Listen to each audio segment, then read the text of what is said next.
you for your patience. I feel that's how I start all of these. Alright, With new sheets and stuff. What, sorry? It happens with new sheets, you know. We do. But as it's something like, it's not a growing pain, it's just a matter of fact with me. Like if there's new sheets, I am going to touch them up by the end of it. But yeah, sorry again, thank you all for your patience. As the the fog turns to a light dashing of rain, the wagon starts to move. As Samosa, what did you roll on your animal handling? 7. With a 7, you're hoping for a normal trot, but it's a struggle as you enter the stables. From the moment you enter in, the 10 horses that Tajma has to its name at the moment just look at you and why do they give you sass? Why do they sass you back when you try to?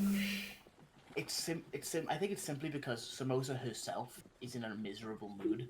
Like she's like, it's meant to be spring. Why is it raining? Why is it so foggy? She's in a very grumbly mood. Like the rest of the aunties in Tajima complaining about the weather. She is amongst them. And I think that the horses maybe feed off that and also give her sass. They do. They grumpily snort at you as you eventually pick one to pull your wagon. And as you go, the roads are mud. That's good. Beep, beep. As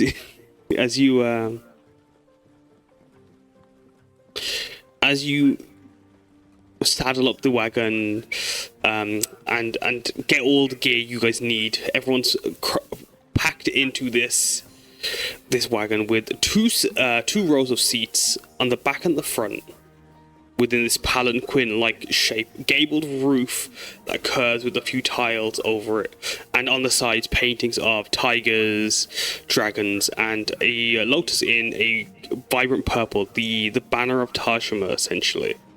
As I'm going to share what that looks like for you guys. As you see this on the side of the wagon, windows, both on the front, 2 side doors with windows on them as well. In the front of the wagon, with a slightly slanted roof, there is a seat for Samosa and Kumari. As the new adventurers, you gather in the back. Samosa, as you're navigating, what was it, sorry? The cool kids. The cool kids. As you guys gather into the back and begin to make your way, Kumari, you're navigating. How are you navigating, Samosa, as the horses are very slowly moving? The roads are muddy, even where there is stone, as you guys would move from the forest with the wet, slippery leaves onto the clay road, where there's a bunch of, like, the clay has coated the road and making it even more slippery and tacky, causing it just a tedious, annoying ride, as the wheels feel like they're sticking, but also struggling to move through this uncharacteristic weather, as the rain only just gets worse as you move through the forest and alongside the river on the road. How are you feeling, Kumari? Are you, as Samosa is also quite grumpy beside you, how are you navigating and guiding Samosa? Kumari knows these roads pretty well. She's got the keen mind feet, so she always knows where north is and how long it is till sunset, etc. So yeah, she's just kind of helping Samosa, even if it's slow, just kind of navigating, not like pushing the horses more than they need to be because they are already grumpy. But yeah, using landmarks and just like having traveled these roads plenty of times, just guiding her along. I got a 24 on nature. So. Oh, perfect. As yeah, even with the ruined tracks. As you watch the Middle play go by, the flatlands, the flat lush lands, and the wildflowers blooming before you. Every now and then you see a few of the flowers glimmering with crystal light. as the wild magic in the area is petrifying itself onto the plants before you as you move along using your natural instincts and your time on the roads. You have no trouble guiding the group to dry places when you guys were making your way to the area, which I'm going to mark with an X on the map, in between Minobe and Majarah. There. I'm going to ask, how did you navigate? Did you guide them through? Did you guys take the train? Did you guys want to go follow the roads the entire way? We'll probably just follow the roads. What I'm going to do then is, for you, Kumari, I'm going to change this, and please draw your roadmap as you follow the roads. And I'll describe that. As they're moving through the countryside, though, I'm going to go down the list with you new adventurers that have joined Tydron. Can you please describe your character and how they're feeling? And do they speak to the driver and the navigator through the window? Do they speak to their companions before them? Or are they thinking on the task at hand? I'm going to start off with you, Kehsav. I'm gonna say because Kehsav is leading this party, he is somewhere near the front. But there's a sense of like, you know, the guy sitting in the front in the car, right next to the driver, and just looking out the window and not really paying attention to much while everyone in the back is talking. Kind of like that. He has his broken pocket watch, which is also his spellcasting focus in his head. Oh, before I'll just describe how he looks. He is wearing similar clothes to what he usually wears, which is this I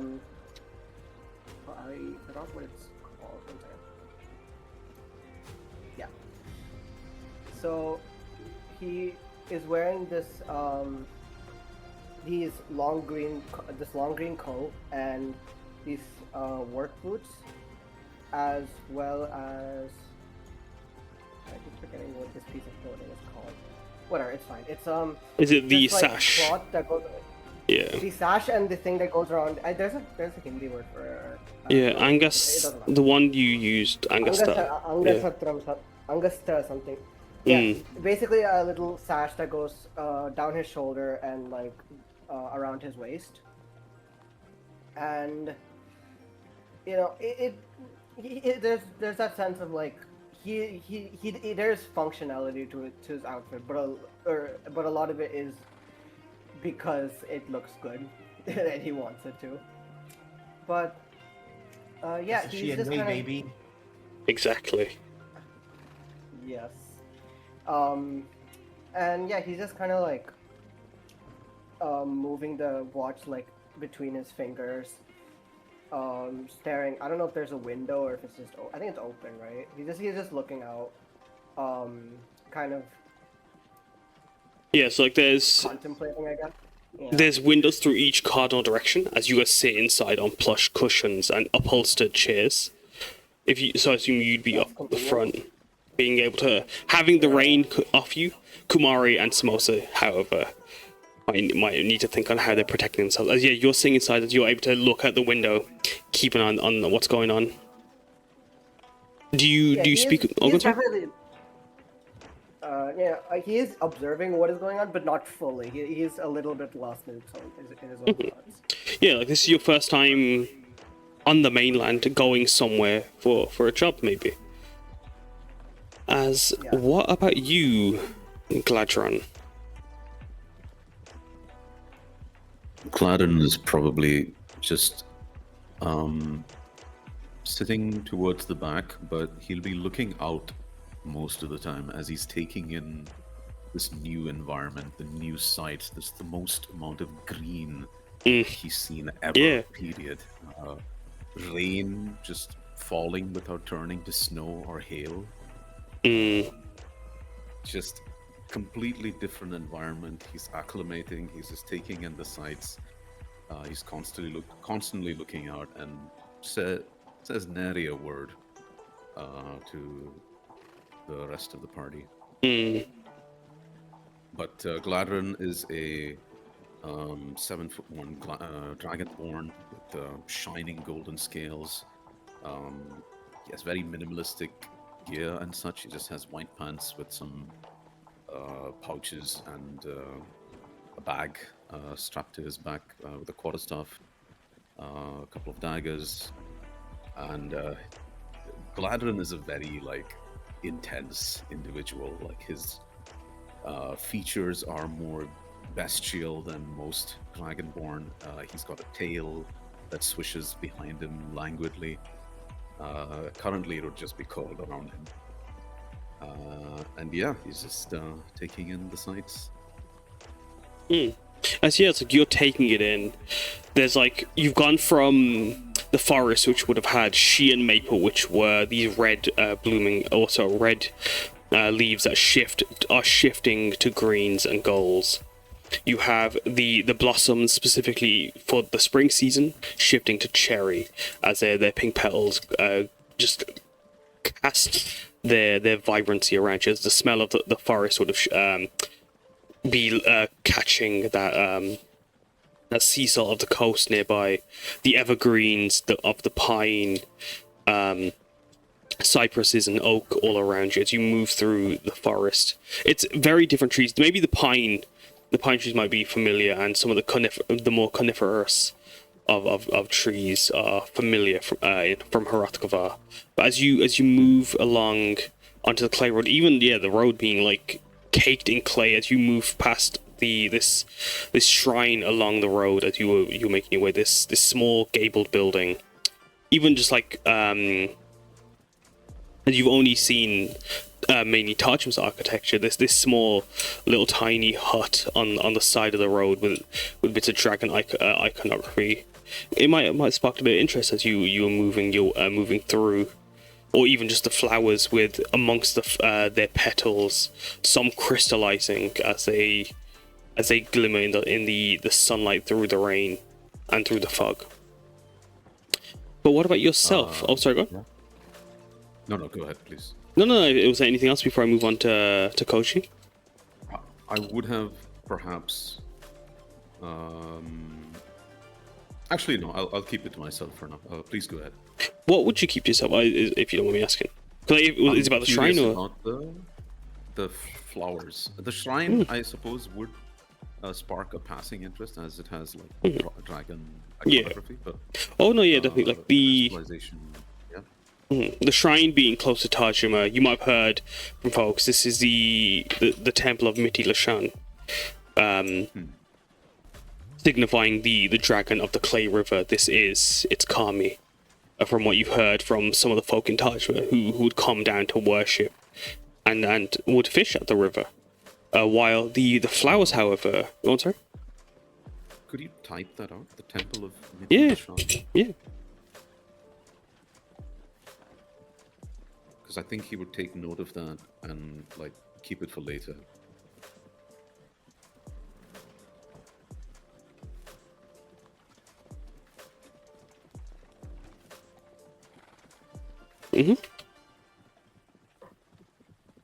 Pop that in roll 20 for you, just as to have a little reminder. But yeah, as you show interest in the flowers, and I'm gonna ask, is it through body language? Is anyone in the group able to catch you, or are you?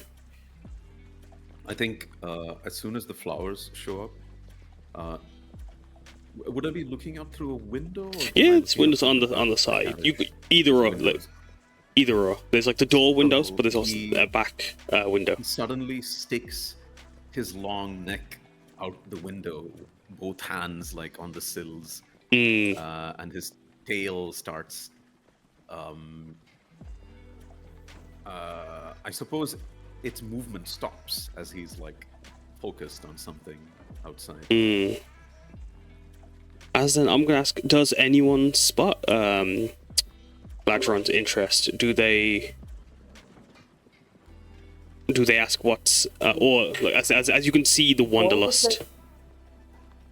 Would I need to roll for that, or do I just spot it? I would say for you, yeah, I'd say I'm it's sitting right nature. across from him, to be fair. I'm sorry.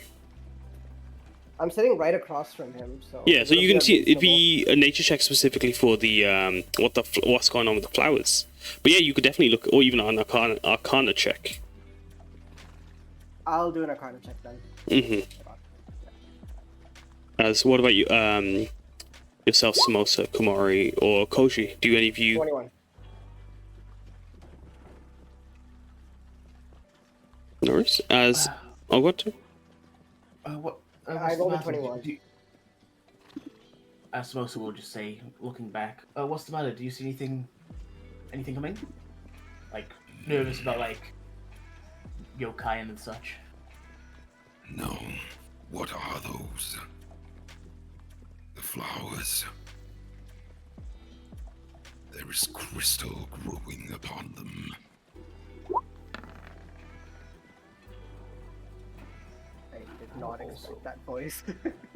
I know, right? I got Yeah. rumblings in my chest. That's cool. The rumblies. Just so scared. My headphones bases had to kick in. He starts growling. It is cool. Also, Kaz, I rolled a 21 on that Arcana. I see it. Alright. Can I roll a survival cast as well? I will say yes. I wrote a nature for it for the flower. No worries. I will say, Oh, Kumari, I your didn't DC. realize we all rolled for it. I didn't know you all could get involved. Even yourself, Kouji. I know you haven't described yourself, but if you want to, Kouji, also make a check. You are more than welcome to. As we'll get to you in a second. As I'll hold on to those arcans for a second. As like you all are watching Kehsav's, Kehsav, sorry, Gladdron's intrigue and curiosity sparkle. Like the crystals that gleams on his necklace. I'm going to ask Kouji, could you introduce yourself before we what do they look like? And with a 3 on your nature, could you also describe how that shows itself when you're interacting with the group? Are you also curious with Gladdron?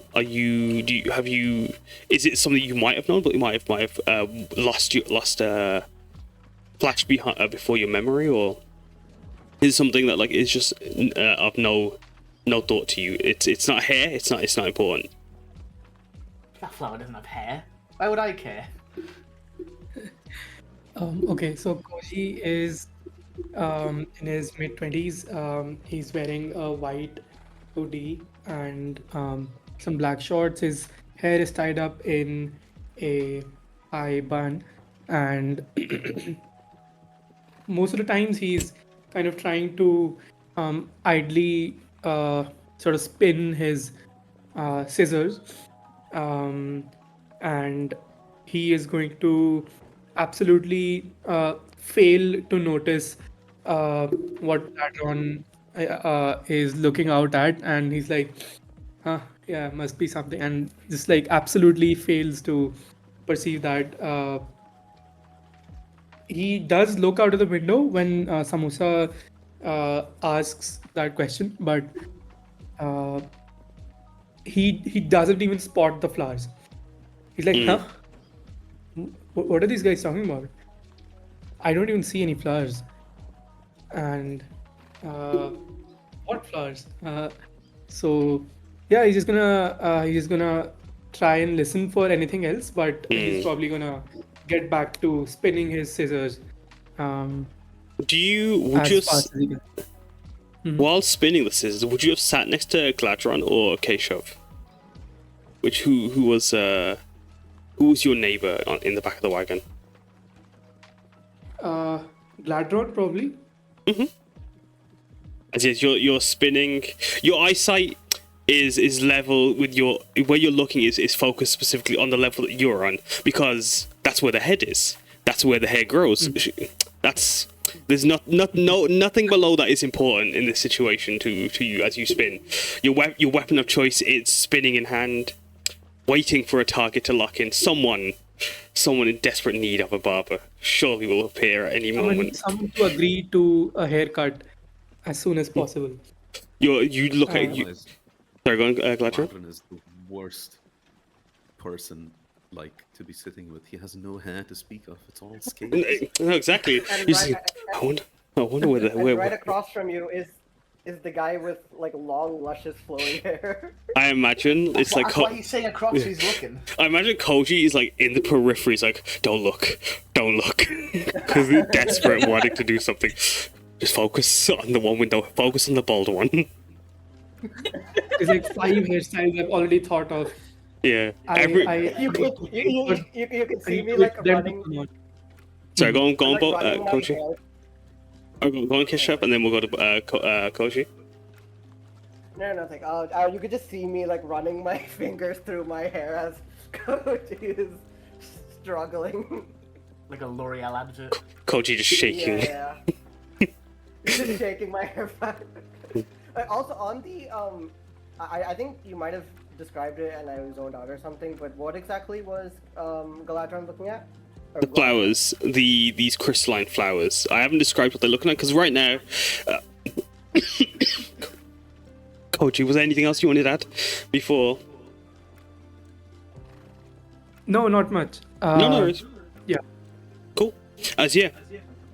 You guys look out the windows. As you can see, with your nature checks, everyone but Kouji, for obvious reasons, succeeds. Kumari, your knowledge of the lands carries you. While Samosa, you having needed to survive out in these wilds before, and even with just the events you've gone through. While Kehsav, there we go. Maybe the medicinal properties of. Oh, definitely. Yeah, you've researched this on the account of studying botany and for medicinal purposes. While Kehsav, you've read around the unique properties of how magic manifests itself in Shirleo, and when magic is so rife in the air, as you feel it radiating around you, and coming through the windows like a non-tangible mist, like the fog outside, as it comes in. That magic is wild magic, although not strong enough to surge at the moment. Instead, it's looking for something to latch on. And these crystalline flowers that you see Gladdron focus on, twisting from petals into crystals before you, as these tiny stones that would eventually become Shiseki stones if encouraged to grow that way, bloom on these flowers amongst the lavenders, the daisies, and the other variety, and cornflowers, and the other variety of wildflowers before you. If this is wild magic that is looking for someone to latch onto, would that would that be a threat in the future? No. Is it something specific, or is it just something that just goes around here? It depends. So with what you've read, and Kumari and Samosa, you know from obvious experience, when the Minegrow Plains in particular, as Kumari and Samosa, this has been a battlefield. There have been Mecca that have been cleared from these plains, soldiers that have fallen as the lavenders bloom over what remains, although cleared of the battle. Kehsav, you've read that wild magic isn't dangerous until there's too much and it's got nothing to grab. And as there are flowers still turning, there are still stones still free from their what's it called, that haven't been crystallized. That wild magic is still searching for things and able to find things. So from your studies, it's safe. But eventually, if there's more and it's overflowing, then it is a concern. Gotcha. DM it's the morning, right? It is. It's roughly Everything is just well. around the midday. as the fog is still just causing haze, but the crystals are a bit clear. This Gotcha. morning, but you couldn't tell because of the shit weather. Hmm. Is Also, there any- since we're What's up? going along that river, Mhm. would we be able to see the river? Yeah, yeah, like the road is just right beside. As if I, this is a winter map, but this is the map beside. I don't think you specifically named flower, or maybe I missed it. I believe I said it was a lavender. That just it's not like a specific type of lavender. It's just It is just a normal ass lavender. normal ass lavender that's magic is grabbing onto. Yeah, Shifu, what are you doing here? just getting rid of them. As yes, like you're looking. Does Kehsav, Kumari, or Samosa share that information with the curious dragon? 100%. These two. Yeah, those are just some lavender flowers that some natural magic is latching onto, causing the crystals to form. Happens occasionally around here.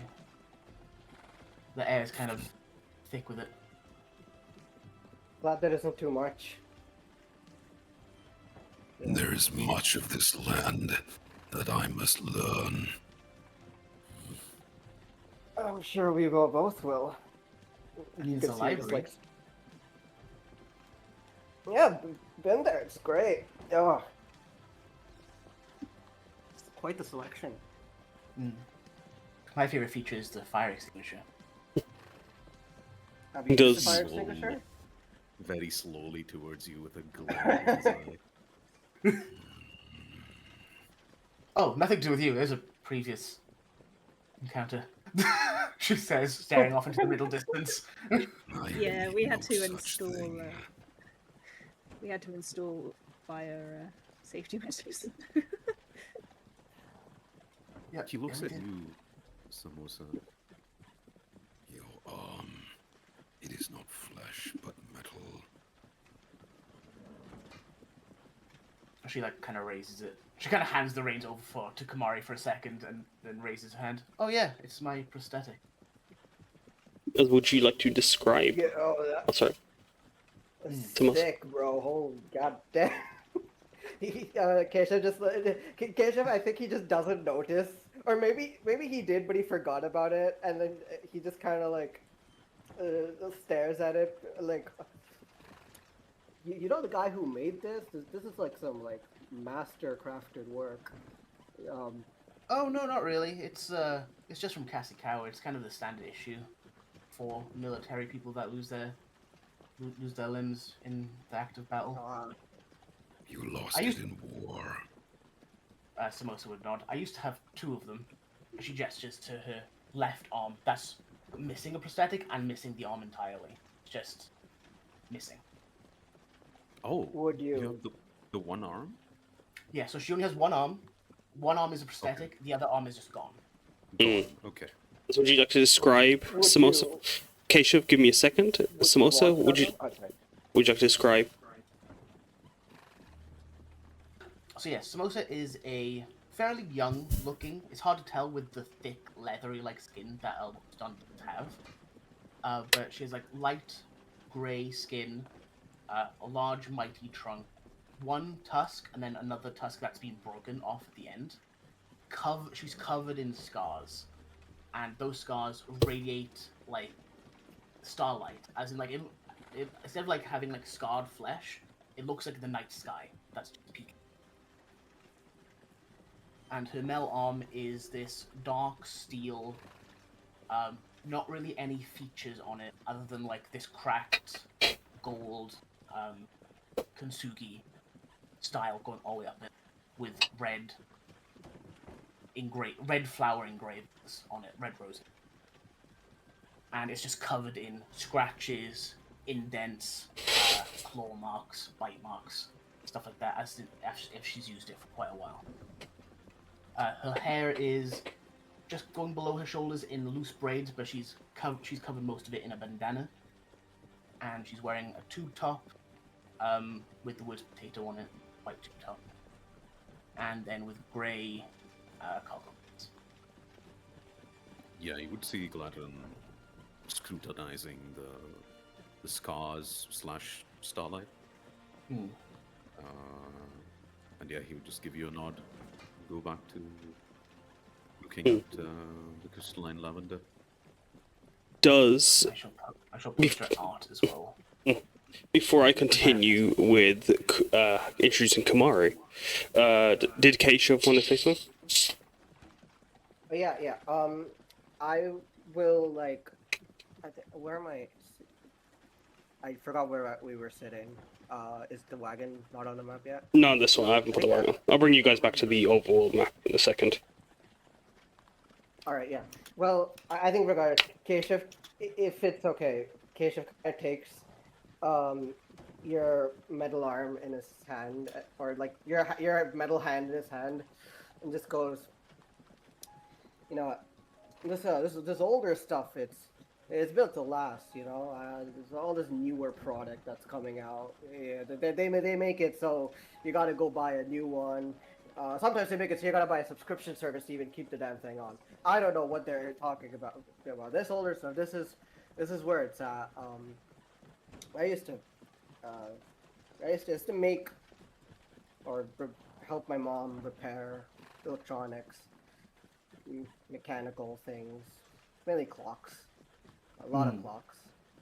Wasn't ever very good at it, but it is cool, you know. There is much of this world that is not known to me.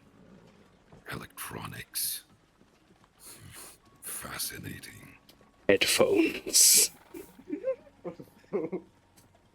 Kapoopos. It's a wild, wide world out there.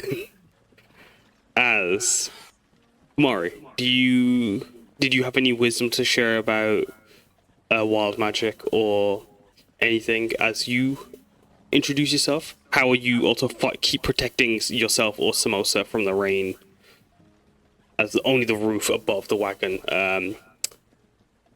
is fending it off? Yeah. Samosa isn't doing anything to help with the rain. It's just adding to her misery. I think I'm pretty sure I've got an umbrella from. I'm sure someone bought me an umbrella. Yeah, I'm pretty sure someone Parasol. bought me one at Sari Lights as well. Yeah.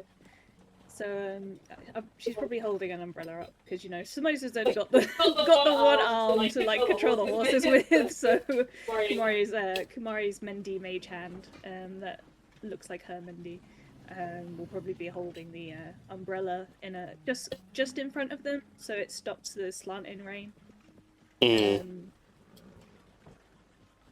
But yeah, Kumari, she is a 48-year-old Kirin-born looking woman, but she has Kirin-born usually have more antler-like horns, but Kumari's are pretty straight with a slight curve. One of them is broken, and she's got tusks as well sticking out of her mouth. She is quite muscular. She, in her adventuring outfit, is this kind of 4-sleeved kimono with kind of snake-like patterns on it. She wears a wide obi with a Oni mask logo charm, kind of tying it together, which kind of matches her horns, but the broken horn kind of disappears into like steam. She wears dotty pants and jutti. Yeah, she has a big old cannibal club. And she has with her a fabric bird. It's her homunculus, Zardozi, who sort of looks like a golden pheasant with peacock feathers, completely made out of fabric and heavily embellished all over.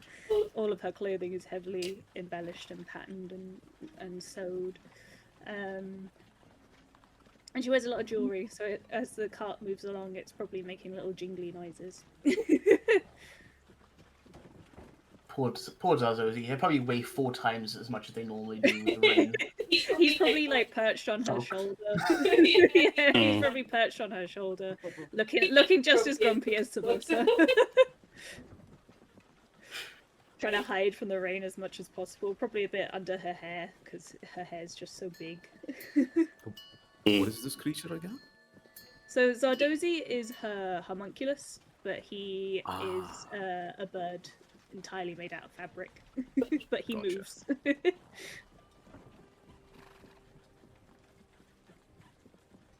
Yeah, as you guys are looking over, you hear the sound of. What do they hear the sound of? Are you chasing the wagon, Azarag, or are you? I'm chasing the wagon on foot with the quest card in my hand, and all I very clearly gathered together all my shit in an extreme hurry. The stuff is like pouring out of my backpack. Things are. Well, okay, stuff is not pouring out of my backpack. I don't want Cass to use that against me. There's. Well, you leave a trail. All of his things. You're precariously carrying everything over your shoulders and your bag. Exactly. I'm leaving a trail of like grease and other nonsense that I might not miss. And very Just a few nails.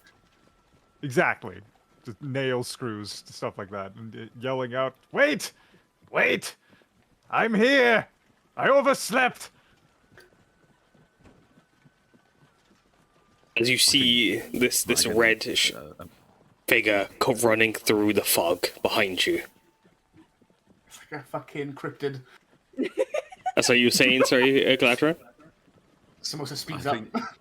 think- As he's looking out, I think he would call to the, he would notice just as he's looking out the window, and he would call to the wagon to stop him. There is someone running after us. She both looks back. A good someone? As you mentioned that, Kouji, you said you were keeping your eye out for anything dangerous or anything that wasn't the flower, because the flower was important. You see this figure. Is there anything that you see as you look at the window? I would probably try and guess if they look dangerous, and I think they don't. They're just like saying, "Hey, I was just late," and that's the vibe Kouji gets, and he's also like, "Hey, stop the wagon! I think we've got one missing crew member catching up to us." So he says that to Kumari and Samosa in their direction, and yeah, and I talk back to him, Azarag, and I say, "We're stopping. Are you from the? Are you about to go for this quest?" Yes, I arrived. I arrived last night late. I overslept. Do thank you Kumari for and stopping. Samosa hear us over the rain? Yeah, I'd say you would just about hear the conversation. At least from Kouji's side. Kumari's got pretty good perception. That's okay. That's all. I mean, Big old ears. Big I'm just gonna old ask him to ears. stop the wagon. The wagon Has the stops. wagon stopped yet? What's sorry? Stops. Yeah, continue.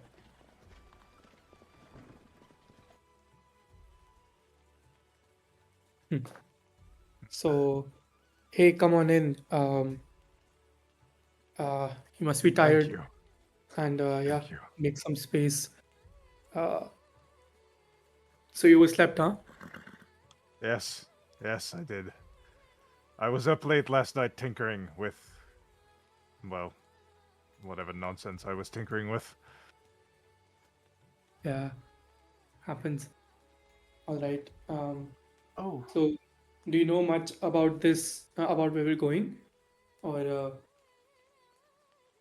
should I brief some of it to you? Because I assume you were not present in the morning when Sakura was debriefing us. I was not, but wait, was I? You would not if you overslept. You wouldn't have been there. Yeah, no, I wasn't. I was checking if I was in the pre-quest RP. I was not. So Yeah, you didn't join it anyway. I think you pinged I think you might have joined really late on. You might, but yeah. No. We'll hand over to you. Yeah. I know if you were running in. Let's see. I remember something about a.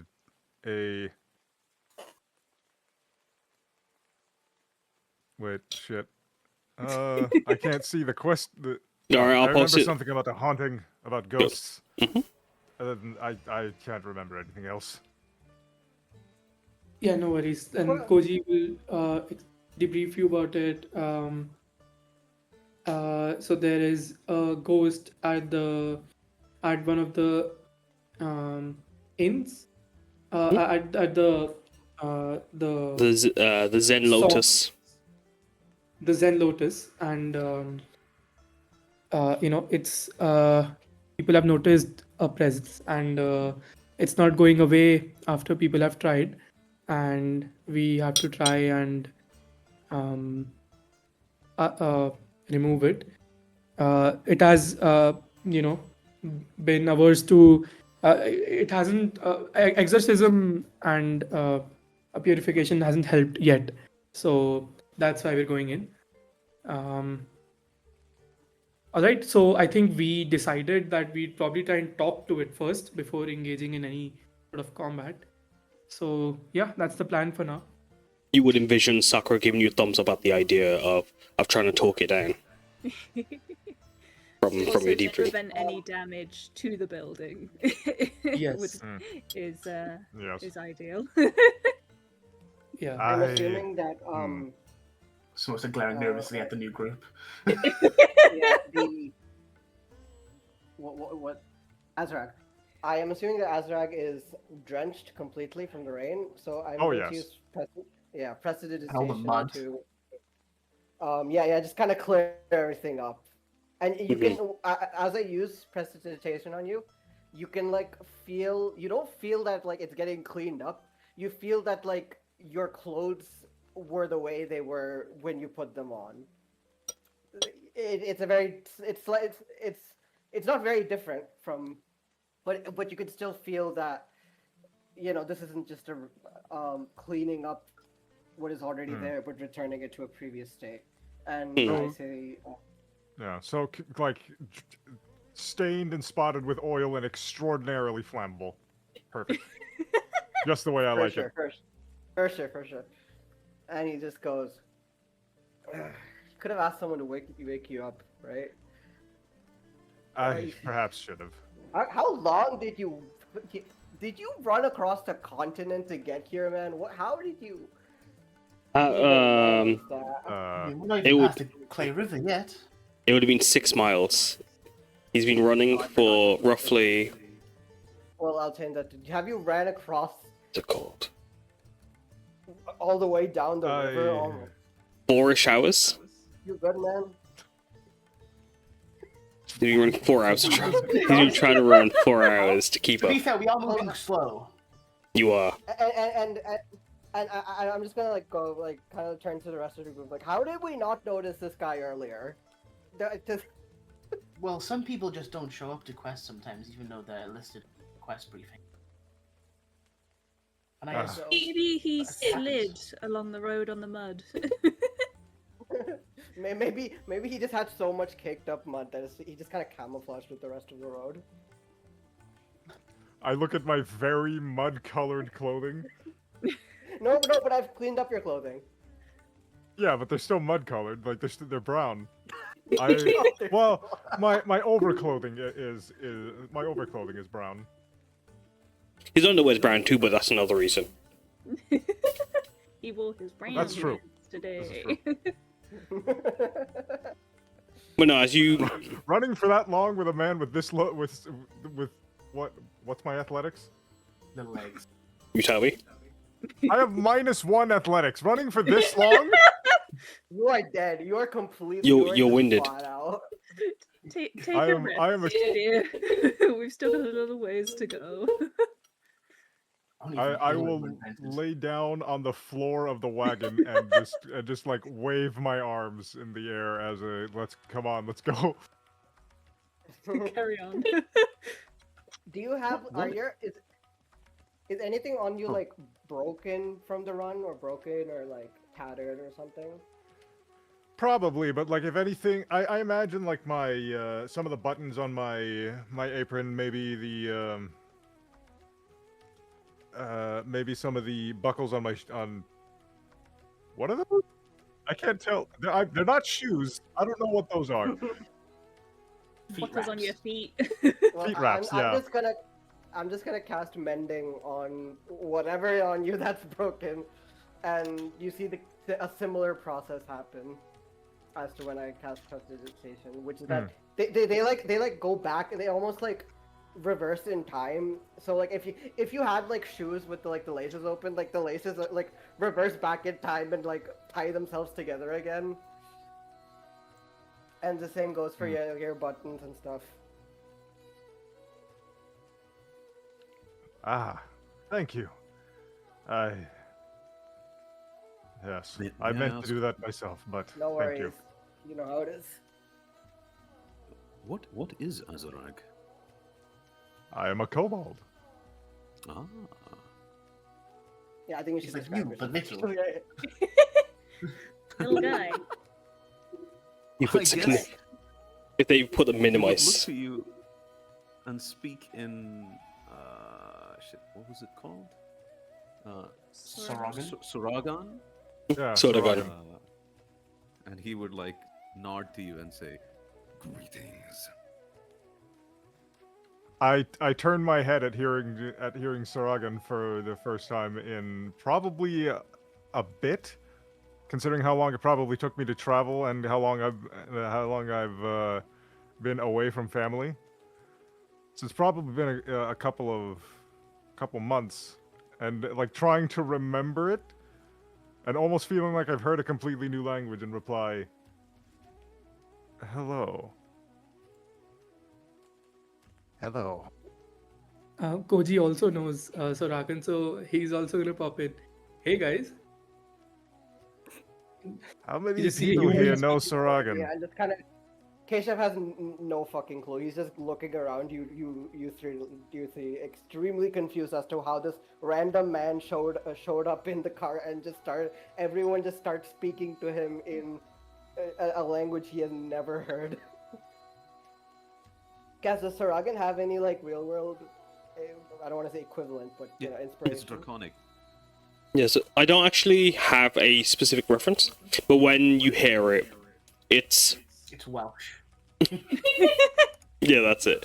No, although its roots are Bakoran, you can hear this very driven by its phonetics and the syllables as they speak. You hear this very clear melody when spoken through the syllables and the phonetics, bouncing as it does so. You hear these pops and this almost hiss and clicks that would be of like sprinkle mixed in to make this artistic and vibrant, very very noisy language. Not noisy in like loud specifically though, but in how there's just so much variety in just and amongst the words are just constantly being thrown around as they sing at each other basically in the language of dragons. He continues, You are the first point of familiarity in this land that you call home. The image in my head is Gladdron's. That's what they sound like, but out to everyone it's just That's what. As you guys are just speaking. I actually imagined it as I forgot the name of the language, but I think there's like a South African or kind of that area African language Yeah, that like, has a lot it's- of like clicks. Yes, And, yeah, like, definitely. I think it's called like Kousa I or think- something. Kousa. Ivan's version would be a bit more growly to be like. That's good. That's really good. Give yourself inspiration, Zahn, please. Double inspiration. Well, like reference, yeah, I think a lot like African. The way they use sound in like in the variety of languages they have in Africa is a similar energy.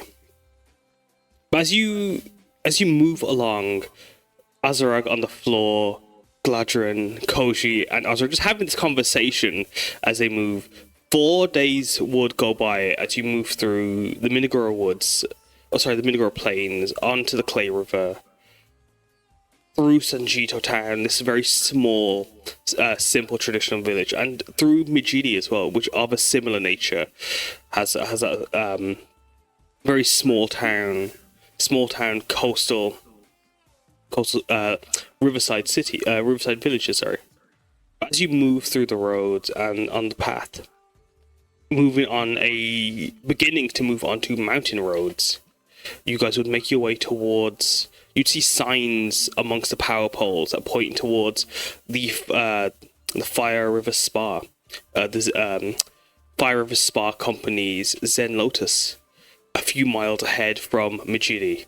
As you continue on through the mountains, you guys would see up on the inclines as like the mountains become the forest encroaches in those same Shean maples and blossoms, but amongst those more vibrant pine trees and more branching and twisting as they move along the road with you.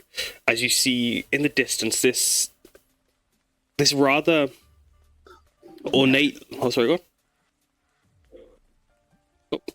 this rather ornate looking, almost palace-esque in its form, with its tall, with its three stories, set with various gable roofs that twist on themselves, as like almost as if like it was spiraling along each story, as a section up, and on each of the corners dangle these lotus-shaped lanterns with flames burning within, as of vibrant pinks along with the wall of this building, pink with its white tiled shingled roofs. The pink on the walls are shaped into petal forms that climb on this ombre of very vibrant, deep reddish pinks to lighter, more pastel colors. As you see this, the pink through the fog, as it's almost as if like the sky opens up as you come onto the Ioka, which basically means onsen in this world. As the fog has finally cleared up, the rain has stopped over the past few days of travel to shine the last two rays of the day's sun, of the binary suns onto the Zen Lotus. As behind it, climbing up the tiers, you see steam rising from various sections with buildings amongst them set up with their own light glowing around a walled off section that makes up the majority of the actual building, containing the onsen and its various tiers as it climbs up the mountain. As the smell of the resort is quite is a mix of sandalwood, of jasmine and lotus. As you get these floral smells mixed in with that one quite woody, herby scent as you make your way along the road, following up to the onsen. You would take it all in as you feel this welcoming aura fill you in, as that jasmine, the smell of, or the flower that invites you in, as you move through, seeing the mist surround you, moving along bridges over the various canals and rivers up ahead along the mountain roads. I'm gonna go down the list asking how you feel as you take in the onsen before you, and do you talk amongst yourselves as you prepare for the task at hand. As you get closer, you notice it's not as big as it looks from a distance. It's quite, those several buildings reveal that they're quite rustic, quite old-fashioned, and country-esque, rustic in that form as you look at them. But but nonetheless, they make this very, very beautiful sight, nestled amongst the mountains and forest.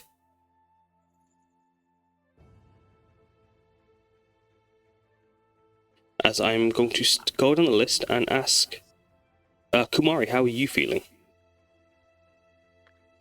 Yeah, pretty excited. Love an onsen. Love a haunting.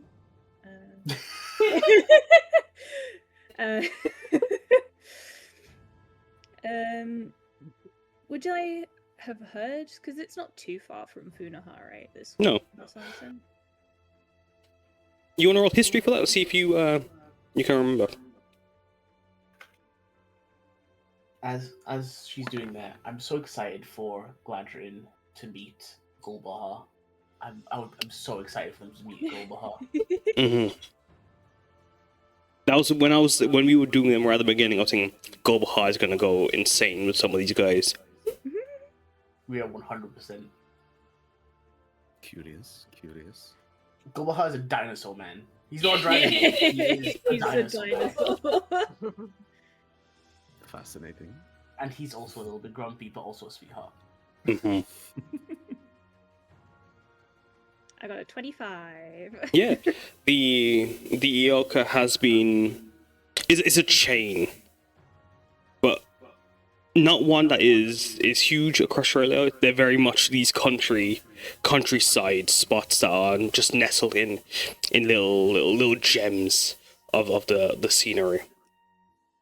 I think I would have supplied them with, if they would have bought some golden oni blankets. Roll me a D100. As you look at the onsen, you recall when they were advertisements coming up that it was being newly built. It's very recent. It's been maybe around for 2 to 3-ish months. As you come towards it, with 34, there has been a order, just one, of a few of their bathrobes, and the various complimentary for Oniko, actually, which is quite recent. You had supplied them with their Oniko special. Which, what would that have looked like, do you think? I mean, it would have had probably, especially them being in like the forest and stuff, lots of kind of Oni imagery, not like scary Oni imagery, but like kind of folklory, kind of traditional style imagery, I think. With some whorls and forest patterns and stuff. What about yourself, Samosa? How are you feeling? Seeing the sky open up, she brightens a heck of a lot. But as we see the building, she initially like, oh damn, this is real pretty. But then she enters kind of like work mode, where she stands up straighter and is ready to represent Tajima and get the job. But I don't think she's ever really been to an onsen before. Like, she might have walked by them, she's probably seen them before, but she's probably never been in one. Yeah. You're waiting for that one time where Hosoka finally treats you. Exactly. Hosoka, I wanted my first time to be with Hosoka, like she said she would take me. So what about yourself? Kouji, how are you feeling?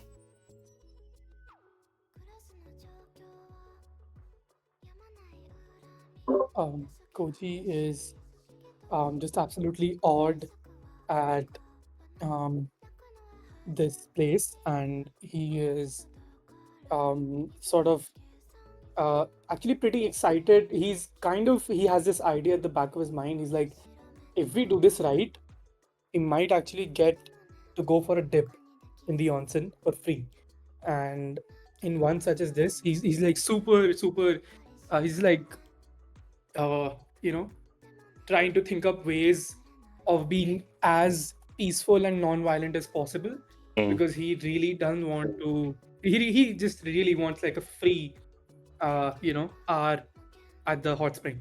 So yeah, he's just absolutely going into that mode. As you're do this right. Yeah, like you heard that, like someone that you've heard from, like that the most recent group when they went to Oniko, Tajima got a lot of special treats for going. They got discounts at the village or at the city. They got complimentary offers and all sorts of things at the island for just helping them with a few little things. And you think, well, now that you're Tajima now, like it's your turn for free stuff. Yeah, you're right. Yeah, I'm just like grinning at the thought of that. But yeah, that's mostly the attitude. Are you showing it? Are you telling everyone, like, look, we gotta lock in, or like what? We need to lock we in. need to take the towels. Grin on his face. And he probably has a stupid grin on his face, just like thinking, yeah, I'm gonna get that 3 hour in the hot spring. Everyone else is all normal, and then just Kouji just in the back, just like, yes. Yeah, exactly that. He puts his scissors down for 1 second because he thinks, I'm getting some good shampoo. Yeah. I'm getting that complimentary shampoo. But no, yes, as Kouji's excited for that. What about yourself, Kehsav? How you preparing for the task at hand, your first job? I think with the onsen itself, since Kehsav's from Garo, I don't think that's a volcanic, mountainous area. I don't think he's definitely used to hot springs, onsen. Maybe they don't look exactly like this, but it's nothing. I think there's honestly a sense of like familiarity. Yeah, definitely. The onsen, and I think like he doesn't necessarily react up. I think he's not really locking in. I don't know if Kehsav can lock in at this point. I think he's too aloof, but he's definitely closer to locking in than he is to really looking at the scenery, I suppose. Yeah, it's a nice setting for the onsen, as you can imagine. It's absolutely nice, but it's not. It's like if you go to a nice place like a million times, it just kind of starts being like, this is how it is. You don't really care much about it, and I think that's the feeling that Kehsav has. Okay, well, considering with like as like you get the smells, you see, as you mentioned, it isn't like the onsens at at Garo, the Ioka of Garo, a bit more modern, a bit more. What's the word? Not in your face, but they are more commercial. They are a bit more present. Whereas this feels very much like you've just like it feels like you've uncovered a hidden gem. Like if you were as you take the scenery in, it'd be like if you as you've been out on the road for 4 days, you're happy. There's gonna be some warm beds here, and some nice baths. I think Kehsav definitely does like recognize the differences, possibly more than most people would here, just because of the fact of like where he's from, and but I think that's what Kehsav kind of thinks about, is like how it kind of like how this place is different than what he's used to. Yeah. Well, without assuming on everyone else's thoughts on it, but as you, Kehsav, are taking it in, yeah, definitely it's familiar, but there is it's like home, but not. As the smells are familiar. Exactly. As what about yourself, Azarag?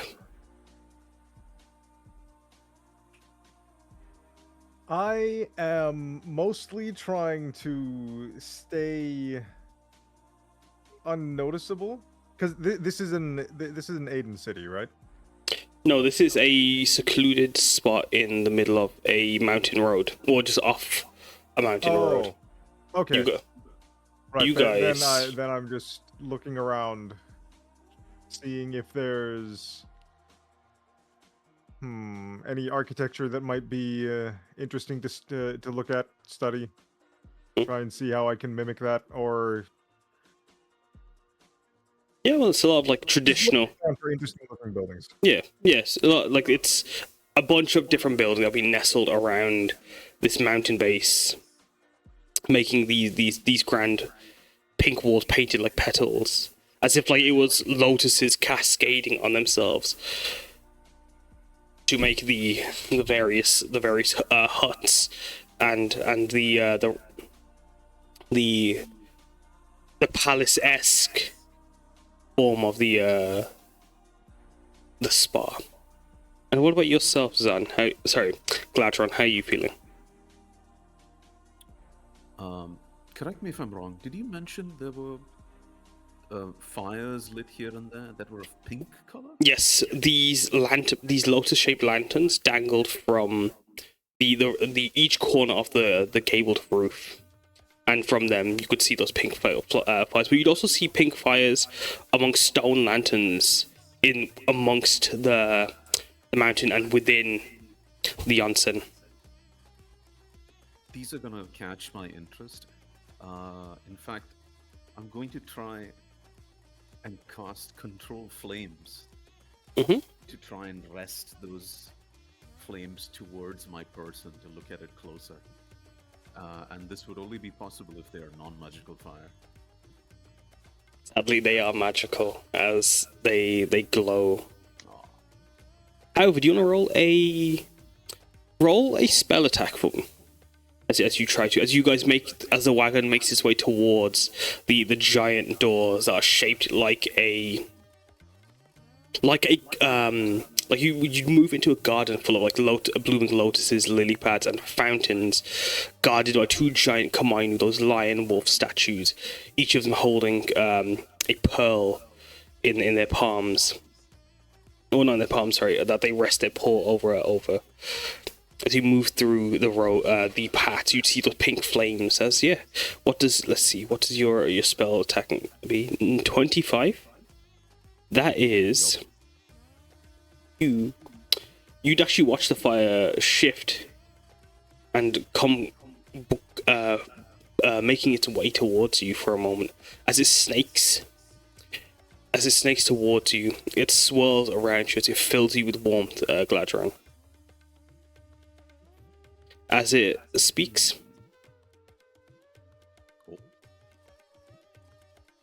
come take a rest in. Oh. Why are we? Where are you talking to? I'm talking to Gladdron, as it's his scene. Okay. No, I was in the restroom. Apologies. No, sorry. No, that's okay. Sorry, I thought you yeah, no. As the Gladdron, you see this flame swirl around you with a gentle wave through the air. It doesn't come at you like as if like it was a fireball. As you all watch this flame, as it just glides and circles around Gladdron, but then eventually all of you, it just sings to you in a rich crackle of the countryside around you. Not like the yokel-esque accent that Sakura has, but more so closer to some of the normal accents you've heard around Tajima. Welcome to the Zen Lotus. Hope you enjoy your stay. Who are you? Name yourself. I'm the flame before you. Welcome you in. That is not very descriptive. Are you the spirit that dwells within this shrine? Are you the adventurers we seek? Yeah. Yes. We've taken on the quest. Please come into the reception and we will have someone meet you.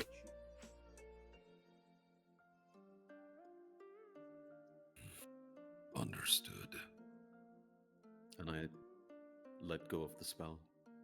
As the flame returns back to its place and illuminates the side and fills the garden with its vibrant pink warmth again.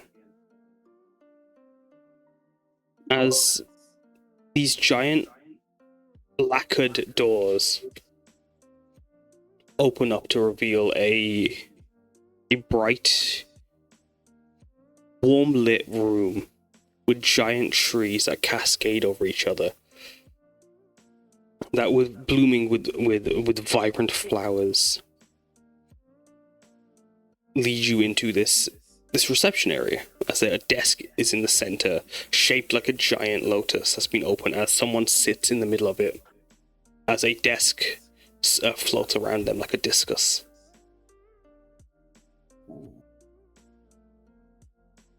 Yes, also, sir? Before actually entering the building, Samosa would stop everyone.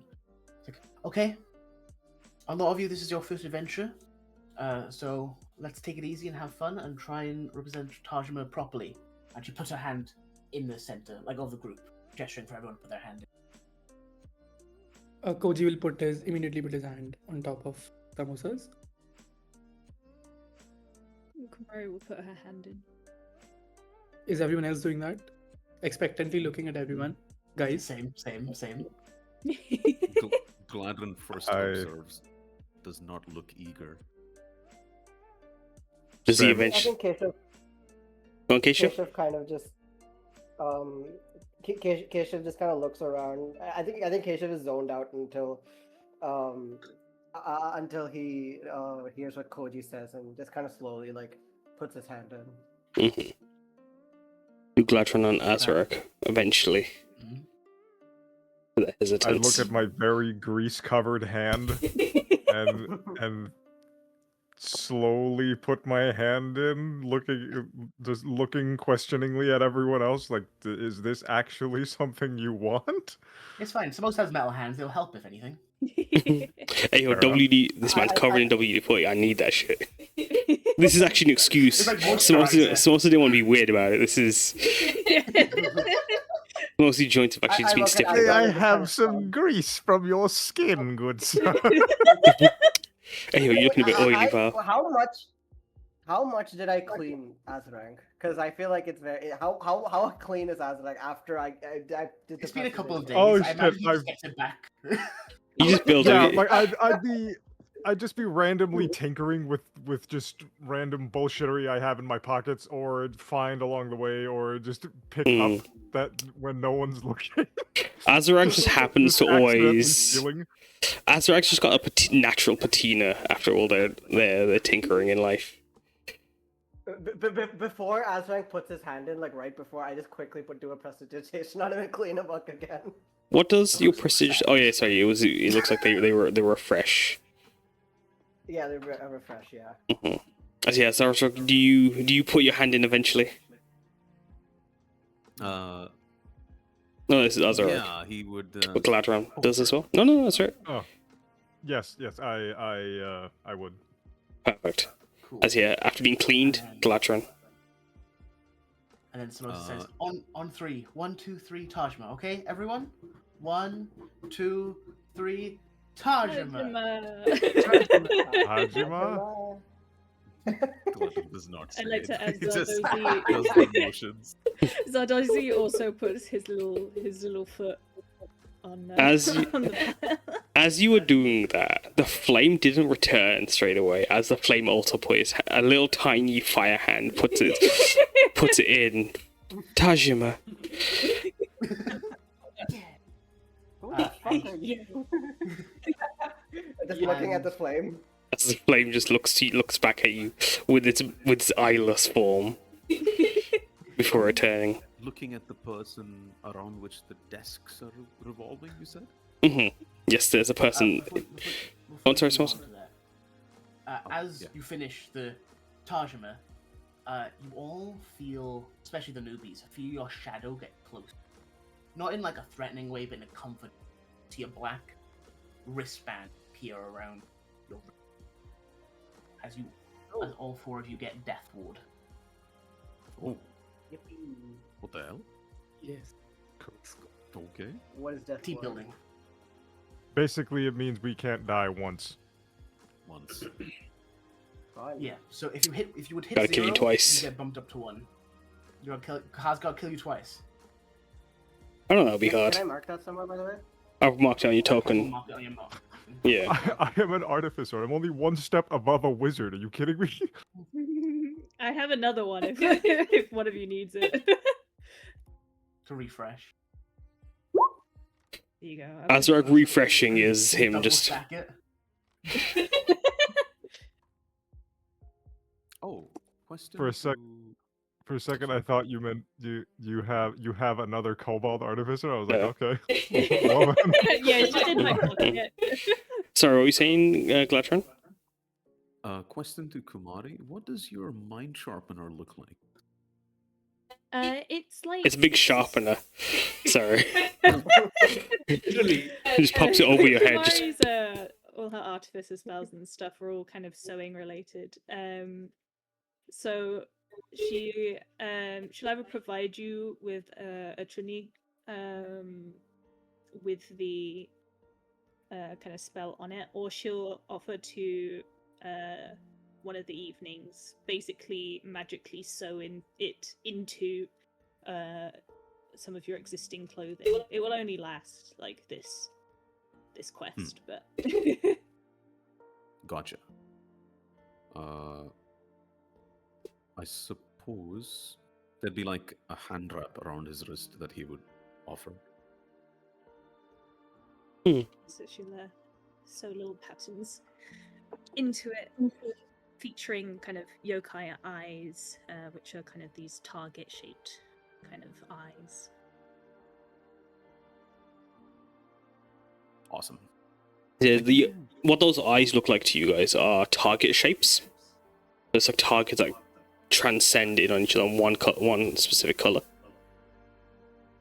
As you look to them, as you know, as we're all still holding hands. Outside, I yeah, guess, who here has the lowest health? I don't know. I have 26. you should be able to see each other's health. It's either right. you or Azarag, yeah. Azarag. Yeah. I think I then put mage armor on Azarag. Can we do that? I was pretty sure mage armor is only on like a self cast. Is it?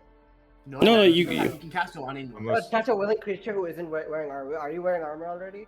I am not. Wait, you can Okay. you can do that? Yeah. I can do that. This entire time I had no idea. So give me a second. I've already popped your mage armor on. Do you need armor? Can you do it with armor or without? You need to not wear wearing armor. Oh no, wait, I do have a chain shirt actually. If that counts, I'm not sure. That does count. Yeah. So you can take it off and put it in your bag. How much would it be? It'd be +1, so you get 16. Okay, yeah, I can take that off. Go ahead and shove that chain shirt in my bag. You can just check your global AC modifier for mage armor. What are you saying, Samosa? That does remind me actually. As you break from the group huddle, you see some shadows completely wrap and cover Samosa and dissipate. And as it dissipates, she's completely wearing a different outfit. As she's now wearing plate armor in a more battle-ready outfit. As you all prepare for the task at hand, is everyone ready to enter those doors as the flame leaves you? Let's go. Yeah. Go. Yes, sir. Yes, sir. As those doors open to reveal this lotus at the middle, where like you'd also see sofas and plush seating around tables with piles of magazines, and this blue tiefling person in the middle, their horns cresting outwards like as if like two hands are shrugging their shoulders, or sorry, stretching outwards as they sit in the middle, wrapped in. Imagine it was Argos, okay? No, dressed in a pink robe with a sash of white wrapped around it with gold lotus detailings amongst his form. The lower half of their robe is almost like that of a lenga, but instead of long pleats that go down, the petals are pleated over one another around their waist as an obi cinches it. And they have a shawl wrapped over their head as some of the hair dangles down. Charcoal black, sorry. As their eyes are a vibrant pinkish red. As they see you stepping forward, they would outstretch their arms to welcome you. Welcome to the Zen Lotus. You the adventurers that were in Tajima? Yes? I nod. Nods. Yes, we're the think, adventurers. Oh, carry on. Kehsav puts his hand out like, yes, we are. Hopefully expecting a hand back. As you step forward, they would nod at you. Did you want to say something, Samosa? As they do go to reach to shake your hand, Kehsav.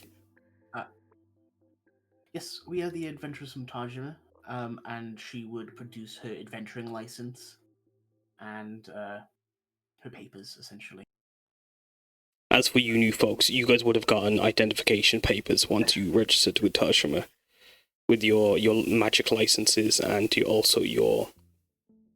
identification. To just basically say you're permitted to work in work as adventurers.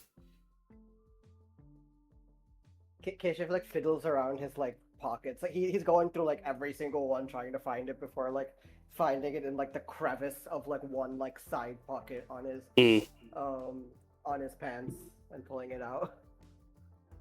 As they are looking over it, they give you a nod, making sure they run their hand over the paper, over the card to make sure it's official. Giving you a nod. Of course, I will ask the. I can't remember the word. I will ask the Okani-Le, that the adventurers are here. And if you would please take a moment to sit down, and we shall. I shall get. They shall be here any moment.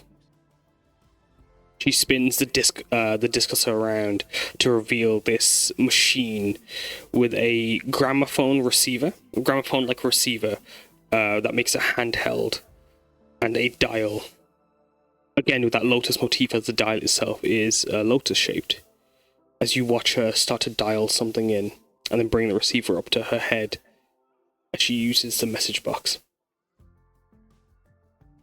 As do you guys take a seat? You guys how do you guys wait for the I go and take a seat. Okani? Mm-hmm.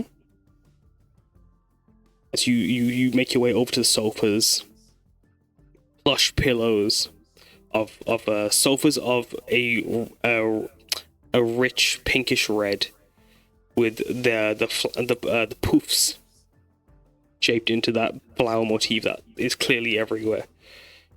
Some shaped like lily pads, some shaped like the flower, as this pink and green fill you with warmth and comfort as you feel this freshness around you as you take a seat and sink into the seating. Does anyone else sit with them, or do you guys do anything while you wait? Heavily sinking into the seat. Kumari, take a seat as well. Mm-hmm. I will take a seat. I think Gladdron will take a seat, and if significant amount of time passes, he'll sort of keep himself occupied. He'll cast dancing lights and sort of play around with that.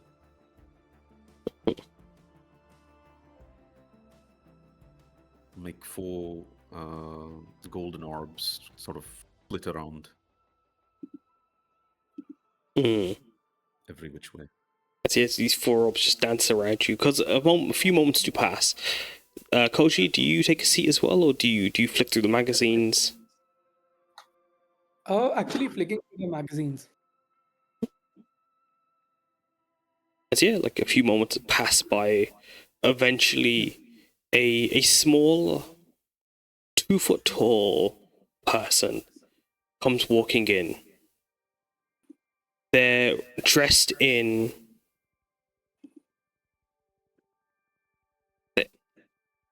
a simple. I say simple. That same pink that must be the uniform. Good at the top with simple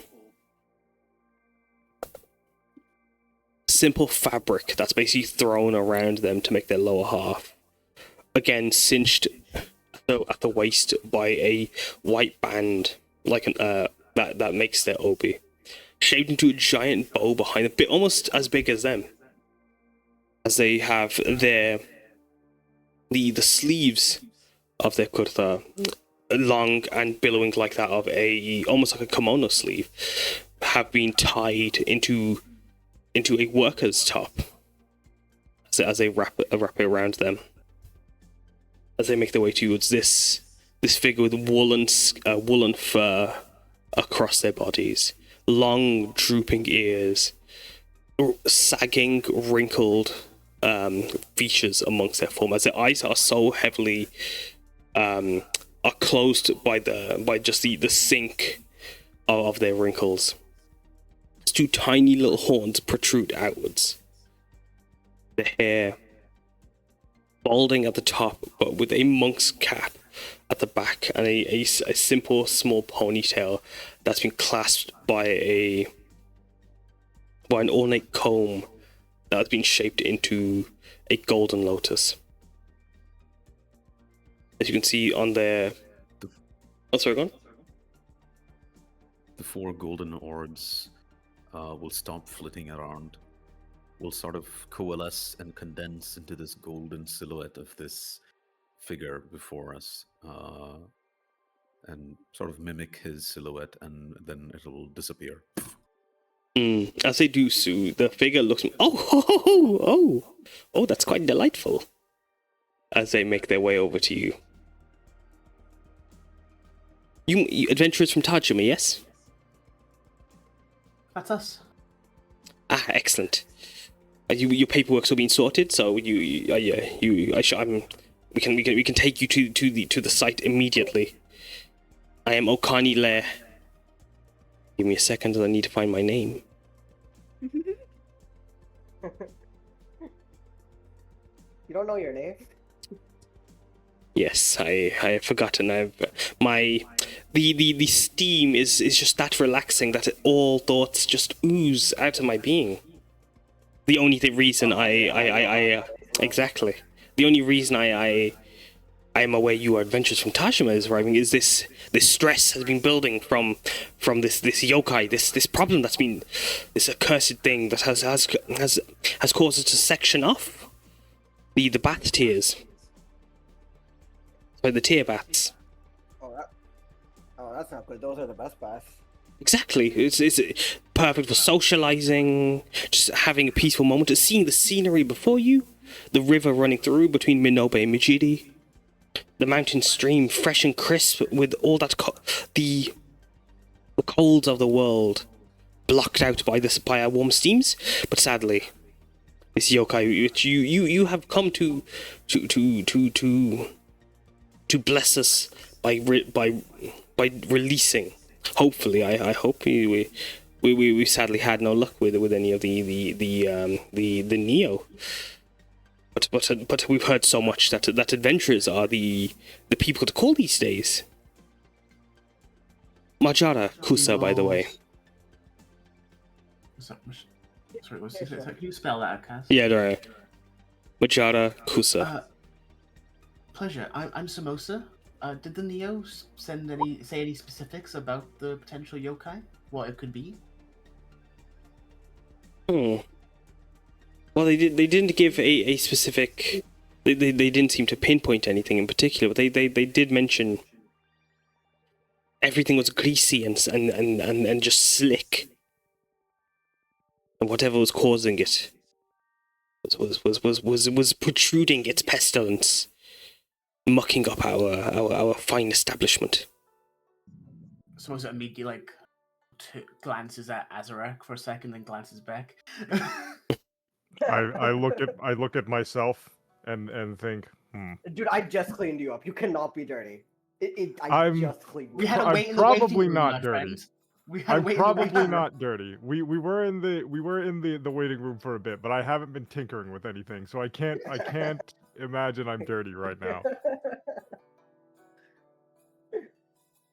I think Kehsav again stretches out his hand, and I think he says we're at our manners. Allow us to introduce ourselves. I'm Kehsav, and I just go around the group saying everyone's name.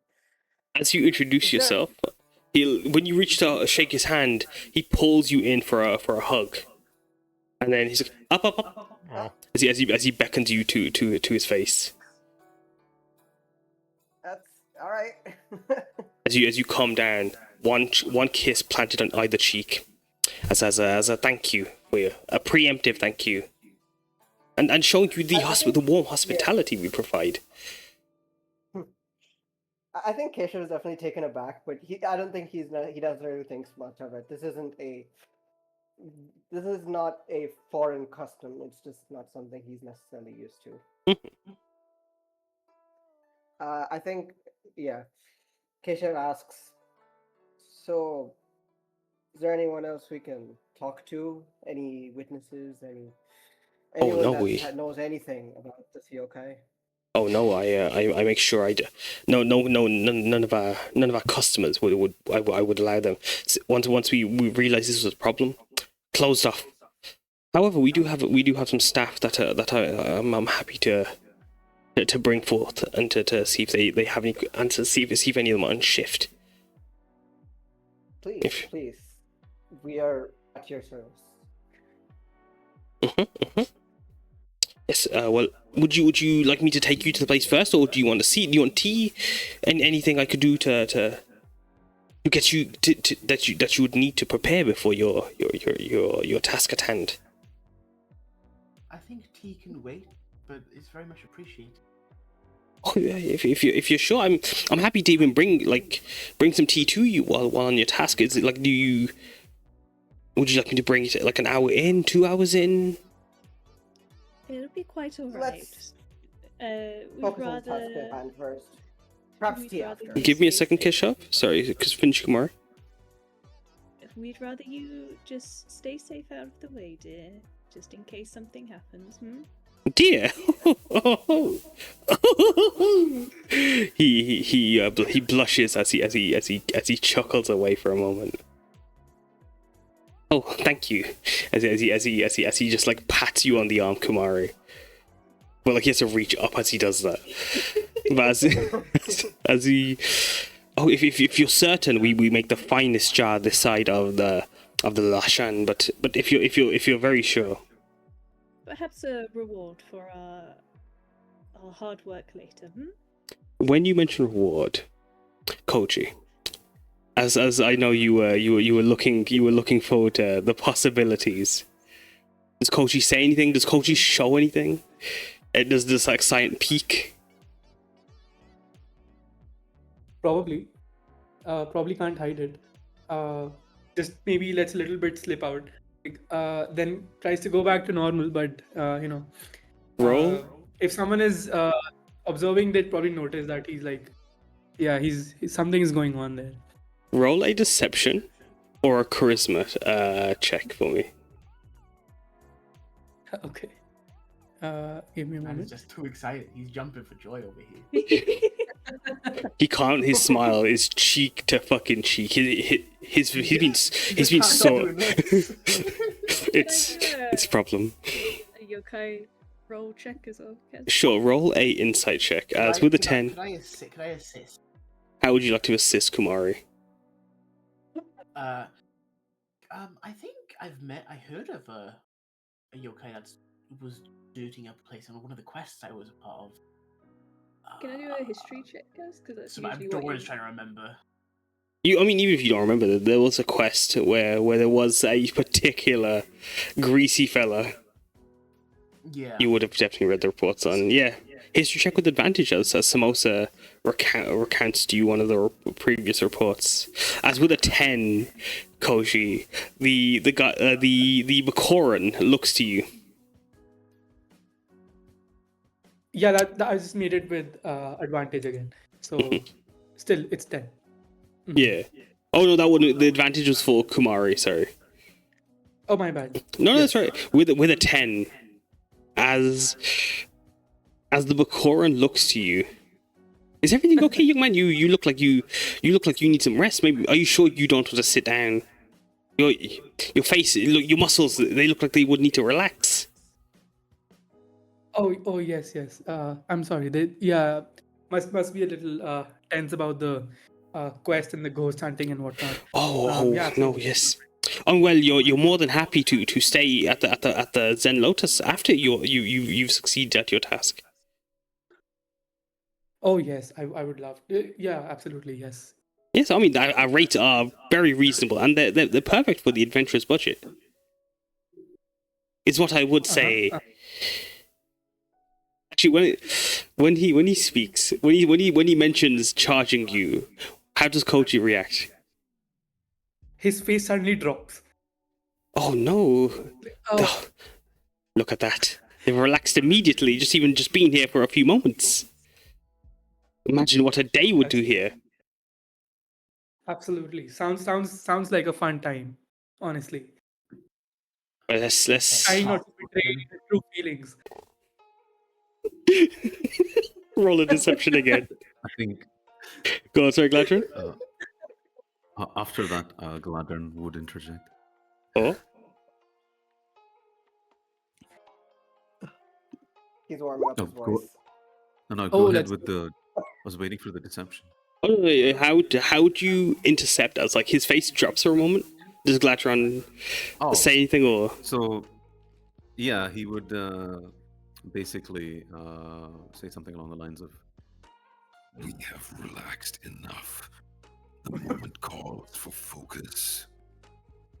Lead us to the spirit, master of establishments. We will deal with it. Oh, And yo, if it will not go quietly, then we will burn its traces from the Oh! material Oh! realm. No, no, Keeping the no. establishment Okay, safe. okay, While I- keeping your establishment safe. I I think I just kind of. Go on, Kehsav. I walk in between both of them and just, all right. You. Everything you said besides the burning part. Let's just focus on the task at hand, shall we? As Severity aside, Gladdron is right. We should focus on the task at hand and simply get this done. as you all We will interject. talk rewards later. The Bakoran is very insistent in keeping you in conversation. He's too relaxed in this moment. The stress is oozing from him as he speaks to you, but then it comes back up as you watch him tense up before you as he goes up 1 extra feet in height as he just shoots up in form, seizing up in a moment. Whoa! No fires! I see you clearly have some steam to let up. As he turns to Kouji, let's have this. You do a good job. Blows out smoke. That's not enough steam. We gotta pour it out of you. We'll get you in one of the saunas. As he turns to Kouji. Oh. Well, okay. How about this? One day to help your friend, if you do a good job. I will give you one complimentary thank you for your assistance for all 6 of you. Yeah, that'd be nice. As with your 60 deception, That's not necessary, but thank you so much. Yeah. Kouji shushes Samosa. Does it go on, Kouji? Yeah, that was 16 on deception, and it's like, yeah, absolutely, won't mind it at all. Yeah, like you will mind it, but when you say it, you're the essence of cool in this moment. Your true feelings, you're able to mask them in this moment. As the Okani-Le, it's like, yes, come, let's take you to the place then, and I'll bring Kiana, and she will happily help. So I'm going to change her name. That wasn't the name I wanted to give her. It's just it's brought up a memory. Go on, sorry. I'm glad you mentioned. Well, I think Kehsav stops the. Oh, sorry. Give me a second, Kehsav. Samosa. As Gladdron is like mentioned burning the spirit out of the material realm, and just general the aggression when it comes to that. Samosa subtly just like she has like a bandolier of like a bunch of them. She subtly just takes one out, puts it in her bag, and swaps it for a light blue one. Just in preparation. Curious. A fiery disaster. As you were saying, sorry, Kehsav. Yeah, what's the halfling's name again? The halfling's name was, I popped it in the thing, Majarah Kusah. I think Majarah is turning to leave now to bring us to whoever he was going to bring us to, right? Let's see, he's moving you through the hallways. And okay, actually no, I don't stop him. Like, as we're moving, I just ask him, so what exactly happened here? What was the, like, do you have any details perhaps of the first sighting of this yokai, or anything? I know It would be very helpful to us. Well, I remember I was just doing my normal route of the onsen, and minding my own business, making sure everyone was having a good time. Someone needed a towel here, someone needed their pillow pluffed there. Anything that I could do, I was ready to serve. But as I was moving, there was this sudden moment where one of these springs just started to blub. As I could see this strange substance coming from the bottom, this ichor, this oil, it seeps in, coating the entire layer, the top layer of the pool. And then suddenly all the head as he says oil. all the others started to blub as well. Our pipes. They didn't have. We sent countless plumbers searching. No pipes were filled with any grease. None of the kitchen staff were not pouring the oil down the sink. This was unexplainable. It just appeared. As his voice gets pitchier and pitchier as he speaks. These strange. Go on, sorry. And has Kehsav heard of anything like this before? You can roll a history check for me. Can I roll Arcana? We didn't get Kumari's natural 20. I will come to that in a second, because then, yeah, roll history for me. I'm going to say no. This isn't Okay. This isn't specifically about magic. This is recalling the memory of anything like this. Okay. Excellent. Let me get my notes, as I'm going to find something. As you both do recount something, Kumari and Kehsav, as you two, Kumari, as Samosa reminds you on a quest that happened quite recently, actually, where some creature was stealing the spoons of this household, amongst drinking all the oil within the house, and had its own secret realm that it lived in, where this yokai, strange monstrous creature that would drink the grease, was the Himamushi Niyoh. Give me a second, I was going to pop that in chat for you. This lizard-like creature known for its strange, as the art of it that you recall seeing through your memories, and that will report from the reports of this that was the wrong thing. This lizard-like creature with a long snaking neck, with a humanoid-esque face,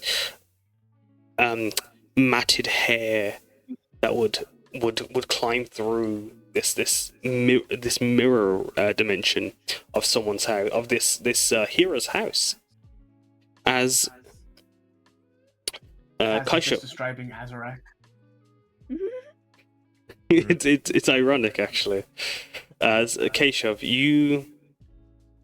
you recall reading in the news, or may have heard on the radio, or even your mother might have even mentioned it while you were in the shop one day. It was just a few weeks ago actually, where news of Hira Vodia Mato house was being investigated by adventurers as they were they believed some yokai was living inside the building, or something was stealing their spoons.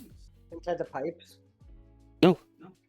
They searched the pipes in the reports. The reports where just something was in the building, but they could never find it.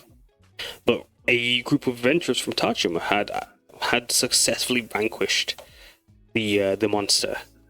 A Himamushi Niyoh. As you both recount the same story from different perspectives.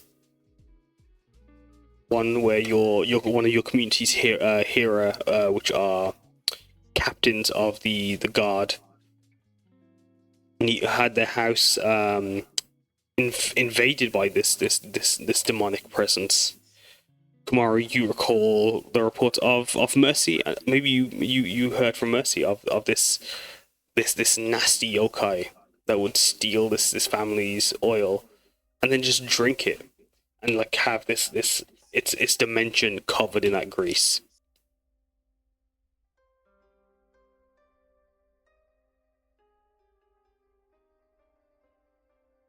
This isn't Spectre, right? No. Or no. Oh, okay.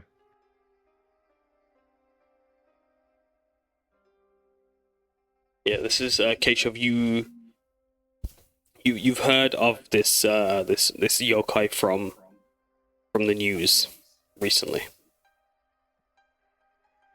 Is there anything specific I would have heard about how it was stopped? Or was it ever stopped? It was stopped, yeah. It was fought and killed. Vanquished. Did I hear about how it was fought and killed? Or is that where would that The reports didn't detail it. Essentially, it was a climactic battle within this dimension in the house where this demon lived. I see. I think I looked to the group and mentioned that I've heard of something like this before, and that it's best we don't get into a fight with it. Yeah, I think Tajima's dealt with something like this before as well. So we have some experience with it. Yeah. Oh, and then I hope this experience will come in handy and will make it easier to get rid of this problem. do we get to? I believe he was taking us to someone Mhm. else. To Yeah, he was get some moving you through the information. corridors and up the stairs, and eventually he'd guide you through some double doors into a garden where he'd lead you to a raised, where before you'd see raised tiers and steam rising from them. Actually, give me a second, as I did not do the dynamic lighting. I'll move you here for a second. Hold on to this. As you move through the streets. Oh, not the street. Sorry. As you move through the onsen, he'd lead you through more decorated doors to a garden where the tiers of the tiered baths were on display. As from within, or from not the current maps, but as you reach the location, you'd hear that, like, I mean, the Majarah mentions, just if you give me a moment, I shall bring my employee over. As they bring you, oh, sorry, they bring you over to the area.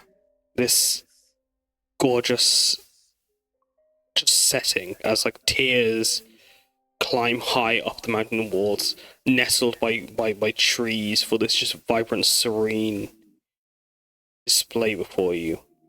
As bridges with that same gabled roof as the entrance, with pillars climb high, as these they are built on a foundation of stone that arches over and around some of the tiers as they move across. Benches settled around the area for those that seeking to sit on solid ground. As you move along,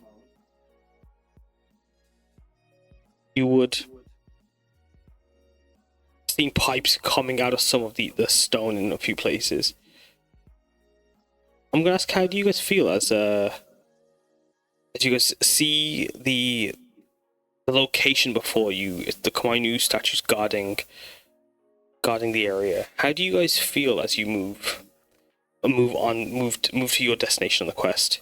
Starting off with you, Kehsav. I think similar to before. I think this is, even though, as you said, yes, the onsens in Garo are more commercialized. They're not as natural as this. I think because of that, even though this does look like a very natural, almost like we found it out of nowhere kind of place, Kehsav can recognize the capitalism, not the capitalism, the commercialization in this itself. He can see, he notices, like, I don't know, there's like maybe there's a booth where there's like a little gift shop or something, ticket station, stuff like that. I think that is something that Kehsav fixates on a bit. Not that you can see right now, but there is still like a. This isn't just a like small establishment. This is like in Gara, there were a few smaller ones. Like, as you said, like you can see signs of corporation. Like, even just like the way they've situated the bins and a few vending machines here and there, and it's carefully placed logos and banners here and there. You can see the signs as you take in the sights. What's next up on the list is Azarag. How are you feeling?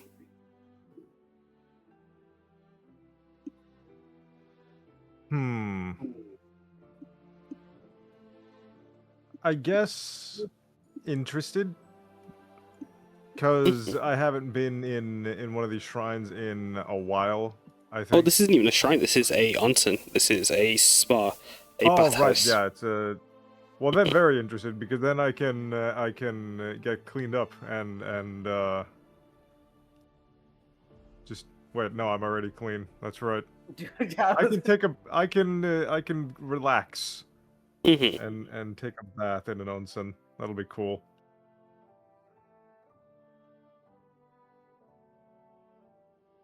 What about yourself, Kouji? Frothing at the mouth. Yep. So just rubbing his hands gleefully and just like super excited. But also he understands that he will actually get to come back here if the group does a good enough job. And yeah, so his sort of excitement has a channel. He's channeling it into sort of his scissors are rotating, quickly spinning, and yeah, he's looking forward to talking to the spirit, making this chapter closed without any damage. Conflict, yeah. We can avoid it. Yeah. As what about yourself, Samosa? Samosa is in awe. She's never been to one of these before, so she's just like looking around, like they're so pretty. Yeah. It's fucking gorgeous. I killed myself last night trying to make 3 it. hours of sleep. I can tell you now, it was not. I have regretted every decision I made last night. Actually, It's gorgeous. It's gorgeous. No, thank you. So Samosa's It kind of is. Samosa's in. I appreciate the- that. You guys are sweethearts. The work was well worth it. Like the water looks amazing as always. The walls, the like palisade things look great. The oil in Palisades the water are- too. Yeah, the Yes, the oil in the water. And the The, piping as well around it, yeah. the palisades actually raised, not raised fences, but like they're sets of fences creating barriers between the tiers. As you'd see the I figured. I'm going to do this just to make it a bit harder to move around the map. And then also the as you move along, some stone walls create barriers to keep you from falling into the Minobe River, the Minobe Mountain stream. As what about yourself? Oh, sorry, got anything else, Monster? Sorry. But as we enter the Grease Monster's Den, Samosa will give aid to everyone in the party, including herself, increasing their hit points plus 20 hit points to everyone. Ooh, damn, nice. Nice. What about yourself? That's double my hit points. How are you feeling, What? Gladdron? There's a Tajima.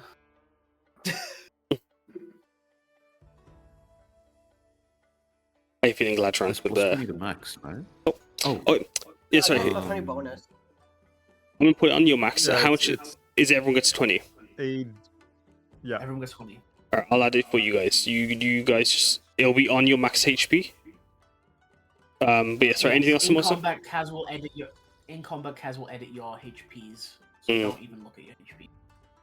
okay. Yeah, there. Okay. I'll. I thought I was doing that, and I'm like, No, you're good. Clay, it's no trouble on my end. gotcha. Initially, Gladdron would take in the sights as these are all foreign and new, but he will refocus on the task at hand, and he's not familiar with spirits and ghosts, and he'll be looking. He's trying to spot an enemy that is perhaps not there. He's looking at shadows. He's looking at any sort of exaggerated movement that he catches in his vision. So he's just being paranoid. Yeah. Basically. As then, lastly, Kumari, how are you feeling? Less excited after remembering about the Greece yokai. But no, it is very pretty. But she's kind of focused now, and a little less excited because of the Greece. Mm. And the the possibility of fires starting being very high. Yes. He's kind of keeping an eye on the two little dragon fellas in the party. Luckily, I have no fire spells yet. We praise. Almost all I do is born of flame. All I have is a chaos bolt that could give me fire if we're lucky. If we're unlucky. Unlucky, actually, yeah. As that's where we're gonna Y'all take roll the dice on that a shit. we're gonna take a quick break. As I'm gonna pop in chat the 15 minutes of me. Are you guys cool with going for another hour and a half, another 2 hours ish? The session, depending I'm cool on. with as much time, yeah. Yep. I'm game. Oh, yeah, I that was shall nice. return shortly. Nice. Please do. Also, Kaz, just as a note, can you don't have to tell me every time, but can you just like pause a little, if you're giving anyone advantage or disadvantage, just so I can decide if I should use the subclass feature? I mean, I normally don't. Alright, thanks. Yeah, so like if you ever feel like you can always ask. If I'm gonna ask if you could apply, I'll let you know. Can I just apply it? I think I can just apply it to anyone, anything I see. Yeah, like if you like, cause if I'm usually applying advantage to someone, it's because someone's given the help action. Okay. Is usually the case. So it's always like if you want to use your feature, you're welcome to declare it, or you can. Okay, I think I'll say instead of that, then yeah, I'll just say like if you're giving disadvantage to us or advantage to the any enemy characters. Oh yeah, like, I'll declare it when I do.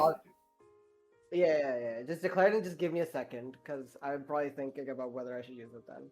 Yes, okay. Like even if like I'm halfway through the sentence, if you say, "Can I use this?" I'll step back and I'll allow you to use it. All right, gotcha. If that helps. Cool. Just making sure. Yeah, Alright, no, I of will course, see yeah. you. I'm- Nice. I have to go get my package. I'll be right back. Yeah, sure, man.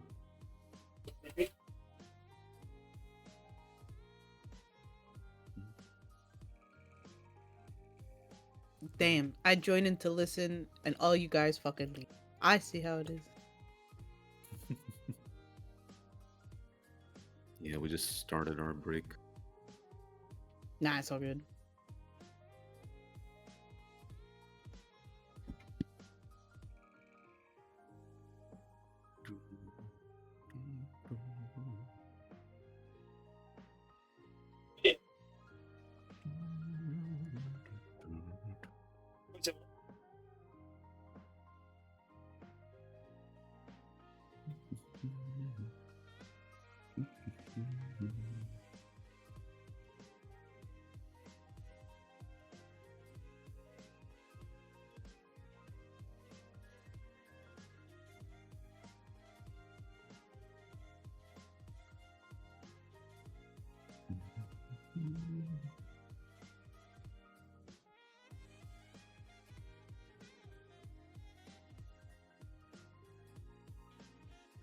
I think it's.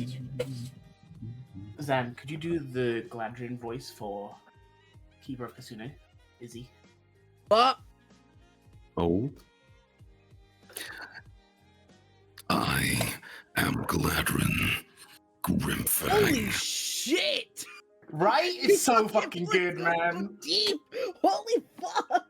It rumbles my chest. Oh, sorry. It gives me the rumblies. It does. So They leave naught but ash in my wake. Holy fuck! yeah, I was talking. I'm really looking forward for him to meet Kulbaha. Oh my god! Yeah. The fire. am I I love still the the dinosaur. only Dragonborn in here? Just I- wait till I fucking retire! I want this bitch gone! I want to play my fucking Dragonborn! Let me in! Very surprised to hear that. Yeah, you're the only Dragonborn. We have like a one lizard folk, which is Kulbaha, and then we have one Cole. Nice. I'm trying to retire. I swear, as soon as I'll bring him in. Let me in. No, there is another Dragonborn. Tycho. Ah, Oh well, that's an NPC. So that counts. It does. I was talking about Miss Boo, Abby's character. Oh, she is a Dragonborn. She is a Dragonborn. She is. I think of her as a fish, though. She's a copper dragon. nice. Close enough.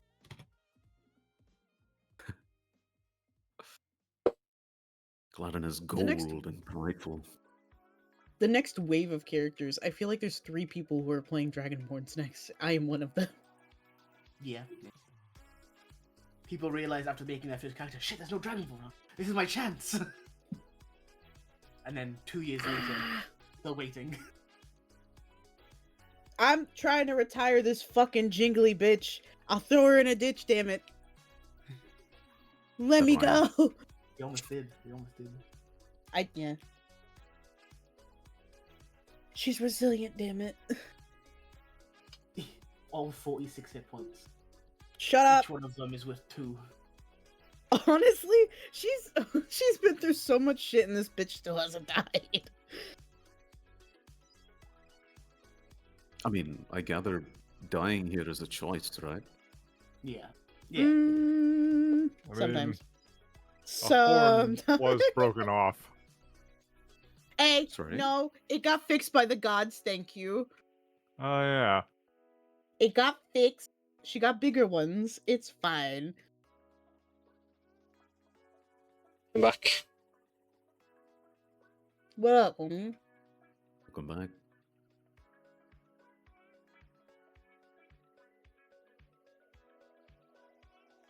Hope you're enjoying the session, by the way, Zahn. Yeah, man. It's always Oh fun my God. to RP. There's Zahn and there's Zahn. How am I gonna know? Yeah. It's What? Doran is One's a character, one's a person. There's Oh another one. god. it's another one. Foster. It's spelled like Xan and then yours is what? Zahn? Yeah. Fuck. To be fair, Zahn can't be that far off retiring. He's been here longer than I have. Zahn's I was thinking gonna about say it. Zahn and Drake I think are the oldest. Hmm. Mm-hmm. Jack maybe too? Yes. Yeah, I think so. Mhm. Drake, Zahn. Ademus? No, Demon No. is after me. Oh, really? Yeah, it's because AJ was playing Gosmet, but then a thing happened Oh, that right. forced. I don't know for That's why you. Ademus is Yeah. the second character. Mm-hmm.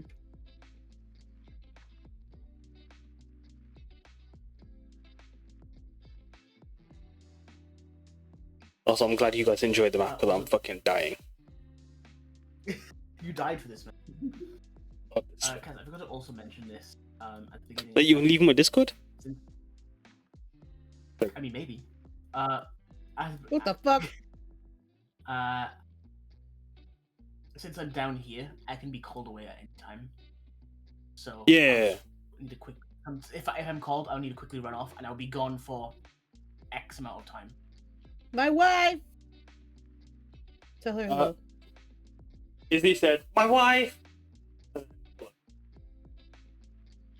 Thank you, G.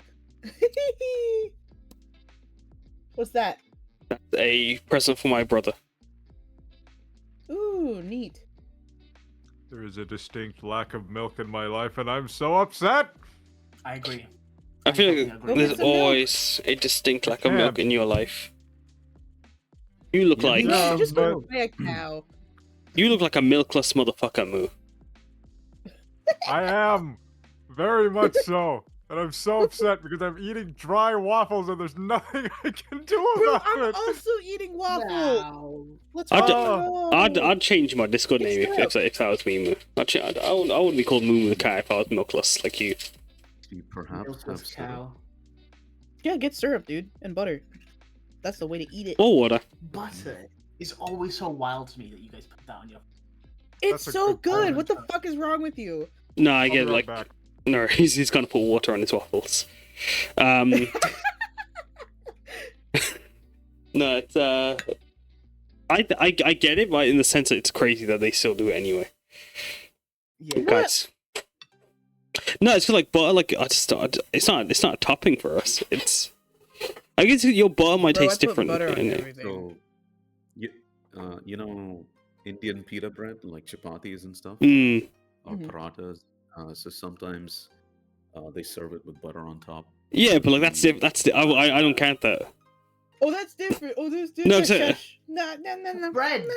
No, that's different. No, because it's like how I put butter on my toast. My mom puts ghee on like roti and shit. Like that's normal. Sorry. Put butter on my waffles. What the fuck? I'll fight Distinction you. I'll recognized. fist fight you right the No, fuck yeah, now. exactly. No, you are 100% correct. This is where we're beating up Izzy. That's the only that's. Oh, I'm Gotcha. booking my flight to England right the fuck now. Izzy's just gone like, hey yo, Kehsav, butter on to waffles. Kiss my wife and go home. Like that is just butter on waffles. And Not yet. syrup and cinnamon. I mean now, fuck? she adds cinnamon syrup. Now that's different now. I add cinnamon to fucking everything. Oh, I'm a sorry, cinnamon Izzy. fiend. I wouldn't eat it just with butter. There has to be something else. No, exactly. Like I couldn't. Like it's crazy the thought. Like with pancakes, I can get it in the sense that like if you butter the pancake, Can't. if you butter the pancake like Funny you say that. that. It's funny you say that because I You got butter. had there was nothing else for me to Oh, there was man. nothing else for me to put on this. Feels bad, It's dude. just butter. Yeah. Yeah. Nah. I mean waffles are basically bread. Oh man. Yeah, that's what I'm saying, Moo. That's what I'm saying. I'll say though. Though. Let's bring Trying it to up. fucking gaslight me. Bring up roti for a second. I gotta say when my mom would ask me to put the butter on, I was living that shit. Lather that shit on, It's and then you good, spit, right? you spit them around on together. I felt like I was, Yep. I felt I was Gordon Ramsay. The like Damn. the Gordon's got The, nothing like- on this. Tell him. not like scorched cooked, but like the like brown roasted roti You mean like tandoori slathered or? in butter with fucking with like cinnamon on it. Jesus Christ. Oh, you I think you might mean paratha Moo, or shake my paratha. hand. Me and cinnamon, bro. Yeah, because we You talking might about be that thinking earlier. of paratha. Yeah. Roti's good enough to eat on its own. I do eat it with tandoori, but it's so fucking good. Nah, I don't even like it to be honest. Nah, it's either naan or paratha for Really? me. Nah, I know. Like it was always just like it was. I always like growing up. I was like, it's aight. Like, oh, give me pulia. Ooh, I'd cane that shit. So, Oh. You guys being pulia South then? Indian, man, we have a distinction between paratha and then we have this thing called like South Indian Kerala parota. Mm, So that it's like more flaky. It's more yeah. Because like It's more delicious, man. no, like In my when we'd watch TV. Yeah, when we'd watch like when my granddad would watch CTV and stuff, there'd be like Shana's paratha would be on would be like advertised and stuff, and like that was always flaky. I'm like, Mom, why can't you make it like that? Because like ours would be like filled, and she's like, I don't, we don't. She would like, you're gonna eat them how I make them. And then I mentioned how like because we moved here, and like I mentioned, oh, they've got the Shana's parathas here. It's like this shit. I'm like, okay, man. All right, chill, relax, Cam. God, So Man. in camp, I am. things like that? Kamlesh won't let me have my basic ass food. I always want like even like those Indian mothers. Continue. no go on. No, I was just gonna say, Indian mothers are like, it's like a faction war the way they fucking cook. My mother and my aunts Don't get me started. fucking constantly The constantly way fighting in the kitchen about how they cook shit. me, my brothers, and like all my immediate family dug on my aunt for her shit cooking. Oh, it's fucking ass. It's so bad. It's awful.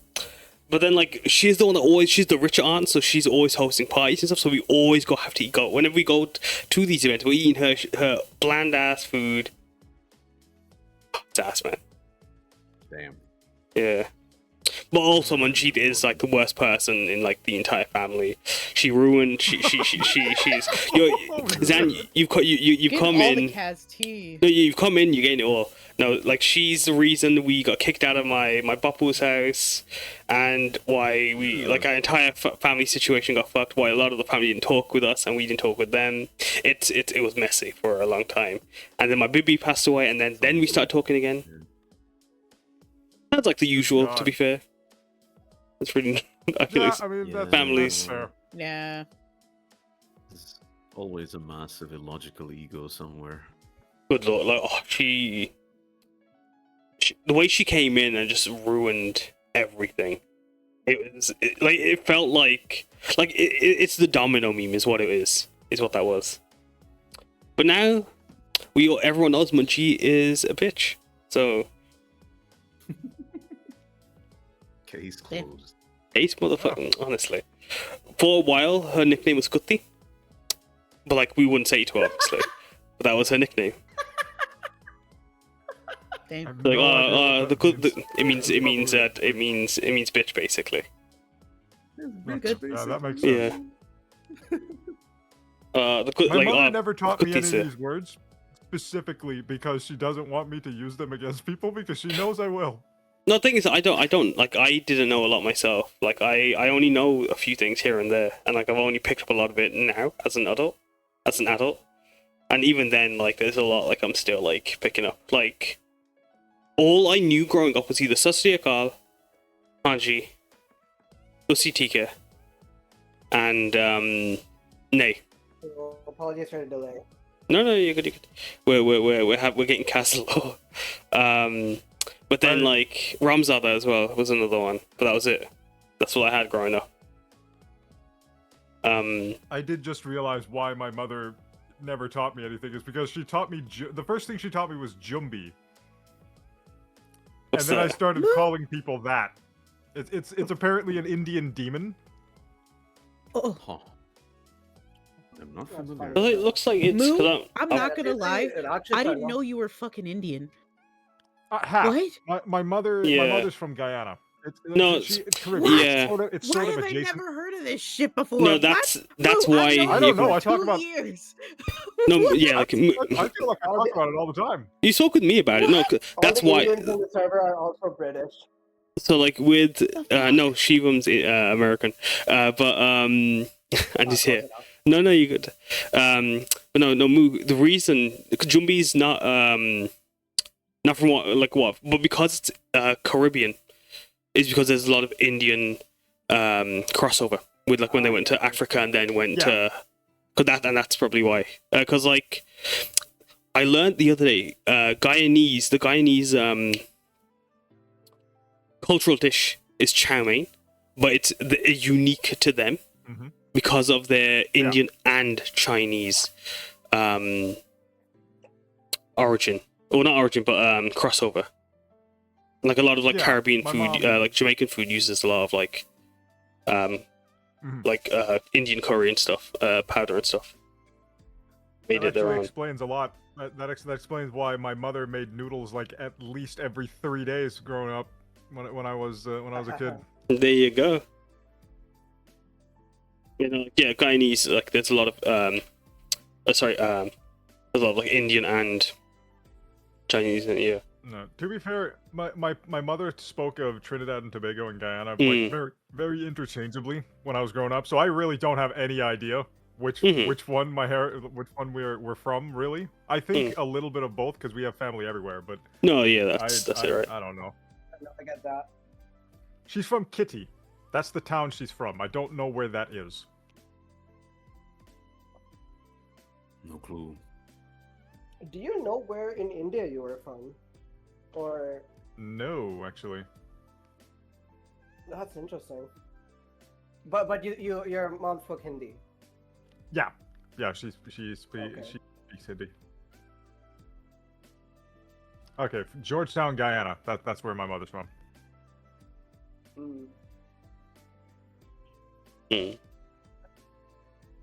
Yes, everyone ready to continue in a second?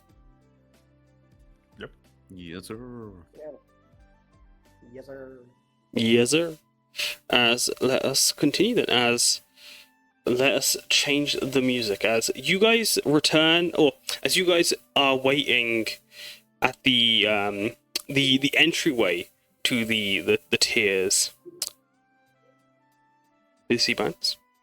As you guys were waiting at the entryways to the tiers, the tier bats, you would see, Majarah would come back after a few moments, and with him is a rather broad-shouldered, athletic-looking, towering grey-skinned Goliath with these. Their markings are like several lines down along each other, mimicking the pattern of flames that have been carved into them as their ancestral tattoo styling. Their head dyed a vibrant red, as it's been tied into a long braid that's wrapped around them, around their waist, as they wear that lenga-styled lotus skirt, but with trousers of white underneath. With long-tongued teethed gaiter, two teeth on these ones, as they step forward. Their top is half draped over them, half exposing their chest. As you can see, they've got a bandolier of oils and clay pots that are marked with several types of mud as they come towards you. Hands behind their backs. Points to her own bandolier. You're a masseuse as well? Well, kind of, but more for the inner body. Oh, I see. I'm a nurse. Oh, that's cool. I mean, well, Yeah, no, you're a masseuse. That's so cool. is that how that works? As it, like, immediately that professionalism gone. As like Majarah just turns, looking up at the Goliath, and then looks back at you guys. As he starts exclaiming with you guys. As this very young, handsome Goliath man with a very powerful chin and a thick, bushy mustache of that same fiery red, is just like, yeah, like them. I've never thought of massaging as medicine for the outside. I'm gonna use that next time. Is that okay, boss? Yeah, no, I think that's excellent. You could explain it's like medicine, yeah. And then they'll be like, oh, and they'll feel all rejuvenated and healthy. This is, as you could say, this is medicine of the soul. Majarah just stands there hoping that you both agree. And you watch as like he goes, he flushes pink. He exclaims as he's excited about it all. Sorry, that took a bit longer. I had to muster it that for a second. My brain was processing for a second, but he cheers excitedly. Like I always say, relaxation and stress. You know, stress builds to illness. So like going to a bathhouse and onsens, it's always good for a preventive measure. I think he just steps forward now and puts a hand on Samosa's shoulder. Greetings. Apologies. You stretch all the way up to reach Samosa's stretching all the way up. This is completely out. I hope we are not intruding. I know you're still working, are you not? Oh yeah, but the boss said it's important, and but what boss says, that massage can. Well, I've got nothing booked for the next 10 minutes. Of course. We are adventurers from New Tiachima. We are here. Yeah, boss was saying. Yokai problem. Yeah, no, oh, yeah. Do you know? Do you have any information about what went down here? What yeah, we could be up against, if you will. I mean, well, I'll level with you. I don't know exactly what I was looking at, to be fair, but like just some weird monster, like you know when you think of like sludge. Yeah, I see you.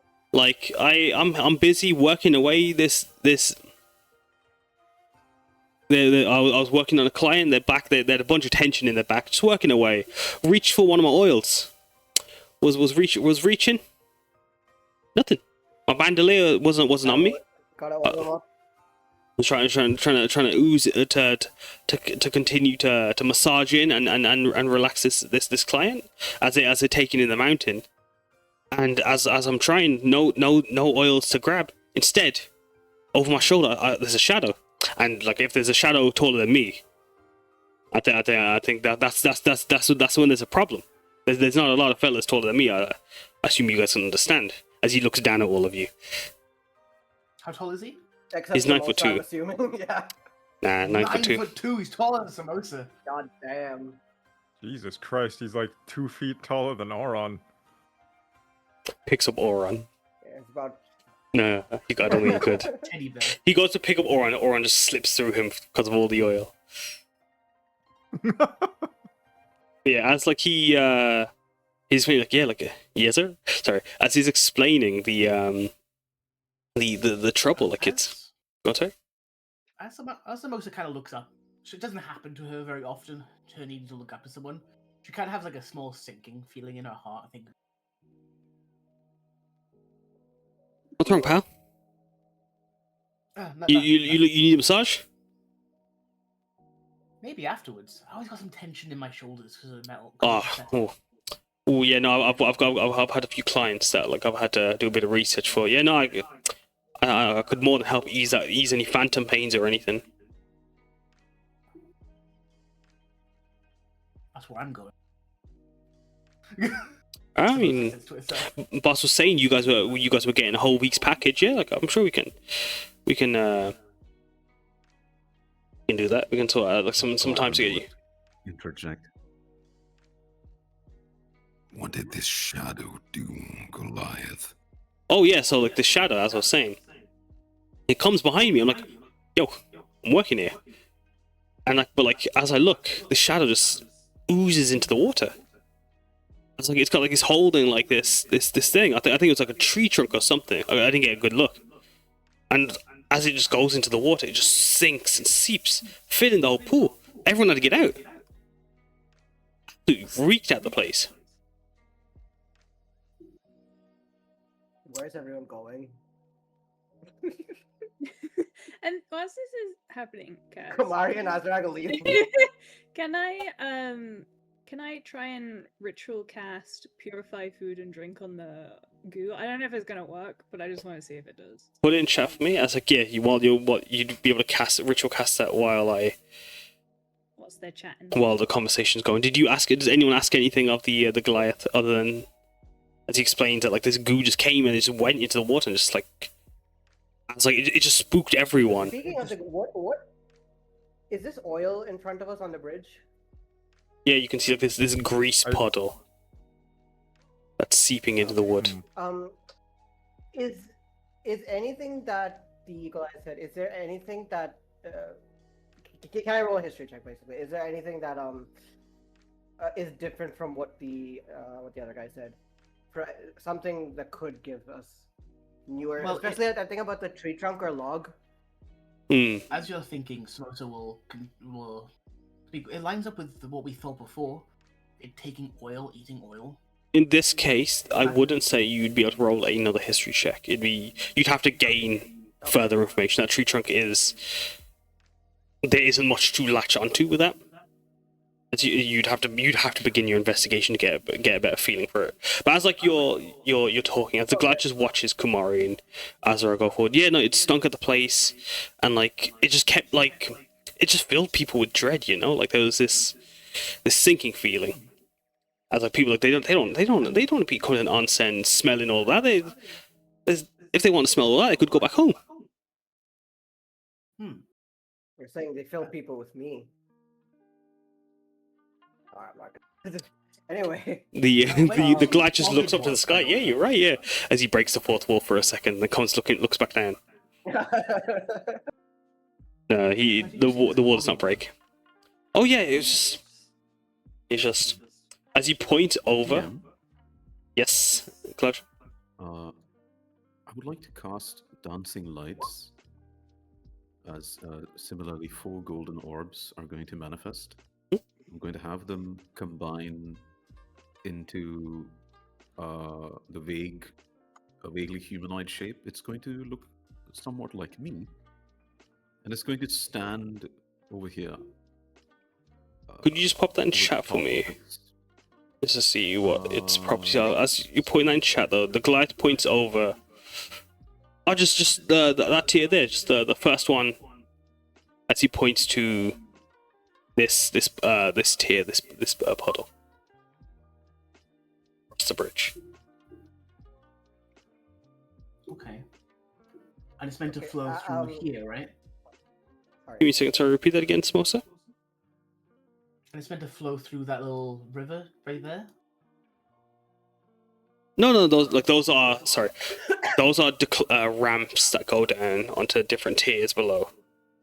That is a oil trail. Okay. Yeah, we'll see if we can get that sorted for you. Okay, I think I'll just ask one more question to the Goliath. So about the clients here, was there anything odd about them, suspicious, or perhaps could they have noticed anything, or? I mean, they were saying they've been super stressed at work. They've like all the chefs at work keep taking holidays, and like I'm like, you're the boss. He's like, well, he was saying that he's the owner of this place, and he keeps giving them holidays, and then he's complaining that they had holidays, getting stressed, putting it all over him, and I'm like, bro, like, well, I was thinking at least, and maybe I mean, could it be that it's his dread? Could it be his own? His own he's creating this. Is he creating this pestilence? Is that what you think? As he leans in, like getting really invested in this. You think he's the yokai? No, I'm not assuming. I don't want to pin blame here. I'm not assuming anything. We're just here to figure out what happened. We got to look at all the angles. I mean, it Yeah. could though. Yeah, of course, Like yeah. people come here to de-stress, so all of their stress and The icky stress, feelings perhaps. can kind of. Or perhaps No. the stress, even if that is not the yokai itself, it's what drew the yokai out. Oh, you mean like the yokoi's wanting me to massage it? Then you think I should come with you guys? Or? Do not give the yokai a massage. No. Oh. Do not. If you see the yokai, do whatever you do, don't give it a massage. Oh, okay. I mean, if it asks Not nicely, really, no. then yeah. Unless it asks nicely. I will. Unless in that one Like- specific case. Like if it's police, or if it's paying, or if it says it's got the full package. No, not paying because like it's not. Well, It's not gonna pay us a yokai. What if but, if it's paid to the package? As Majarah's like, package, yeah, yeah. if the yokai's paid, like I mean, it's the client. If the client wants it, as long as you're consenting. Oh yeah, you're right, boss. You're right, it's in the contract. Okay, I think while everyone else is just talking, I'm gonna move up here. Azarag, can I move to where you are? If that's okay. What I'm going to do is, Right. before you guys continue doing that, is there any more questions you want to ask the Goliath or Yeah, no, Majarah? I think as they're asking, I want to go to the. I'll just assume that the three of us are side by side. That's fine. Then- I'm gonna go to the pool of oil and I'm gonna ritual cast detect magic. So what about yourself, Kouji and Samosa and Gladdron? Did you guys ask any questions, or would you guys have asked everything you had in mind? I'm continuing with my dancing lights to see if anything happens, basically. I shall come back to that in a moment. Then yourself, Samosa or Kouji, sorry. I'll ask Samosa to go last. Okay, sorry. Go on, Kouji. No, I was I just was listening to the questions that everyone else was asking. I don't have any of my own really. Just looking to we'll see how the situation develops. Yes, yeah. Yes, Samosa. What would you like to ask? Nothing. So I think we got all the information we need. I think we have a gross grasp on what the yokai could be. We should have this done relatively soon. We'll try and get the blockage done for you as well. Cool. Yeah. We'll try and prevent any damage we can as well. But if Yeah, like things get it's hairy, we'll be we'll blocking fix some of the it. We'll drains definitely in fix- in the puddles. Some of the drains. Are there any more blocked drains? Yeah, like it's the ones that like have got a layer of oil slick in the top of them. Right. Okay.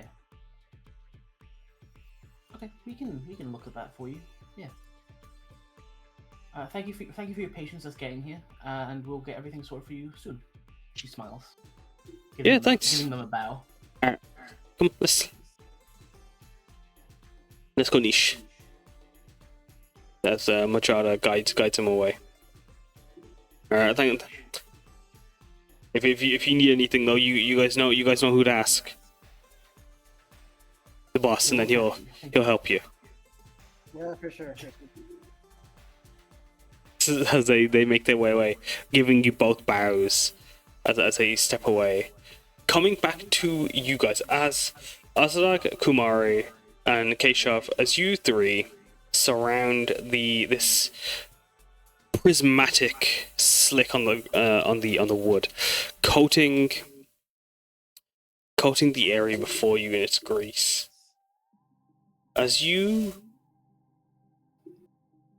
starting off with your purify spell. Give me a second. By the time you finish your ritual casting,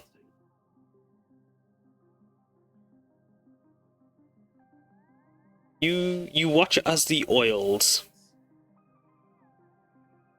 shimmer and like a few of the ripples of the oil leap up to reach for one of the threads the weavers. How does your purify magic look?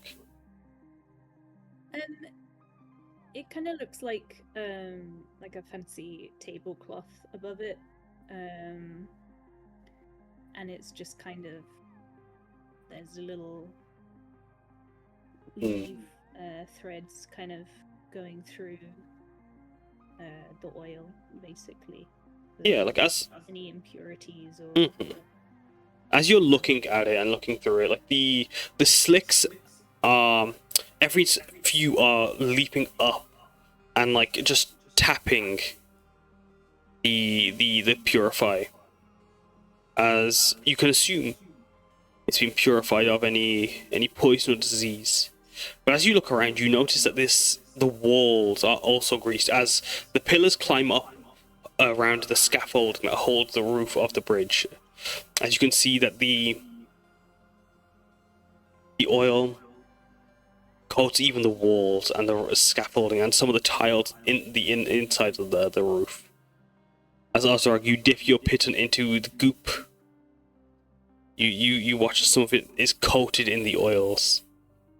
While with your dancing lights, Zahn, as you move towards them,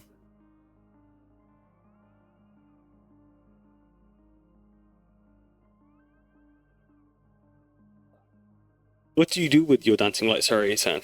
Oh, sorry, Gladdron. As it takes on this your shape.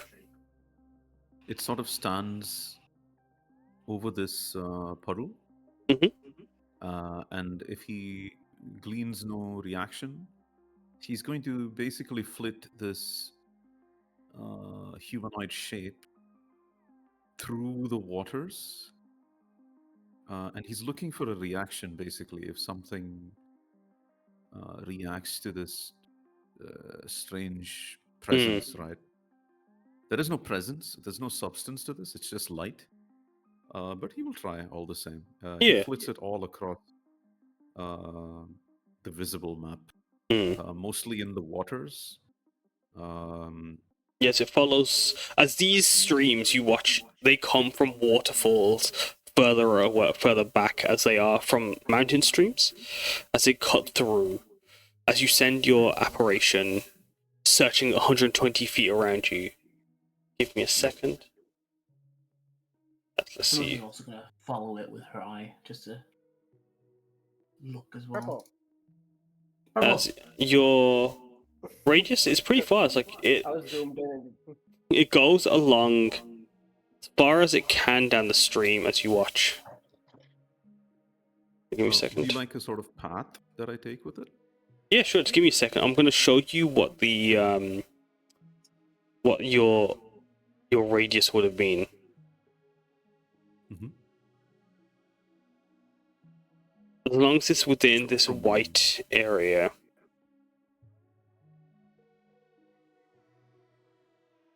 Oh.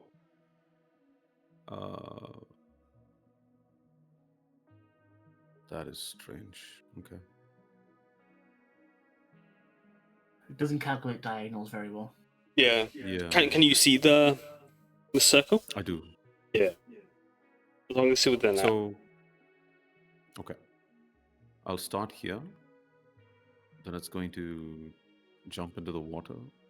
It's going to travel like so.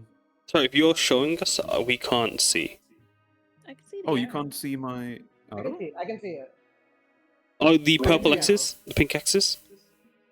Yes. Yeah, Yes. Oh, I can see those here. See that? Yeah. So just showing you the path. The point of the arrow is the path that the apparition is taking. It'll go up to there. It's going to hover above This this way. puddle. It's going to go there. Hover around here. Going there. It'll go into the water. Oops, my bad. It'll go around there, and then it'll go here, hang in the water, and yeah, he'll be doing this for a while. As you guys are doing that, as you're watching the light cast, as it's becoming quite dark over, as night is beginning to fall, I'm just gonna shift the brightness as night slowly falls over the onsen. Yeah, Kaz, can you see the path so I can delete the writing? I can see it here. As you send it, when your light is up here, you see this strange shadow cast along up past the bridge, but moving towards your light, Gladdron. But as you send it up to scan, Hover there. Oh, go ahead. yeah, sorry, you'd have seen the shadow cast around here of something behind this stone building with its gabled roof, past the bridge, having its light cast on it. If I see that, I would have the light hover here, the silhouette. You wouldn't actually be able to see over there. It's okay. It's something behind this shadow here, something behind this wall. Yeah, if I don't see it, I'll just continue my path. I see. As you send it, you can't gauge much. As the tiers go up, your sight is quite difficult. Like for this tier and even the tier above that, behind the moon bridge, or sorry, the bridge. You don't have the most perfect view, but you see that the pools, the 3 pools that you specifically marked, they all do have a sheen to them.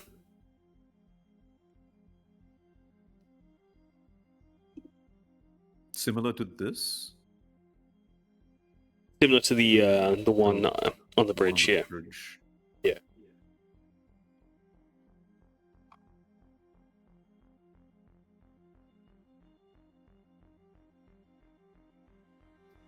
As you see and Yeah, I'll hear the mention- bubbles pop around the on the pools. I'll mention to the party.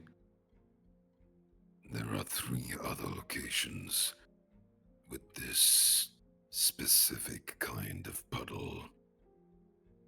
We must investigate. Okay. Yeah, those are the areas with I'd the block assume- pipes. I'd assume the puddles are similar, are they not? There's a similar kind of slick, yeah. They ripple and move slightly sure. different, but generally they're the same, yeah. Similar properties from what you can I'm see. sure investigating one would. I'd say let's try clearing them out as once we've investigated them. We need to move around here. These are not gonna be fun. I don't think the spirit's gonna be affected by them, so. Or the yokai, apologies. So there's still grease left there, but it's not. Is it less greasy? Yes, less greasy. Like in Is my no. ritual casting right now? What were you ritual casting in? Sorry. Well, oh yeah, you detect magic. It was conjuration. You sent a conjuration essence from the oil. But your purify magic, for what if it could do something, it's done. It's done what it could, Kumari. But it doesn't remove the oil. Sorry, what were you saying? Sorry, Kehsav? Sorry, Kehsav? Yeah, so it's conjuration. Is there anything? Okay, so if you want me to describe my detect magic, it's just could you please? Yeah. It's almost as if I'm rewinding. I'm not good enough at this to literally rewind massive objects in front of me, but I am good enough to. It's almost like a chaotic rewinding of the magic itself that distorts the magic as it's doing it, but keeps the raw essence of it. Yeah. Like you'd watch like the oil shift like a bobby form. But yeah, it just reveals that it's something that was conjured. Cool. Can I jump over it, guess? Yeah. You want an athletics check?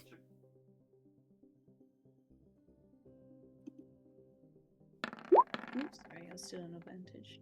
Yep. With the 20, you were able to leap over it, no trouble. Could I carefully walk around it? Go here. Roll for me a acrobatics check as you try to walk around it as carefully as you can. Sure. Hold on. I shall 12. do the same. Azarag, as No, you... that was mine. Not his. Yep. Oh, sorry, my mistake. Yeah, with the 12, yeah. You, every now and then... Oh, God, sorry, Kehsav? Up. Rep. As Azarag... R3. As Azarag, you're moving with your goop-covered piton. You have to hug the wall. Even with your small frame, it's touching everything. Even then, the walls have a greasiness to them, so it's hard to find anything to balance yourself on.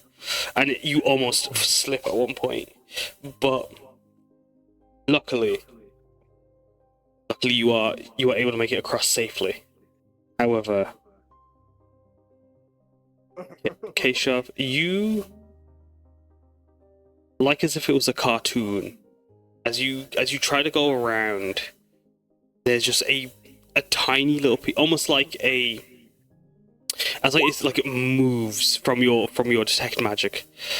You just whoops as you just fall onto your back and get coated in this slick. As this oil has given you the slick condition. As I'll put that in chat what that does. Oh no! Do I still get across it?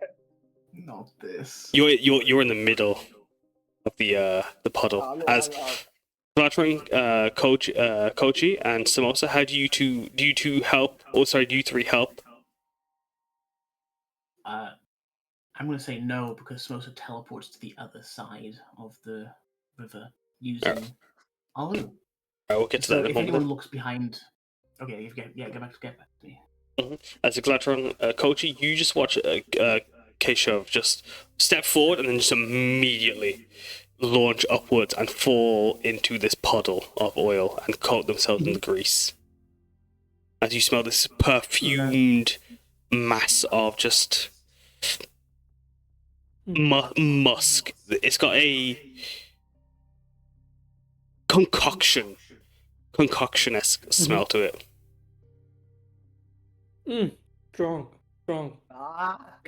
Okay, that's strong, buddy. All right. So he'll also want to move across. So he's also going to try and sort of carefully go across here. But does it look like Kehsav needs help getting up or out of this puddle? Absolutely. Okay, then he's gonna do that first.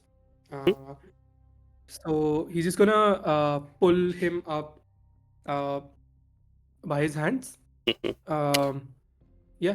Roll for me a strength or sleight of hand or any check you think that would fit you trying to help. Like where you try to pull up Kehsav. Okay. Yeah, As the they're oil. doing this, I think Gladdron would just speak. He would simply say, Why not try the same magic that you used on Azarag? Yeah, that's the plan. I need to get out of this first. Because... As what do you get? As Gladdron just says this, looking down at you in the oil. Do As- you really Do you need see to my get out of it state first? right now? But Sorry. Clean yourself and the puddle. it seemed relatively easy for you to cast that spell previously. Would you not be able to simply cast it from that angle? As The thing is, wait, hold on. Go on. Wait, okay, before I do anything, if I were to cast prestidigitation right now and get rid of it, would I just get covered in it again because I'm still in the fucking puddle? you'd have to No, I meant the puddle. you'd have to cast it on the puddle and then yourself. But you'd have to technically cast it at least 5 times for like each I think- square. Hold on. First of all, I think Kouji was going to help me up, right? Yes. As Kouji, that does Let that happen first. with the 12 you are able to pull up Kehsav. But as you go to pick Kehsav up, Mm-hmm. give me a I was gonna second. say, can I put myself on the square, or would I be closer to Kouji? You'd be there. Like Kouji would have to come to you. Give me a Yep. second. Where would I? You just move me wherever I'd be. No, yeah, you'd be there where you'd still be in the same place, but you'd be helped up. So Oh, you were I'd be prone, up. and then you brought Okay. back up. Just give me a second, please. Yeah, sure. Give me a second as well. Give me 1 minute. Yeah, so as before, I'll come to you in a second. Sorry, Samosa. Kouji, as you go to pick up Kehsav, is it like, do you put any gloves? Do you cover your hands, or you raw dog in it? Yeah, I was just thinking about the same thing. Like, it would probably get on me as well. And so, everything all right? Yeah, sorry, my cat just jumped from my desk and shook everything I had. No, My that apologies. checks out. No worries, no worries. I was thinking that I'd probably use. Just a sec, let me pull this up again. I have forgotten how to use this properly.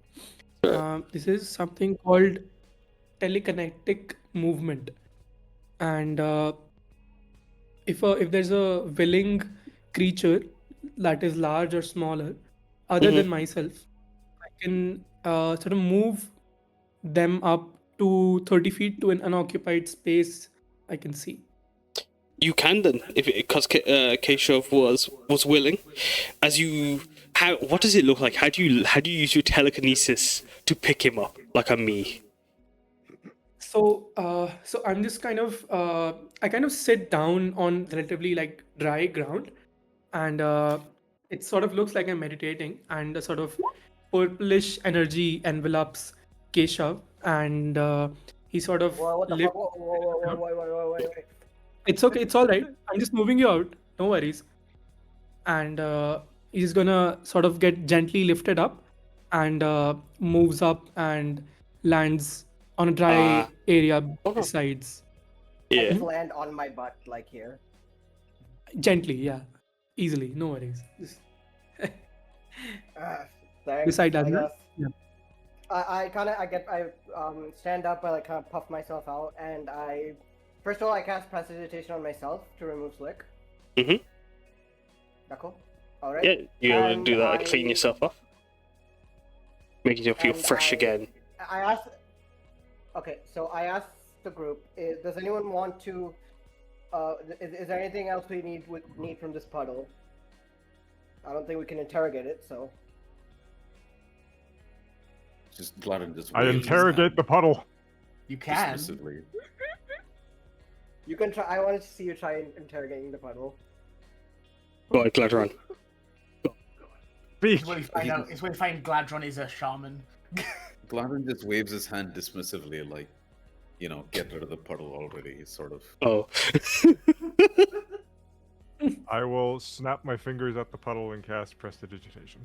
Mm-hmm. I will also cast. I think you said 5 presentations. Yeah, so you I d- will also cast prestidigitation. Together, yeah. All three of you. Boom.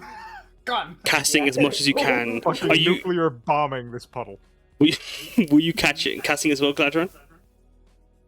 I don't have it. Oh, the noise, yeah. As Kehsav and Azarag together, it's 2 castings each. So as you it's like you're playing Squid Ink. Is it Squid Ink? Is that the game? I can't remember what it was. The one where you're clearing the paint. As you two together just sweep That's your magic. Splatoon, isn't it? Splatoon, that's it. Splatoon, With yeah. Splatoon, you it's like you're playing a game of Splatoon as you clear the grease on the bridge. Sadly, I do not have an edit of the map to remove the grease. As you clear the grease. I'm gonna just do this. That one's been cleared. I'm gonna move over to Samosa as it sparkles in that little area for being cleaned. As Samosa, how do you get to where you are? So, if anyone looks back, you would see as like a nearby shadow, as in like just a shadow from the pit. A hand kind of juts out of it, reaches her, reaching out to her and grabs her, and then kind of pulls her in. And she is gone, and stepping out of it is just the shadowy form of someone that looks almost identical to her.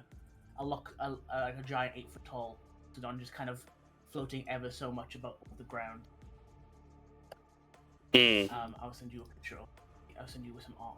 Like, meow. Yeah, Meow. Right, meow. there you are. As Alu appears. Alu appears. And he will start walking behind the group. Just completely wordlessly, silently. Not making any sound or movement to the train around him. Yo, Samosa, is that you or What? So it says from like. that you? Oh no, that's Alu. Oh yeah, you Good. haven't met yet. He's cool. You good or? They're cool. Kumari just Cool, pokes her head back around the corner and goes, "Oh, he's fine, dears." Alright. And she waves at Elu like, "Hello, Elu, darling." Alu puts their head in their heart and kind of bows to Miss Kumari. Nice to meet you, Alu. He just nods. So, but he doesn't say anything. Elu speaks I for the think- first time. I definitely move up a bit as I'm like saying hi. As you guys move along the map, then I'm going to have you guys move. As you cross over the bridge, you'd see this hut with a booth and counter with a vending machine, a table with a till, crates full of oils and toiletries, towels, and all sorts. As crates and barrels are behind it with a few spare bathrobes and all sorts on display and ready to be sold and organized. As a spinny chair is set over a greased rug that squelches underfoot as you step on it, Kumari. Can I grab some towels? Just gonna put them in my bag. You just in can. case. Yeah. They might be useful. Complimentary towels, thank you very much. Yeah. As you go to pick up these towels, they are covered in that blue, green, and pink prismatic oil, as they are also drenched. I think I also go to some towels and like That is touch them for a second before like recoiling my hand because they're wet. They are Right. oily. Can I use my mage hand to lift up the rug, just see if there's anything underneath it? You can. As the rug has nothing underneath it other than just the oil has seeped and soaked into the wood floor. Kumari's just like holding out her hand that she picked up the towels with and is just looking at it like, ugh. As yeah, would you guys as you guys see these cast oiled towels? concentration on Kumari's hand, just to help her out there. Thank you very much, dear. Of course. The I creature don't know has what the passed oil is through. after all. Sorry, give me a second. As Gladdron, what did you say? This creature has passed through here. It has left its trail. I am going to ask that if it's okay with you, although the voice is very good, I think it might be worth, only just because it is a bit hard of hearing at times. That's okay with you. No, it was just a bit too bassy, I think. Okay. And How dare you? no, it's really good. That's gotta be a compliment. I cannot state how like good and cool it is. It just is it is so deep. No, No, yeah, he said just for the sake of hearing. the creature How's has. your throat playing you right now? I'm surprised. It's fine. I'm used to this. Training, but yeah. So as he said- the creatures come through, as you see the marks through the oils and the rags that have been collected. If you want to, you can investigate the area before Kumari goes around the corner, or after Kumari goes around the corner. Or do you guys just go focus on the thing Kumari's found? I think I'll investigate the area as I'm walking through. That's Mhm. Roll me an investigation check then for me. As the rest of the group move forward, you'd spend a second to investigate.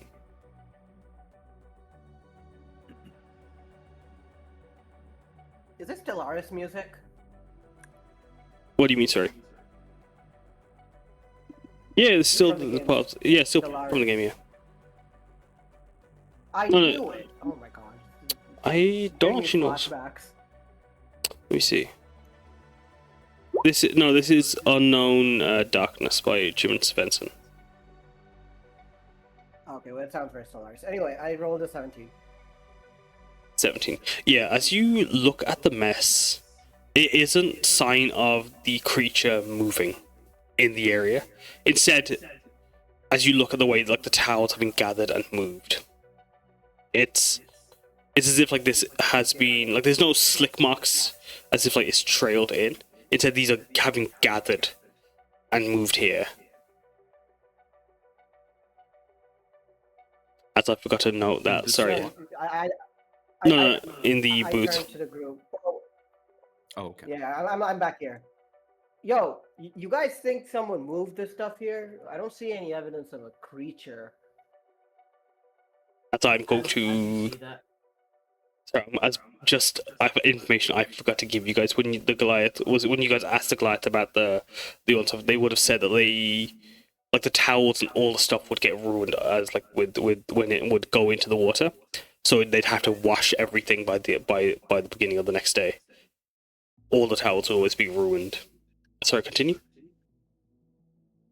As you say that, like, oh, do you think anything moved here? Olu will float over to this vending machine and just like push a button to get a soda.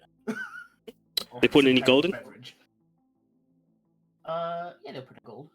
Yep, it will be 5 gold They'll for pull out a the shadow. drink. Any particular, or you look at the drawer? Look at the drawer. Alright, roll me D100.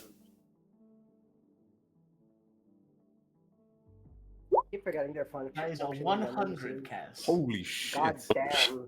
Sorry, what was Imagine that? if this was anything other than a drink drawer. Sorry, what was that, Kehsav? anything other than a fucking vending. No, nothing. I just said I keep forgetting that there are vending machines in the setting. Now, like, is one of the biggest inspirations for the setting was this piece of art I saw of a elf. Like, I think it was a Legend of Zelda art of them and Link just trying to order a drink. So give me a second. Let And the me. entirety of Dragon. Oh, do you what? Is there Sorry. anything of interest in there? And the entirety of the Dragon Ball series. It's true. Sorry, in the vending machine or? No, in the well, is there any change in the vending machine? But is there anything like of interest in the alcove here? I mean, like, you can roll an investigation check for sure, but like, Kehsav has found the majority of it is like, towels and rags and robes and such that have been soaked in oil that have been moved here. As with the 12 investigation, you don't get more, you don't gleam any more than Kehsav. If anything, you gleam less. Yeah. As Yeah, you just get that's coated fair. back in Oh, grease immediately from the Fuck. from stepping on the rug. History check from earlier. Why From my is history check from earlier. So- Would I glean anything about, especially from the news report? Would I know anything about this yokai having any sort of resistance or not weakness, but resistance basically? Specifically, do I think it would be resistant to fire? From the gleaming of like the information and like what you're seeing, being oil is coating things in oils. You didn't know much from the report from on the radio. Didn't speak about it. However, being made of oil, you could surmise it's probably weak to fire. Weak to fire. Yo, can we take some of these towels, burn them up, and chuck them at it if we need to? Actually, it's probably not a good idea to set this place on fire, is it? Yep. That's not a great idea. I was It thinking we would can significantly take reduce some our chances, bottles. Day at the spa.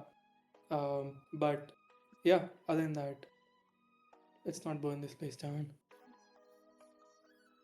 Well, if push comes to shove, I definitely note that there are oil-soaked rags and bottles around this area. So, just in case. Maybe if anything, we should avoid using fire. If we I still take note of it. yeah. I think Gladdron will turn to the two of you and say, Do you not see how I must restrain myself? I'm seeing it. Don't want to be on the other end of it, Man is actively smoking. I currently do not have any incendiary materials, so you needn't worry about me.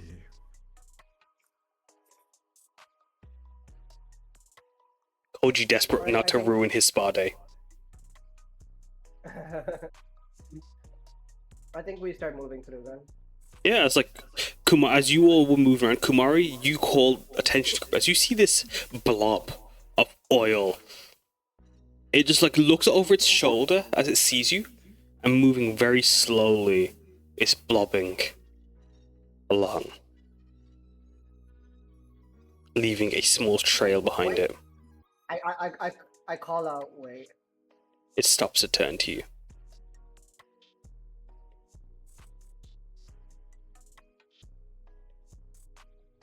Who are you?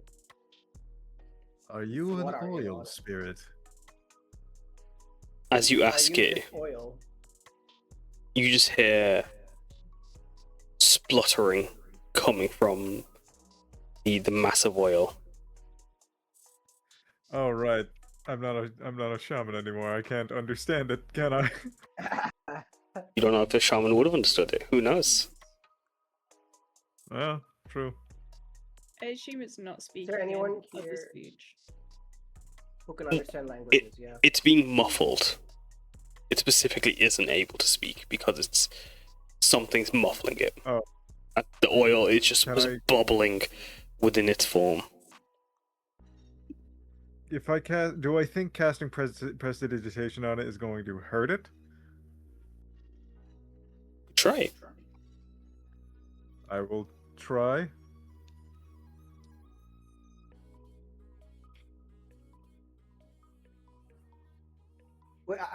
Before he does, I'm just gonna put a hand on his shoulder and say, "Wait." And I turned to the oil slick. Move forward. If you have heard of the spell, you have heard of the spell that cleans, have you not? You can move forward. If yes. It just like blobs forward for a second and comes back. No, it blobbed forward. But as like it, Would it? as you mentioned would that spell prestidigitation, hurt you in any way? it would turn to you, Azarag, and like it just like splutters at you once more, like kind of like blobs its form up and down. So Would that it hurt would, you? it would hurt you. Go forward if it would. And go backward if it won't.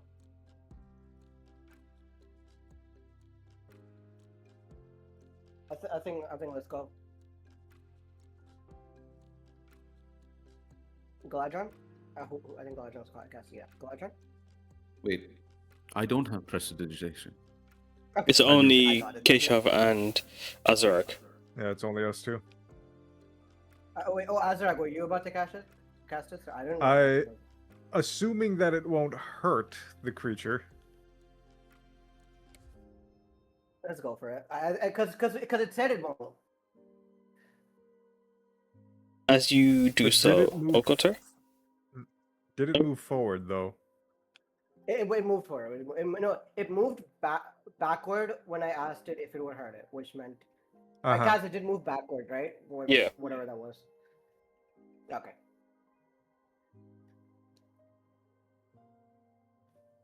Okay.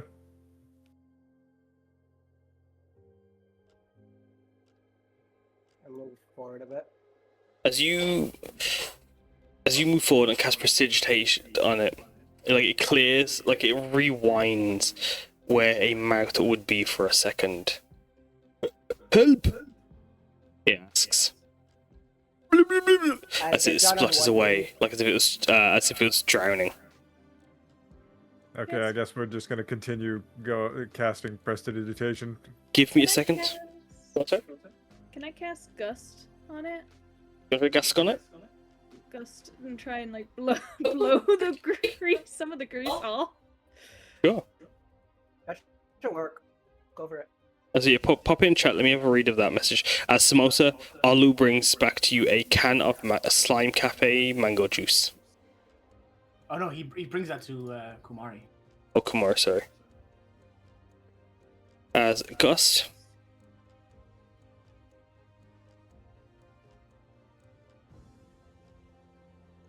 You know, all the steam is bad for your throat. And he cares more about Kumari than he does Samosa. It fails. As you guys, is it just who's casting prestidigitation on it? As it it calls for help for a moment, and then immediately gets that filled with oil again.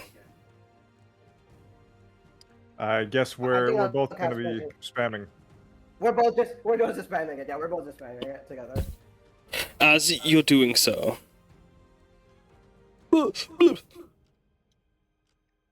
is struggling to Quick. as you're casting prestidigitation as fast as you guys can with Kumari's gust. You watch it just like blob and slide along the floor. As being slick, it just slides up the ramp, and as it hits the water, it skims over the surface for a moment. And then suddenly, it drops in. As you guys would have heard, as you prestidigitate, you clear some of its form for a moment, and you see the flashes of flames underneath for a moment. It's calling up for help. Then exclaims and help! The oil! It's covering me! Then it gets thrown. Whoa! It gets thrown back. Like Kumari's gust. And what does a gust look like? As they're just like spamming their prestidigitation. It looks like she gets a big sheet and like airs it out. As you just, it flies back. And is sinks to the bottom as you watch the water start to fill with grease.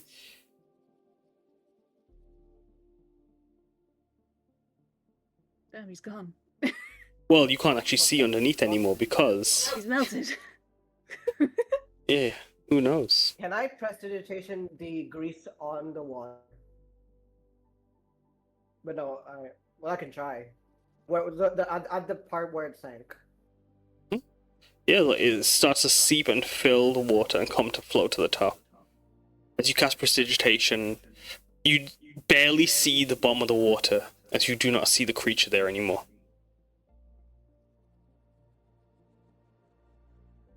Everyone I think we. back. I think he may have died. I don't think he's dead. As you go up the ramp, as you guys actually going up the ramp, can you all roll me a dex save, please? As you moved into a slick grease trail.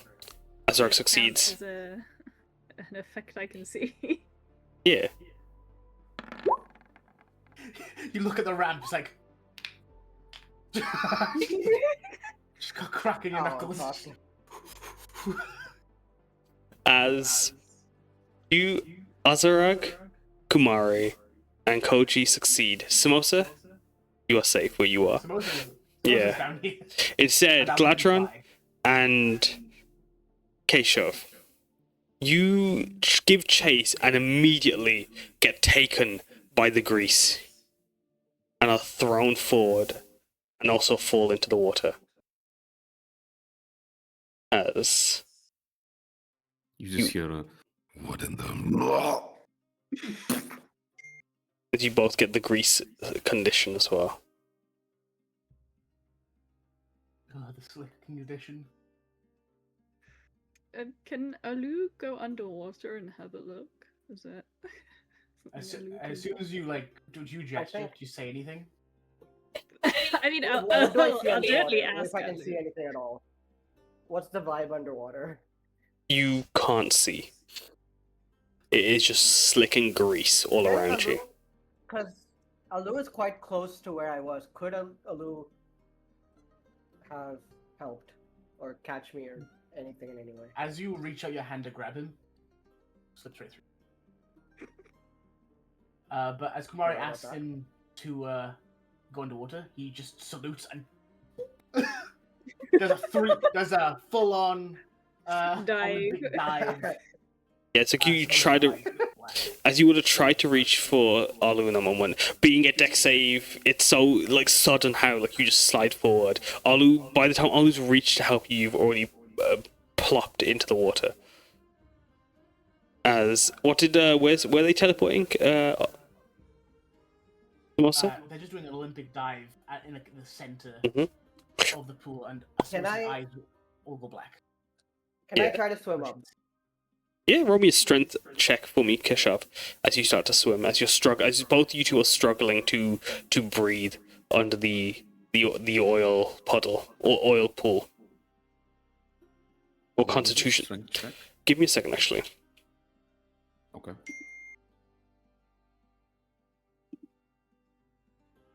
You both roll for me a Constitution saving throw. All right. Okay.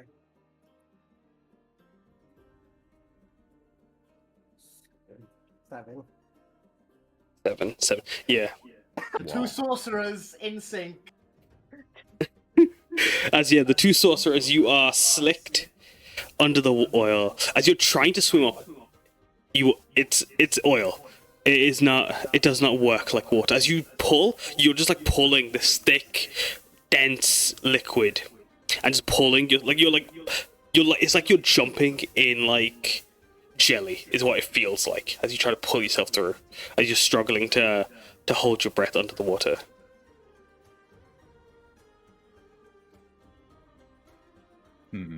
As does Olu, when Olu goes into the water, what does Olu do? They're diving in and looking around, and they will just grab both of them by the scruff of the neck, essentially, kind of very unceremoniously, and just start flying upwards. It is quite difficult as like Olu can't see in there either, but like reaching forward, Samosa's eyes went black, so he can't see. Oh, there you go, even better. Samosa can't see right now because No, I'm saying that's what Olu, even in the oil, it's quite difficult to see. Like you can barely see through it. As like you guys can just see each other glossing forward at each other. As Olu comes and grabs a hold of Kehsav and Gladdron by the scruffs, you guys are able to be pulled up by the apparition. I'm gonna start spamming precipitation all around us, just so we can get at least a little bit of sight and a little bit of a path through. Yeah. Same. Yeah. And think? Olu will toss you to the where the water isn't, where like and he will dive back down. So what is he doing back down there? I quickly cast precipitation on myself and move back. Fuck. Also, please remember to wait in turn for someone else to finish. Sorry, you were saying, Samosa? Sorry. Olu will dive back down to look for where the spirit is. Roll a perception check. At disadvantage? Gladdron, dear, Yes, could you cast your light in the water, maybe? Sort of wipes his mouth. Accursed oil. Very well. And he will cast dancing lights to follow Olu. As I will allow that to give. That reduces the disadvantage as the light goes into the water. As these dancing lights in the shape of Gladdron drop before you, Olu. Roll perception. As the rest of you guys are also. Being and this darkness being. Yeah, you guys. Go on, sorry? It will not be in the silhouette of Gladdron. It will be 4 distinct orbs of golden light spread out within 10 feet of each other. But it's sort of making like an area around Olu. Each orb emits 10 feet radius of light. So I'm trying to maximize its effectiveness. Yeah. As it fills the pool, making it easy for Olu to see. You all look in the water that shines for a moment. As Kehsav, you're trying to prestidigitate yourself clean and prestidigitate as much of the area of the water as you can see. You guys start to see that, like, as you're clearing and scrubbing away with magically of the water, you guys can see underneath this figure, this blob of oil trying to scrub itself. As in between two of its fingers is this, like, stick-like thing. As it's holding onto something, trying to scrub itself clean, it brings the stick up to its mouth. As you see this flame, but as like it's scrubbed itself of all the oil, this flamey spectre tries to put smoke on their cigar, and then just seeing that the cigar can't ignite, they just put their hands over their face as they just dissipate and melt into the water. They're gone.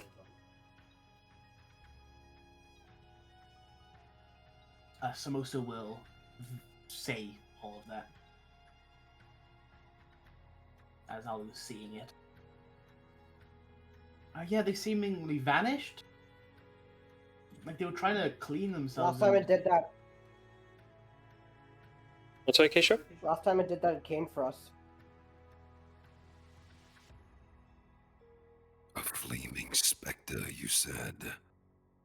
It seemed like it was trying to light something. Yeah, it seemed like it was trying to light a cigar of something, like it was try to clean and relax maybe, but the ooze stopped it. You see the oil-ridden Gladdron finally bare his fangs in a very wide grin. Just say the word, and I will light this pond ablaze. Can we establish what that word is so we can remove it from the vocabulary? That's good. That's what you say, sorry, Kumari? Can I do a perception? Yeah, roll perception. Sorry, and then ask you what that perception's for in a second. Was it like a spirit or like a yokai? Roll perception as well.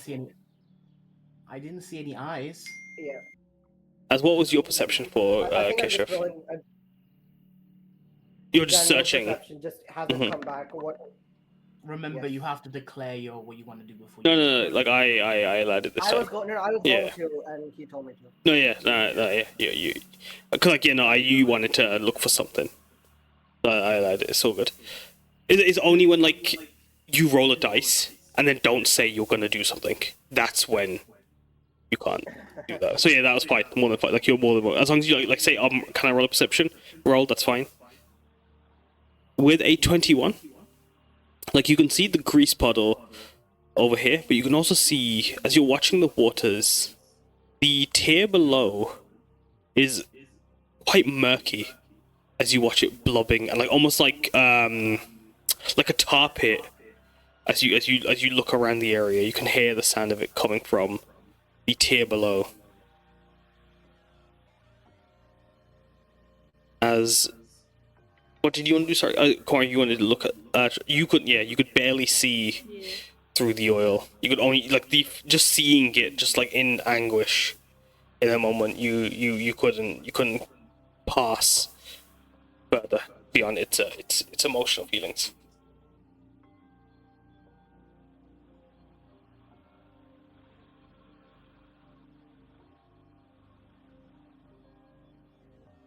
Gladdron now starts like sort of half activating a firebolt spell, switching it off, activates it, switches it off. So you see like a ball of fire appear in his hand, goes off, on, off, on. As You he can't- looks ahead in anticipation. Have you created a fire? It sort of doesn't touch his hand, it like just hovers. Is it above it. is it a spell that creates fire though? Is my question. Yes. Excellent. Azarag? Gladdron? Yes. Can you both roll Fuck's me sake. a dex save, please? I wasn't. Okay, cool. Can do. Sorry, what are you gonna Damn what were you gonna say? Sorry, Gladdron. So I wasn't intending to fire off the spell. This is just.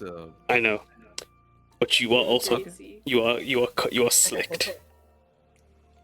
Covered in oil. As you pulled yourself from the because you got. Can I- go on.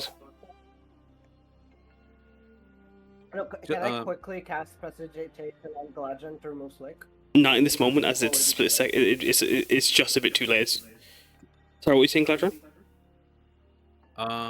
If I may hustle, technically, whenever we cast spells, they don't affect us. So in my mind, this wasn't touching my person. But yeah, if What if you still spell? wanna go ahead, I'll go. What spell are you casting on? Where are you? Where is the target area? Essentially, if So it's you know within how your you can 5 foot hold, cube, like if you're holding an action, that's different. Yes. That's what I Gotcha. was doing. Okay. Oh yeah, holding action is like I assume you were casting the spell because as slicked, No, you like I guys are. said. Yeah. No, because like So when when you go on, sorry. hold an action, Mhm. when you hold an action, you like have it half cast and you're concentrating on it, right? Gotcha. And That- whenever the trigger appears, then you let Hmm. it loose. So it hasn't gone off Gotcha, is gotcha, what I'm gotcha. trying to say. Yeah, no. Oh, so, So yeah, if no. you still want me to roll? then No, I'll no, do it. no, no. Yep, Azarag, you're safe. No, yeah, because for clarity's sake, like with how we've visually done held actions, I've not seen that done in that way essentially. And so when you said you were casting, I assumed you were casting as is. But whereas before, normally my players would declare they're holding their action to do something, and like you don't need to like have it be like prepared in that way if you don't want to.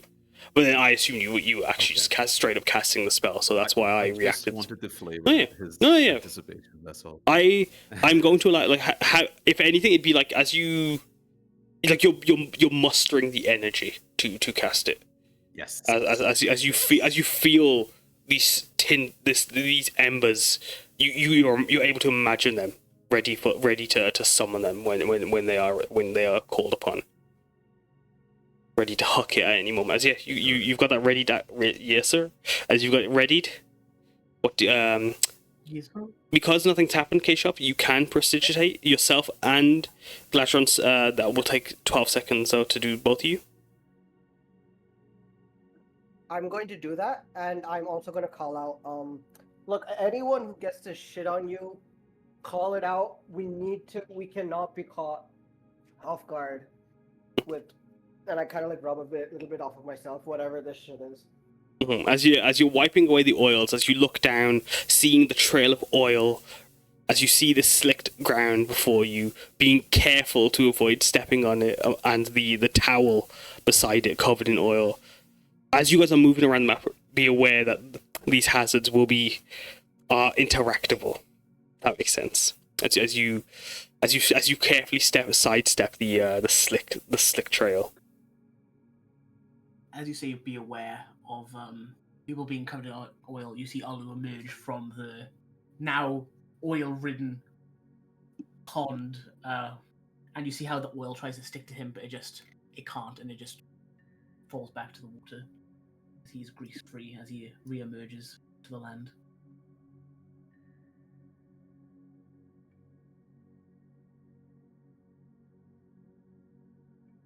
I mean, there's not many. What did you see down there? Samosa already described everything he saw. How does he describe it? The thing Being disappeared. is it sign language? How's it?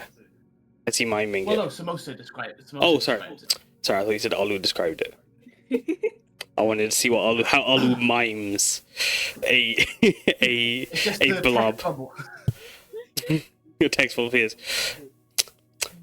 A blob was trying to smoke a cigar. Yeah. Yeah, that's right. Continue. Samosa will say, it looks like it was trying to clean itself off, and there's not many clean water sources left other than, like, 2. So we should keep an eye on the clean water sources to see where it will appear next. This one looks like the dirtiest. Yeah, well, yeah, it does. Does as you look down to see at the bottom of that tier, just the water burgeoning as bubbles push up, as oil bubbles are blown. As you start to see a hand reach out, a giant hand, This the dirtiest one.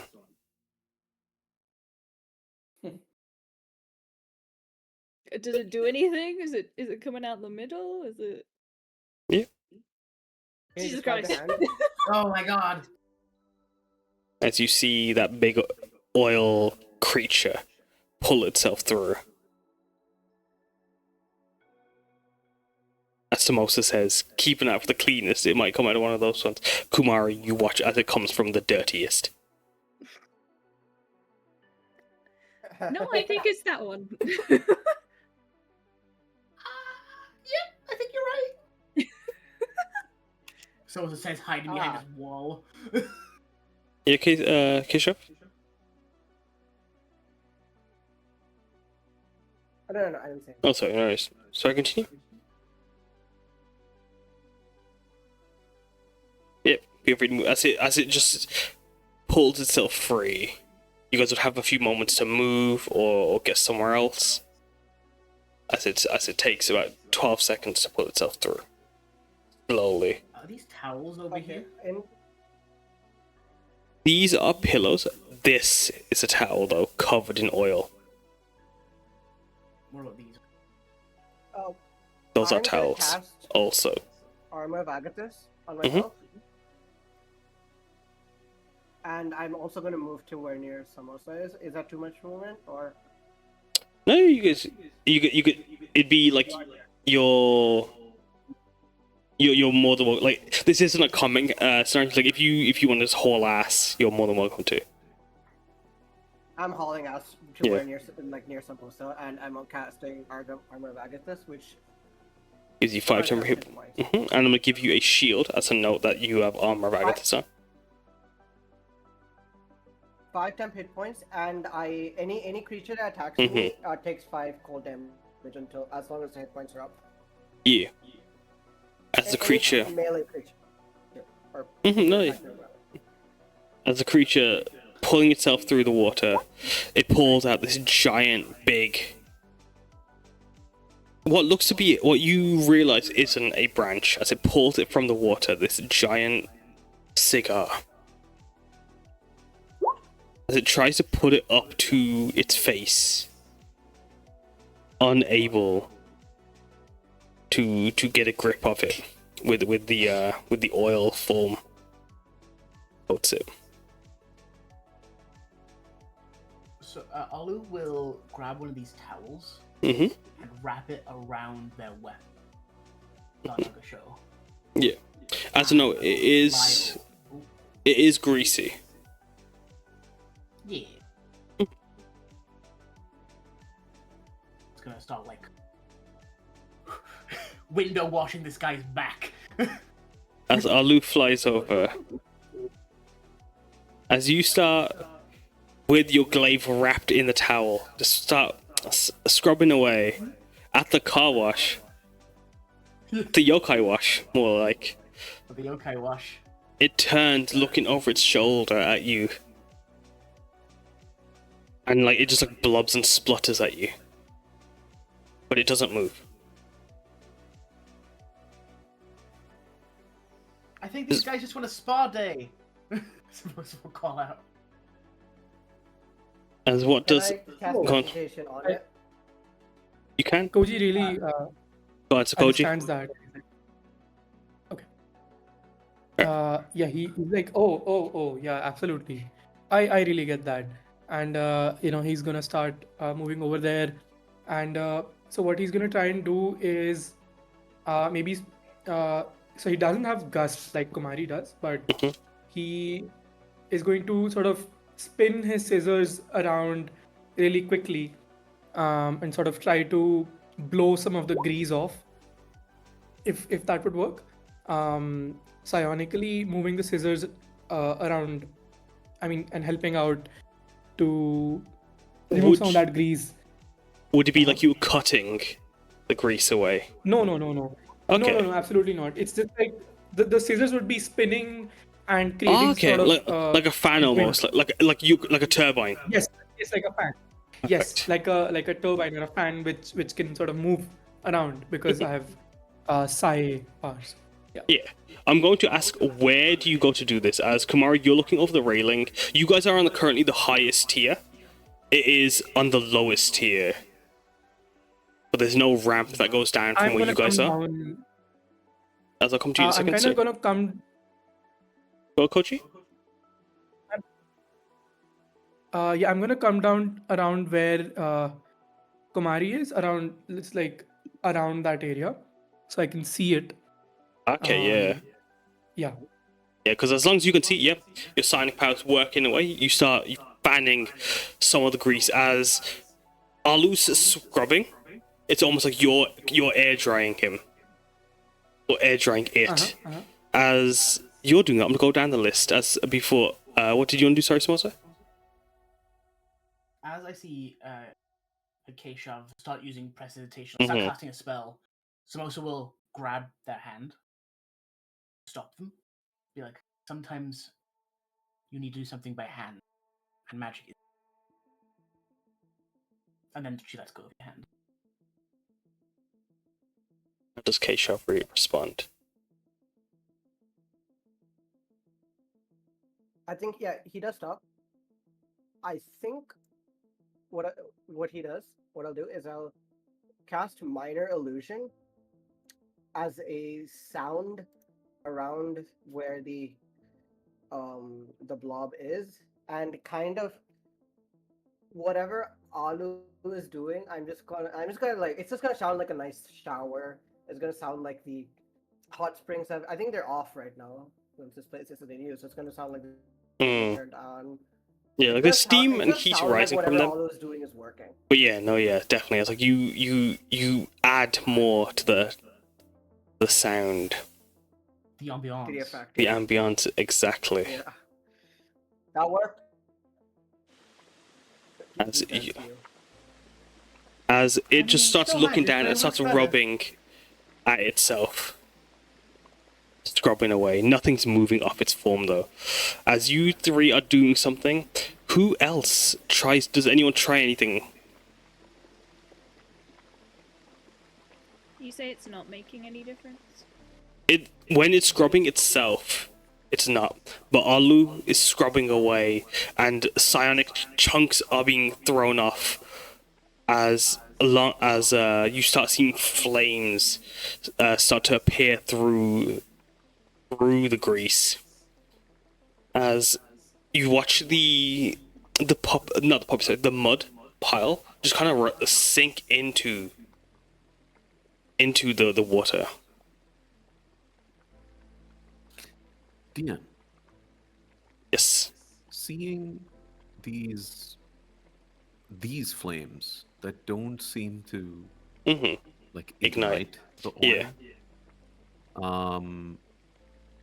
Can I try to use control flames to kind of wrest it from the oil?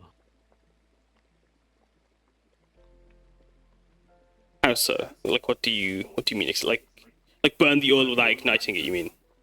No, I just wanted the flames I see. I want to assist its exit from the oil. Oh, I like that. By casting control flames. I'm going to allow it. How does that look when you do that? As these flames burgeoning. Gladdron's gonna get up on this pillar of sorts. That is a lantern. Never mind. No, yeah, you can climb onto. You climb like it's almost like a pagoda shape at the top, like a pyramid roof. As you can clamber onto it. Oh. Cool. If he can stand upon it, he will. Yeah. And he's going to sort of. Pink flames contrasting your gold beautifully. Sorry, continue. As he channels his magic, you sort of see an energy start to pulse from the tip of his tail and the bottom of his feet as a gold pulse of magical energy slowly arcs up his body and enters his hands as this energy sort of shoots out and like grabs on to the flame that is within the oil.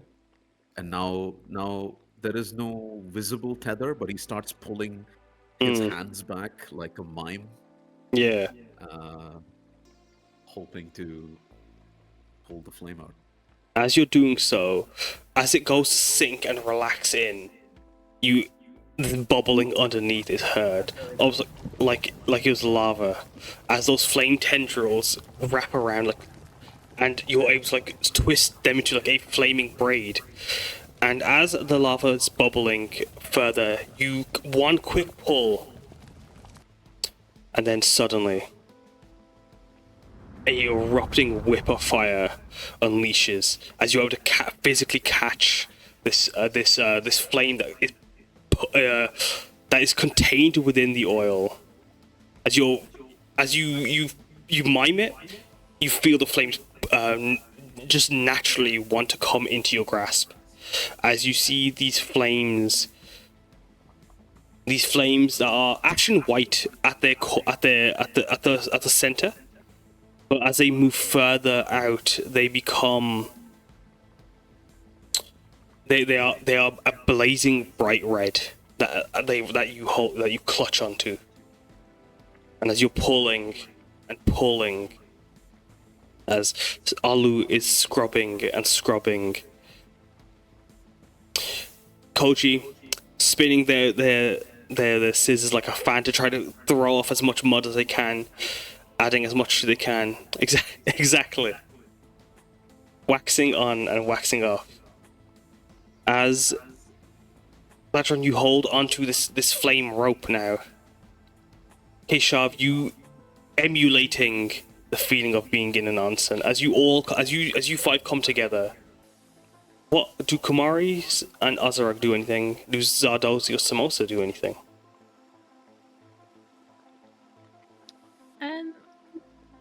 This would count as like a large creature now, so it wouldn't be blown away if I used Gust on it again. It sounds gargantuan. Good. Okay, good. I'll cast Gust to help with Kouji's fan, and Zardozi will reluctantly also grab a towel and help scrub with Alu. Reluctantly. Scrub with himself. No! We'll continue the prestidigitation, snapping at them. As you're snapping away, wiping. Is Zardozi cleaning them? Sorry.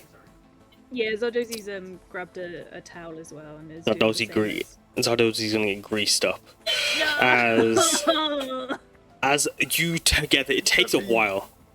Does anyone change up their motions? Are you just purely locked in? Are you guys working together? Do you come to sync in these moments? Are you all working in one rhythm, led by Gladdron's pulls? Are you all following the rhythm of the bubble sounds or the clicking of Azarag? Is there any? How do you guys come together to emulate that? Whatever everyone else is doing. Mm-hmm. Whatever everyone else is doing, I am like subtly switching up my minor illusion to fit that. So, as Gladdron's pulling it out, I will kind of increase the onsen sounds. I will just adjust my minor illusion in a response to whatever everyone else is doing. Yeah. As you make more of a steaming, bubbling water sound for Gladdron, the sound of squeaking soap for Zardozi and Alu, the sound of a blow dryer from Kumari and Kouji, and then the sound of just a running shower for Azarag, as together you watch as It's like an orchestra. exactly you're conducting this scene. As go ahead, for me, Samosa. How tall is this wall? As well as what wall? Sorry, that one goes up 10 feet. You could try to climb down or slide down if you want. Each wall goes up 10 feet. I shall reach it and like pull myself up and over. Oh, the fence comes up to just above your hip, but the decline is 10 feet. Okay, yeah, then Samosa will hop over and then slide down. And she will go into her bag of holding and throw out 2 blankets to Zardozi and Alu as like fresh towels. Okay. As they get closer to like cleaning it, I assume the oil towels are not helping as much, so the fresh towels. You need to cycle through them, but as you cycle through them, eventually. 1 second. As they're removing the oily towels, I'm just gonna quickly cast prestidigitation only on the towels, not on the creature itself. Oh yeah, so you're cycling through. Yeah. 100%. As together. You remove, you clean, and you orchestrate the perfect car wash. You okay, wash? Give me a second. Give me a minute. Poster challenge. Give me- Any artists make a poster for this? Give me 1 minute, by the way. No, Give it's... me a minute, I'll be right back. Are you good, yeah? Samosa will light some candles, some incense. You know, get the mood. Yeah, do you have, Getting darker. do you have incense to light? I do. I got incense and 9 candles. So, Samosa has them for spirits and honoring. How many incense? So I need to get more. Oh, I got 3 incense. I got 9 candles. as you start cleaning and working away, the yokai's form slowly becomes a giant flame that just is resting in the water. Its form humanoid, as its 2 legs lean out over the railings, one arm leaning over onto the tier above, the other arm just coasting over the side. As it lays there, its giant form splayed, only like its backside and just a bit of its back is in the water as it bubbles up. As you see that the oil in the water is still quite greasy, but its form is no longer. As his giant flaming body, its face is that of a giant Kirinborn. Their horns twisted like branches, as their face wrinkled and folded into drooping features. As within those voids, you can see eyes, target shapes with golden, lotus eyes with golden targets behind. As at the center is this mouth with tusks that point skyward. As you see this humanoid shape with a 2 thumbs on both ends of its hands, you see reaching back for that cigarette. As it brings one of its fingers and just like wraps around the cigar, it ignites and it just brings it up to its mouth.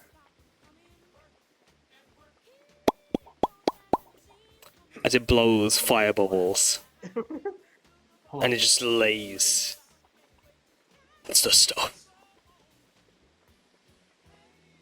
It exclaims. As who can speak ancient Shian? Not this looks Not done. me. Not you. Not me. I am checking. Nope. I cannot. Norris? Being folks that can speak common Shian, you can just about pass a few things here and there. But it's very roughly translated as like you'd imagine as you hear these words, you can hear the rough ideas of the sound and the words and the concepts. And although what would come across as very flowery, very poetic, very much a song, it just comes out. Go on. Remembering what you told me, Kaz, and since Samosa is very large and this guy is way larger, Samosa's gonna start like standing on this guy's legs to like help massage them. As Samosa climbs up onto the flames, you feel the heat emanating from this giant yokai. But as you start pushing down, you will take some fire damage, Samosa. But do you persevere? I persevere. As you watch Samosa start to stand onto the fiery figure's form, the this fire elemental yokai, holding its place. Oh, yeah, Oh, that ache for you. I've been crumpled into a mud pile. As it like that's how it translates to you guys. But you can imagine that there's more to these words. There must be. As like he keeps he's talking, but like as it's shortened with your understanding of common shit and the knowledge that they are from this original root. This fire elemental is just exasperated and just sinking deeper and deeper into water. as you massage its legs, Samosa, you take 5 fire damage. Does anyone else do anything? As the elemental just lays in there, smoking their giant cigar. Excuse me. Oh, it looks up, turning. Oh, hello. Oh, you've done a splendid job. Well, it's our pleasure. And how did you get covered in grease? Where is all this grease coming from? Well, I wanted a massage, and well, things snowballed, and like took some from the pagoda, and well, don't mess with Niyoh curses, basically. All I'll say. What did you take from a pagoda? Oh, just some oils. Also, some Niyoh curse Oil does you that. to be covered in oil? What was that? Sorry, Kehsav? I just said, what kind of oil does that? I think Kehsav says that. That's right, what were you saying, Kumari? And then he'll answer in a second. So the Niyoh cursed you to be covered in this oil? Well, assume so. As he's there, just still puffing away. So, I mean, I don't think it matters anymore. All's well ends well. As they're smoking, as he turns to Kehsav, jasmine, lavender, orange, sandalwood. All the basics. Coconut. Wait, sorry, is this still a fire elemental, or is this just like a guy? This is a giant fire being. Both. So yeah. Gotcha. I'm making sure. Let me see if I don't have a token that's very good at representing it. Let me see if I've got something. But yeah, as it just sits there, laying and splayed. Oh yeah, just a bit lower, as he points to Samosa. Samosa will do that and run down the legs. Scampering, as the spirit just lifts up the leg to give you a better balance. Try jumping. Thank you, sir. As you said it, call me Rishi. Or Rich even. Rishi. Rich, call me Rich. Ooh. You do have a rich personality. Thank you. I'd like to think I'm quite an exorbitant fella. Yeah, this'll have to do. We noticed some smaller grease guys around here. Are those friends of yours, or were that just... Of course they're friends of me. They're me. Oh, okay, good. I just, well... They don't need help like you. I mean, no. I've been... these onsens these days, they just don't point the service. Look at the grimy ass water. They don't say grimy ass water, but that's what it translates to you guys. Grimy ass water keeps getting dirty every time I step in it. Thank you, whoever put those glasses on. As he does pull out some spectral shades and then just pops them on.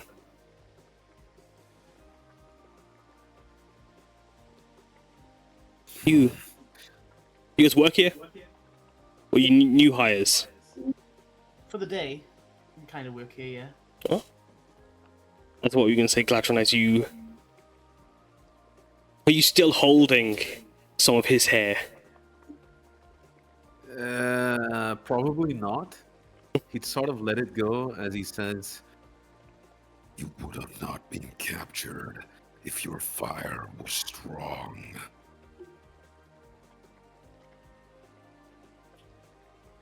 I don't know.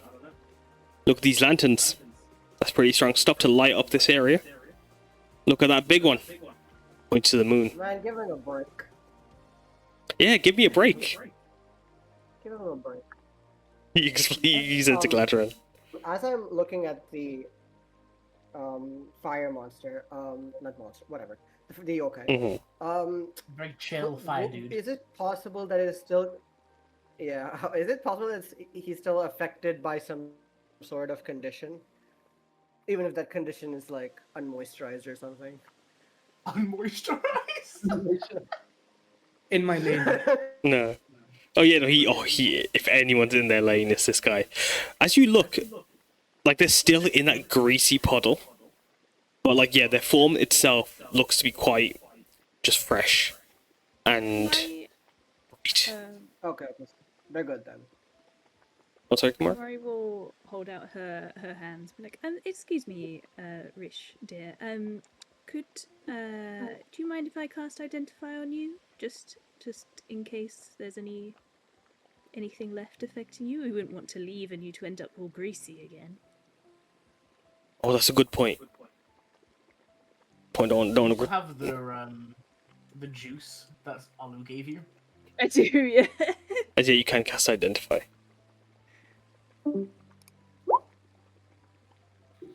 As they had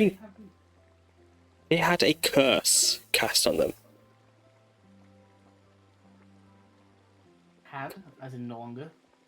Yes, as you feel the last of its energy dissipating, the curse was a powerful bit of magic. Transmutation. As it would transmutate and shift all the grime, all the grease of the world, all that would dull their flame, dim their light, would cake itself upon them. Now they no longer. Oh, excellent.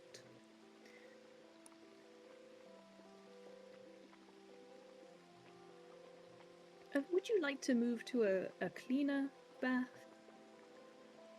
And she gestures to the one behind her. Oh yeah, I should. Well, I mean, I'm feeling pretty good now. As they pick themselves up.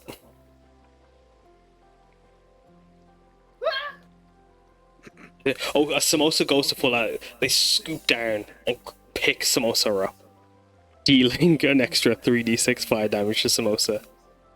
As they scoop Samosa, no worries. As they plop Samosa next to Gladdron. As they turn around.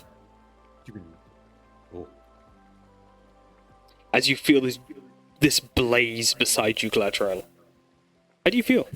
As you see this immense heat, and even like with your resistance, you feel the heat is intense.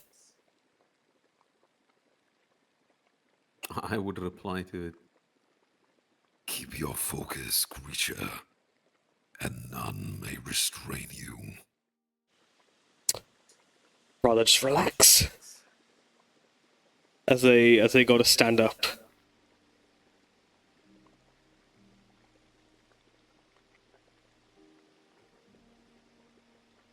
As they look to you, Gladdron. Well, why are you so uptight, pal? What's... They haven't had a chance to go in the bath yet. Oh, I see. But didn't you fall in earlier when... You went for a dive earlier? Experiences can come with relaxation. Just... mellow out. Simmer.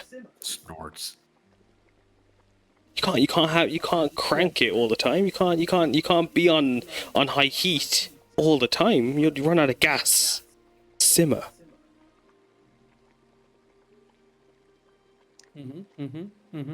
Smoke some of that good stuff. No. I simmer when I sleep.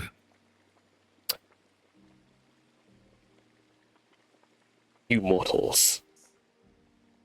Your sleep. As Rich picks himself up. To stay here, Rich, or are you going to take your leave? I'll be on my way. Just was looking for a bath. What This you was are close. saying is control the flame. Yeah, the level 1 spell. Or the cantrip, I can't remember. I was referring more to... Never. Yeah, he would look at Azarag and say, Always. I nod. See, this is the two extremes of controlling that flame. As he points to himself and then points at, and he puts a finger over Gladdron. arms crossed. If this guy had pockets, he would put his hand in one.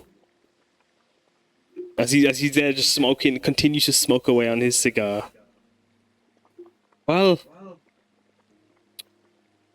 you guys ain't expecting anything from me, right? Oh no.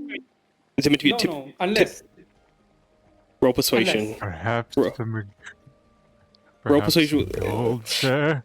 with advantage from Azarag Kouji. As the spirit just looks to Kouji. I love fucking Kouji so much. Tip service, I see. oh shit, did I do that You did. 4 times? You did, no, it's alright. 12. He just looks to you. Okay. As he rifles through his pockets. Oh, I don't keep it there, you're right. As he puts his hand into his mouth and elbow in, pulls out and places like pinching what's it, 1 single gold coin before you all. How's that? Damn it. All Very good, all good. generous. Very you. generous of you. Great deity. Wait, Jin? Was it a Jin or Yeah, a deity? we're good. We're good. It's just a fire being. Fire guy. Oh, okay. Why did I think it was a Jin? The shape. The shape made me think it was. Oh a yeah, Jin. no, it's just a token. The token No, icon. lost his glasses. Lens by lens. As it moves and it looks down to you, you all see the coin has a strange mint on it. Instead of the typical Sheehan 4-pointed star, there is a flame, and then the 4-pointed star on the other side. Interesting. As he looks to you, He's not here. as you got to follow. Yeah, sorry about all the grease and stuff. You want me to sort it out? Oh, if you can without getting yourself dirty, that would be lovely. Please, if you can, yeah. Yeah, sure. As he just throws a little tiny ember towards this. I was gonna say he's a fireman. No, wait, not like that. DM, can I control flame and catch the ember? You can try. Roll I will. a what's it called? I didn't think about the consequences. This He man is didn't- literally made of fire. What did you think he was suggesting? He didn't think that. I roll for me a spellcasting spellcast attack, Gladdron. Sorry, what was that, Kehsav? That was me, Kouji. Oh, sorry, Kouji. So I was asking how big is that ember?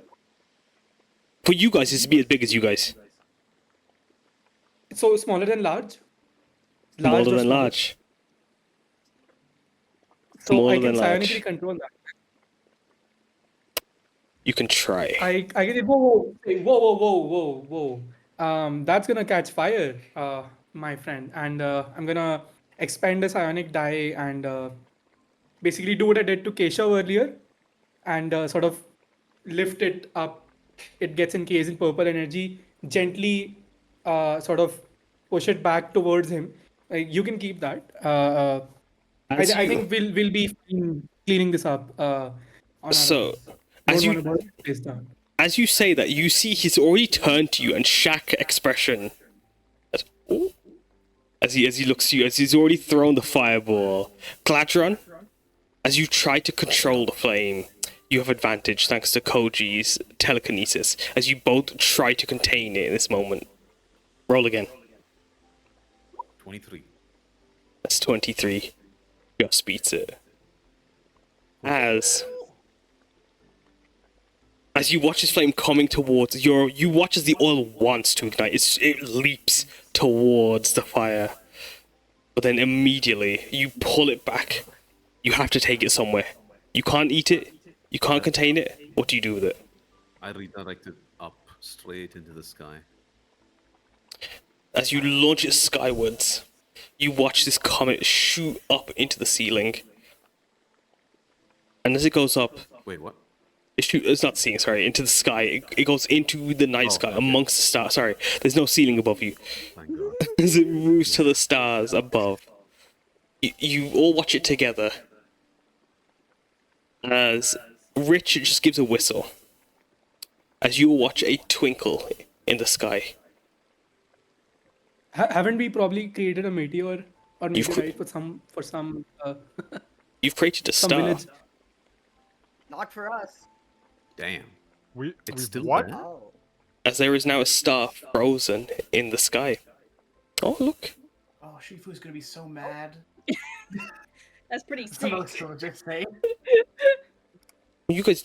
Well, Look, cool. Actually looks quite pleased at that. He needs to update his map charts anyway. That's true. And he will look at Rich and say, If I cannot burn this place to the ground, then neither can you.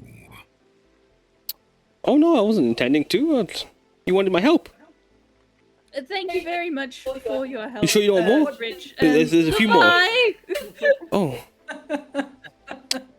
I thought you guys were meant to be welcoming. Responsibility. We It's our wouldn't possibly. We couldn't make a guest clean up. We'll be just fine. Thank you. And she like bows. You sure? I mean, I don't mind. It looks like I've imposed so much on you guys. No, Oh, no, it's all good. imposition at all. No worries. No worries. pleasure. Look, this place is closed down for customers at the moment. For the safety.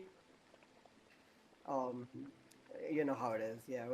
Oh yeah, no, gotta it's make sure everything's good. So yeah, I'm sure you could come back. You could talk to the guy up front. You know, small guy. I'm sure you've seen him. You know, he's the cheery guy up front. Oh yeah. You could talk to him. Okay. If you tell him you helped us, I'm sure he'll give you a discount. Yeah, of course. Some sort of coupon. As Rich nods, as he just starts tapping on the lantern, as he's trying to pick himself up, as you guys watch those pink flames blaze, and within the stone lanterns, you see their light shine even further. As he picks himself up and he just starts to walk up the tiers like they were steps, and he just looks down to you all. Yeah. I mean, well, you guys have some good service. It's not 5 stars or anything. I mean, on account of the way you guys were rushing me. You didn't even shampoo or anything, but no, You just died today. yeah, no, We could you're right. always You're go for a 4.5. Am I right? 4.5 is pretty good. 4.5's pretty good. I'd say 4 3/4. How's that? Good enough. Good enough. Oh, that's brilliant. That's more than we could ever ask for. Can I pick up the coin with the flame on it? You can, as you feel Can this I- magical power come from it. As Rich steps away, climbing, every now and then you'd see that star blaze high. As you hear Rich just humming something, a being ancient Shian, as he sings, the flames and the story isn't. It becomes too hard to translate, to follow along. Every word too fast. As he sings and moves on. As you see his flame blazing over the mountain. Eventually, you no longer see his light.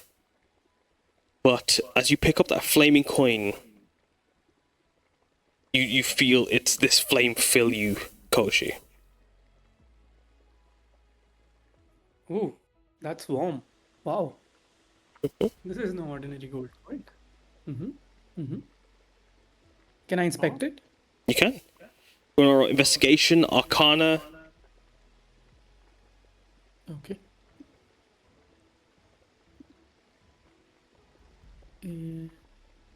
Gonna.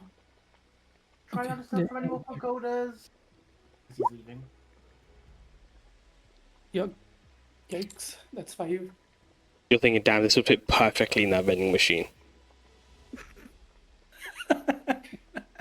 You could really go for some tea right now. Being on that fire, guys, quit parching. Yeah, no, yeah. Oh, man. Oh, thank God he paid for us. Like, oh, man, I need a drink. No, but like, in all seriousness, with the 5, yeah, like it's as a souvenir. This is really cool. You don't think you'd buy anything with it? It's not got mint day or anything. But does anyone else want to try investigate or arcana or anything? I mean, Gladdron loves all Yeah, things gold. He would Kouji, pocket can I? it. Alright, yeah, actually, yeah, you go for it, yeah. Go ahead, Gladdron, sir. He loves all things Actually- gold. Even if he cannot spend it, he would simply pick one up and keep it. I'd like to roll Arcana, I guess. Could I? Go ahead, roll before arcana for me, you Azarag. do As yeah, sorry, Kehsav. You can go first. Detect magic on it. You I'd detect, like to cast detect magic Yeah. on it. as you hold it in your hands, you feel this thing, this coin, condensed in its form, is an immense wealth of magic. You feel as if like you just had like the books you've been reading as of late. You feel as if this is like, you feel your brain hurting from just the idea of something that can have every school of magic in it all at once, but then none at the same time. But as you feel it, you sense the evocation point in particular shines brighter as you sense it. As what does your detect magic look like? I think I described it before. It's essentially like rewinding the strands of magic that, distorting them slightly, like rewinding them so much that they reduce to their base form. Yeah, as you pull on these strands, eventually you snag on something. But it is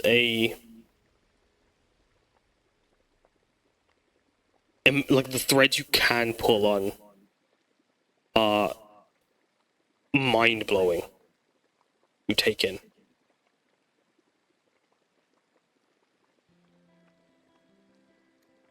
I think I turned to Okay. Gladdron. Perhaps it's best we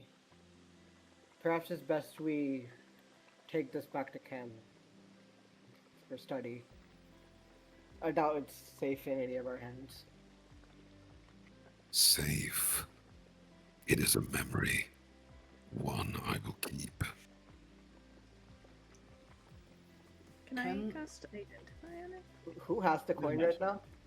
Oh, there's 5. You There are all get 5 one. coins, right? You all get one. Yeah. Coin? Yeah. Oh, we all get a coin. Okay.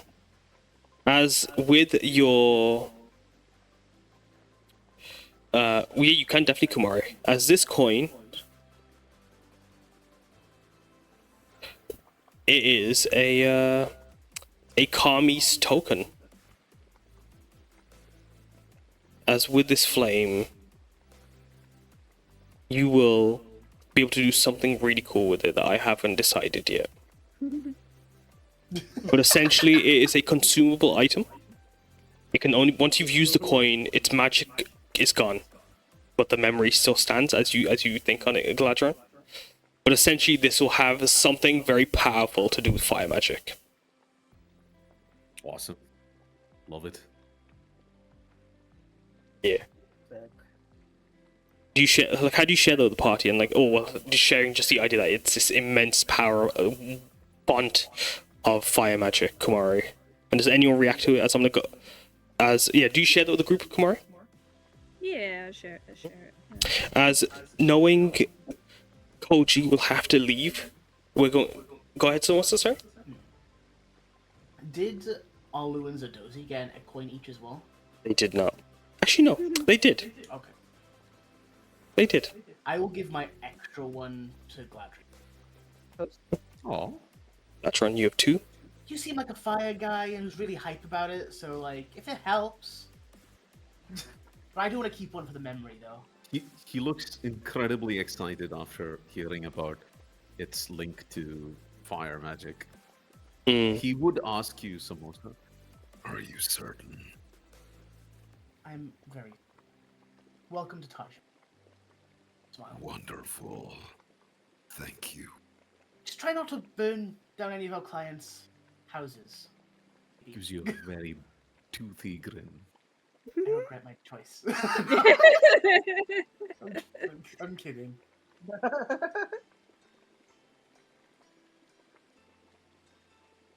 I'm gonna go down the list as you to take in your boons.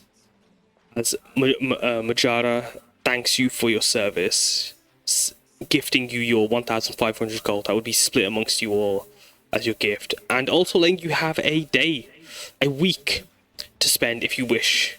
Actually, no, he's let you have 3 days eventually. He's talked down to 3 days. As he lets you stay for 3 days as Kouji emphatically accepts. 3 days of relaxation at the onsen. All of you get private rooms, complimentary gifts from the Lotus, free massages. The food is on the house as you are served all sorts of mita, wagashi, shaped like lotus. The lotus theme is very clear in everything, but as you're moving, it's the food is very typical traditional Shian food. It's not any specific cuisine. There's nagahari, roasted meats, garo, stone baked dishes. There's kasakaon fried food and nagahari steamed, or funahari steamed. Sorry, amongst the cuisine you find, but it covers everything that is quintessentially Shirele. Gladdron, it's a perfect chance to get a taste of the what's it called, the country you are hopefully going to call home. Cuisine. The variety of the cuisine and get to taste the country essentially as you stay in these lush beds, lush rooms that are, although quite corporate, no, not corporate, but quite sterile in their forms. They are still quite quintessentially fresh and to stay on theme, but also quite cozy and just comely for you all. As you all get the perfect beds for each of you. I'm gonna go down this and ask, how do you spend these 3 days? How do you guys feel after this adventure, and how do you guys, upon returning to Tajma, how do you take in your adventure? Starting off with Kumari. Yeah, it's, it's nice to be in a grease-free onsen. I mean, we had to clean up some of the clog. Yeah. But yeah. But it's nice to be able to relax after all of that, in the fruits of their labor. It just kind of spends the time to chat with the new folk, get to know them.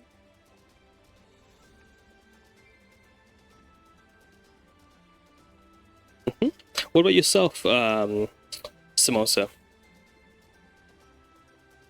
Samosa takes full advantage of the massages, the Kasakawan food. She doesn't take one step into the water. She's saving that experience with someone else. But yeah, she fully enjoys it. Making sure all the clogs and oil and grease is dealt with. Mhm. And yeah, once it was talking shop to that Goliath guy, I can't remember his name. The Nish. Hopefully, like just talking shop to him, like, oh yeah, so what grease kind of like what oil can like help the body and stuff like that. Like, kind of get more information about like not herbal cures, but like more relaxation to help with her medicine. Yeah. But also talking about her Krishnite that she has, Mm. and As like it- maybe try and get more information about Yeah. that.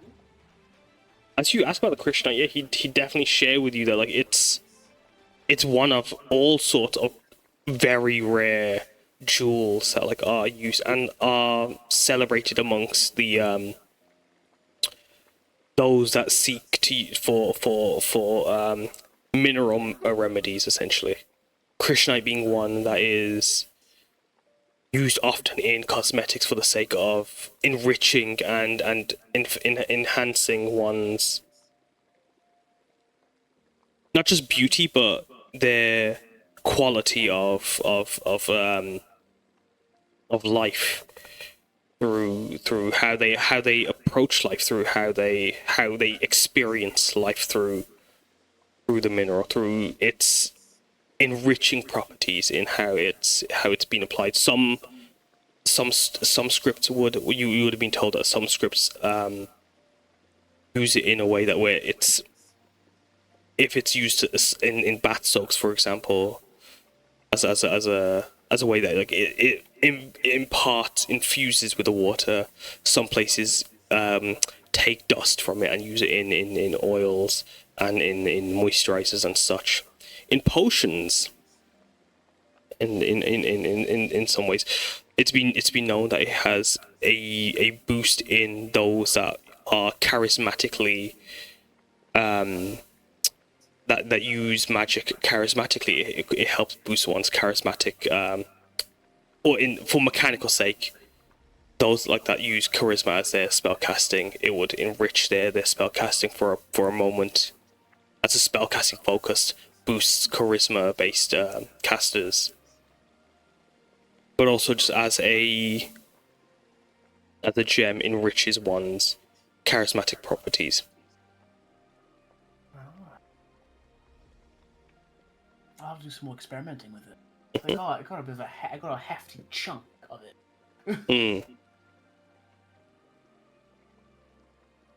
I mean, yeah, and it can also even be used. Some have been used in weapons, as the Ramen, for example, is said to be in a legendary bow of Ramaya, and that gifted Extra moment. him prismatic arrows. As that's a legend of the Greater Haida area. What about you, Kehsav? How are you feeling as you return back home? Before I go on, what exactly was Doran talking about again? Chris knife? Krishnite. It's a gem. It's a Was it around teardrop. here? No, he received this from an adventure. Oh, okay, gotcha. Okay, cool. So I think we have 3 days here, right? Yeah. I would spend around half the time, kind of, lounging with everyone, spending some times in the onsens themselves. They definitely remind me of home, albeit not fully, but enough. Yeah. More than I could ever ask for. Definitely mingling with everyone else, trying to know the other newcomers, as well as talking a little bit to Samosa and Kumari about what Tajima is like. And I think a good portion of time in my room I would spend studying the coin. So, which would entail obviously the studying it normally. I might even try casting something like mending, or again, flopping detect magic, precipitation, whatever I got, just to see if anything in this coin could be unlocked in some way. Well, from Kumari's identify, you would know that like if you used it, essentially it'll be useful for like when you're casting fire magic, or it will gift you a fire spell for one casting. But I haven't picked what I'm giving you guys yet. But essentially, yeah, it's a powerful it's a god's boon, essentially. This fire. I thought you were gonna let us cast anything, and I was thinking, No, you're a swarm. I would not. I'm not that cranked. Sorry, what were you saying, Kehsav? Yeah. Would it give like? Would I be able to know anything about my own magic from it, as much of a stretch as that is? Even if this is obviously related to fire, just because it is an ancient primordial magic. Roll Arcana. Okay. I mean, if it's every form of magic, you always gotta be in there somewhere. It's Is that not 20? not 20. As you feel its power, it resonates with you. Being a stone that gifts magic, it's just like yours. It's just like your boon that you gifted. As you feel its power fill you. Although it's actually, you know what? I have an idea. Go on. For you in particular, if you were to achieve several tasks, you'd be able to receive its gift, as would Gladdron. As you might, from your conversations with them, you'd be able to share as sorcerers. It would be able to impart its own sorceric energy of a pyromancer through. Is this one of those magic items that I think you said you have to like Attune find to. out what it does and then do the task? Yeah, so like because Kumari's already identified it, you'd already know what you'd need to do. It'd give you basically tasks, but by doing this, you'd be able to not just learn its magical properties, but you'd also be able to gain and foster it. But you two in particular would be able to gain a permanent boon from it as sorcerers. Beautiful. Being charisma casters and sorcerers. For Gladdron, chill out. Yeah. Task impossible. But no, jokes aside, yeah. As like it's although it's not like specifically related to clockwork magic, being fire, one of the elements. You could feel that this like Rich would be, as one would get booned magic how you did. This would be a way someone might receive the same magic if they were to get it.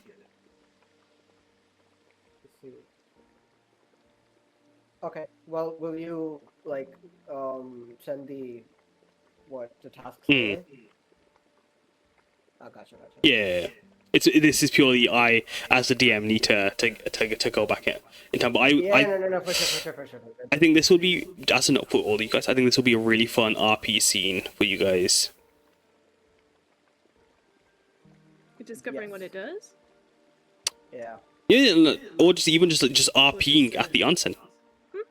You guys together, or separately if you guys wanted to. This would be as an example of a way where you could have an outpost RP that isn't in Tajima.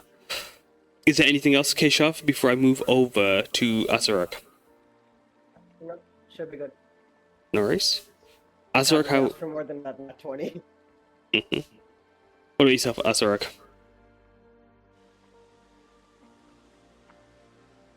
What do you do at the onsen? Is there anything any final moments before on your way? I don't know. I think probably just relax. Like maybe. I mean, I didn't notice anything that would necessarily be super interesting to figure out how it worked.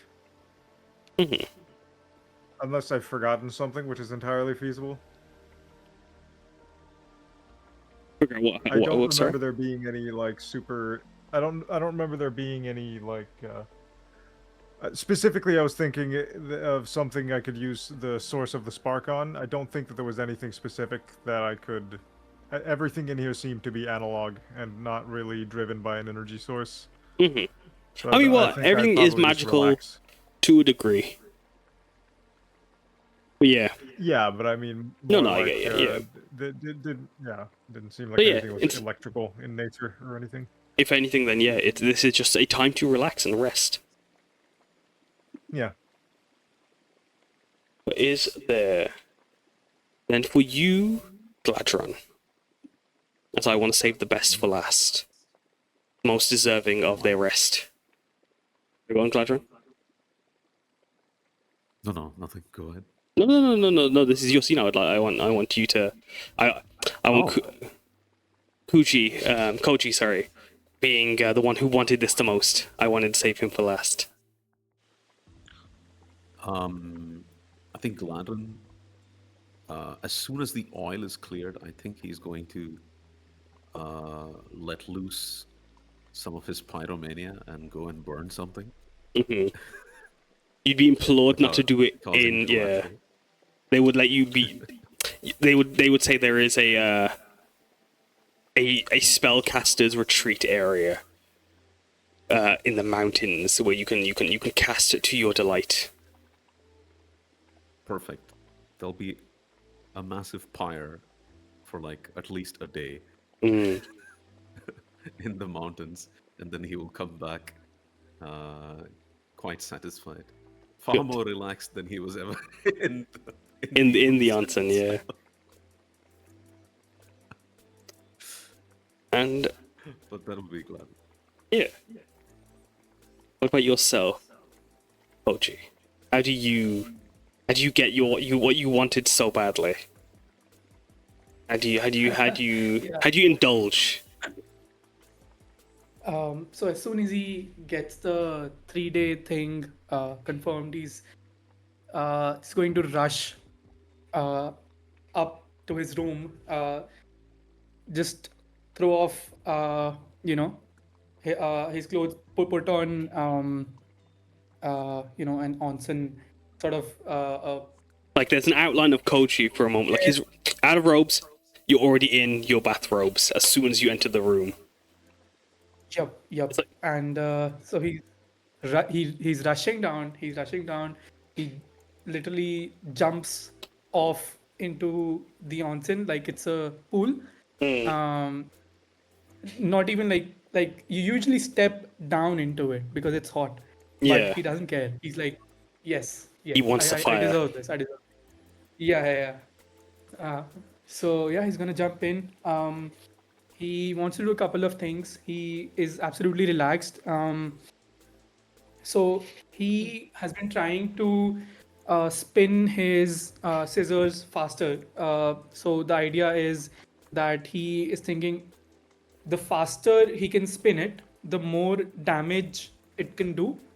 And so he's sort of just trying to spin it as quick as he can, and he's been making some progress. It's very gradual, but I would say maybe during these 3 days, as he meditates and takes a long soaking baths at the onsen, maybe something gets unlocked, and maybe he goes and takes some massages, and he feels more in tune with his sort of energy than he has in a while. It clears him up, yeah. And yeah, it clears him up, and he feels a relatively significant change in the speed of the of how quickly the scissors are rotating.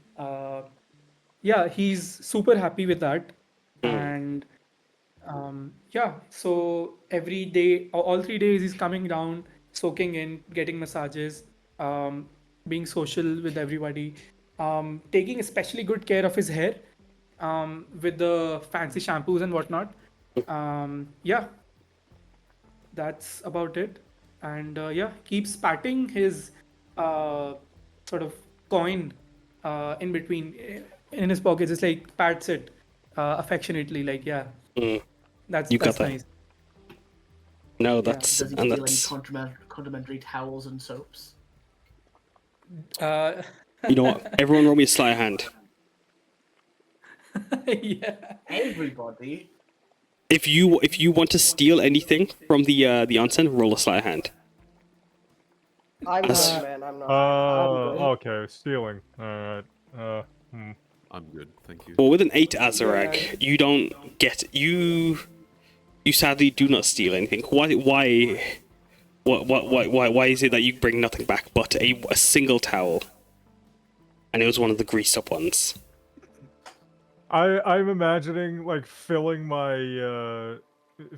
apron and my whatever You- inside pockets I may have with a whole bunch of shit, and then as I'm walking out through the door, it just all Falls slips out. right out, All that grease, and then I just leave a trail of contraband. whatever bullshit I grabbed.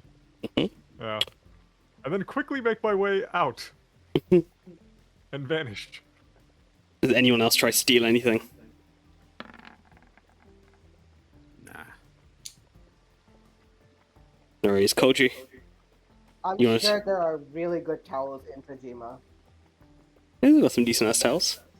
Well, they're as good as these ones. Maybe Good enough. Good enough, yeah. I'm good. I see you, Cass. I'm good. Kumari, Samosa. I got money. I don't need to steal. maybe I'll go down to the sort of who was the guy that we met at the very beginning? The owner, Majarah. Right. So I'm gonna tell him that I'm actually a barber for in Tajima, and if he doesn't mind it, could I maybe get maybe a bottle of his nicest shampoo, because I really want to take good care of my clients there. If not, I would that'd be completely fine. But yeah, just gonna go straight up front and ask. They couldn't say no to you, Kouji. As a thank you for your help, you receive a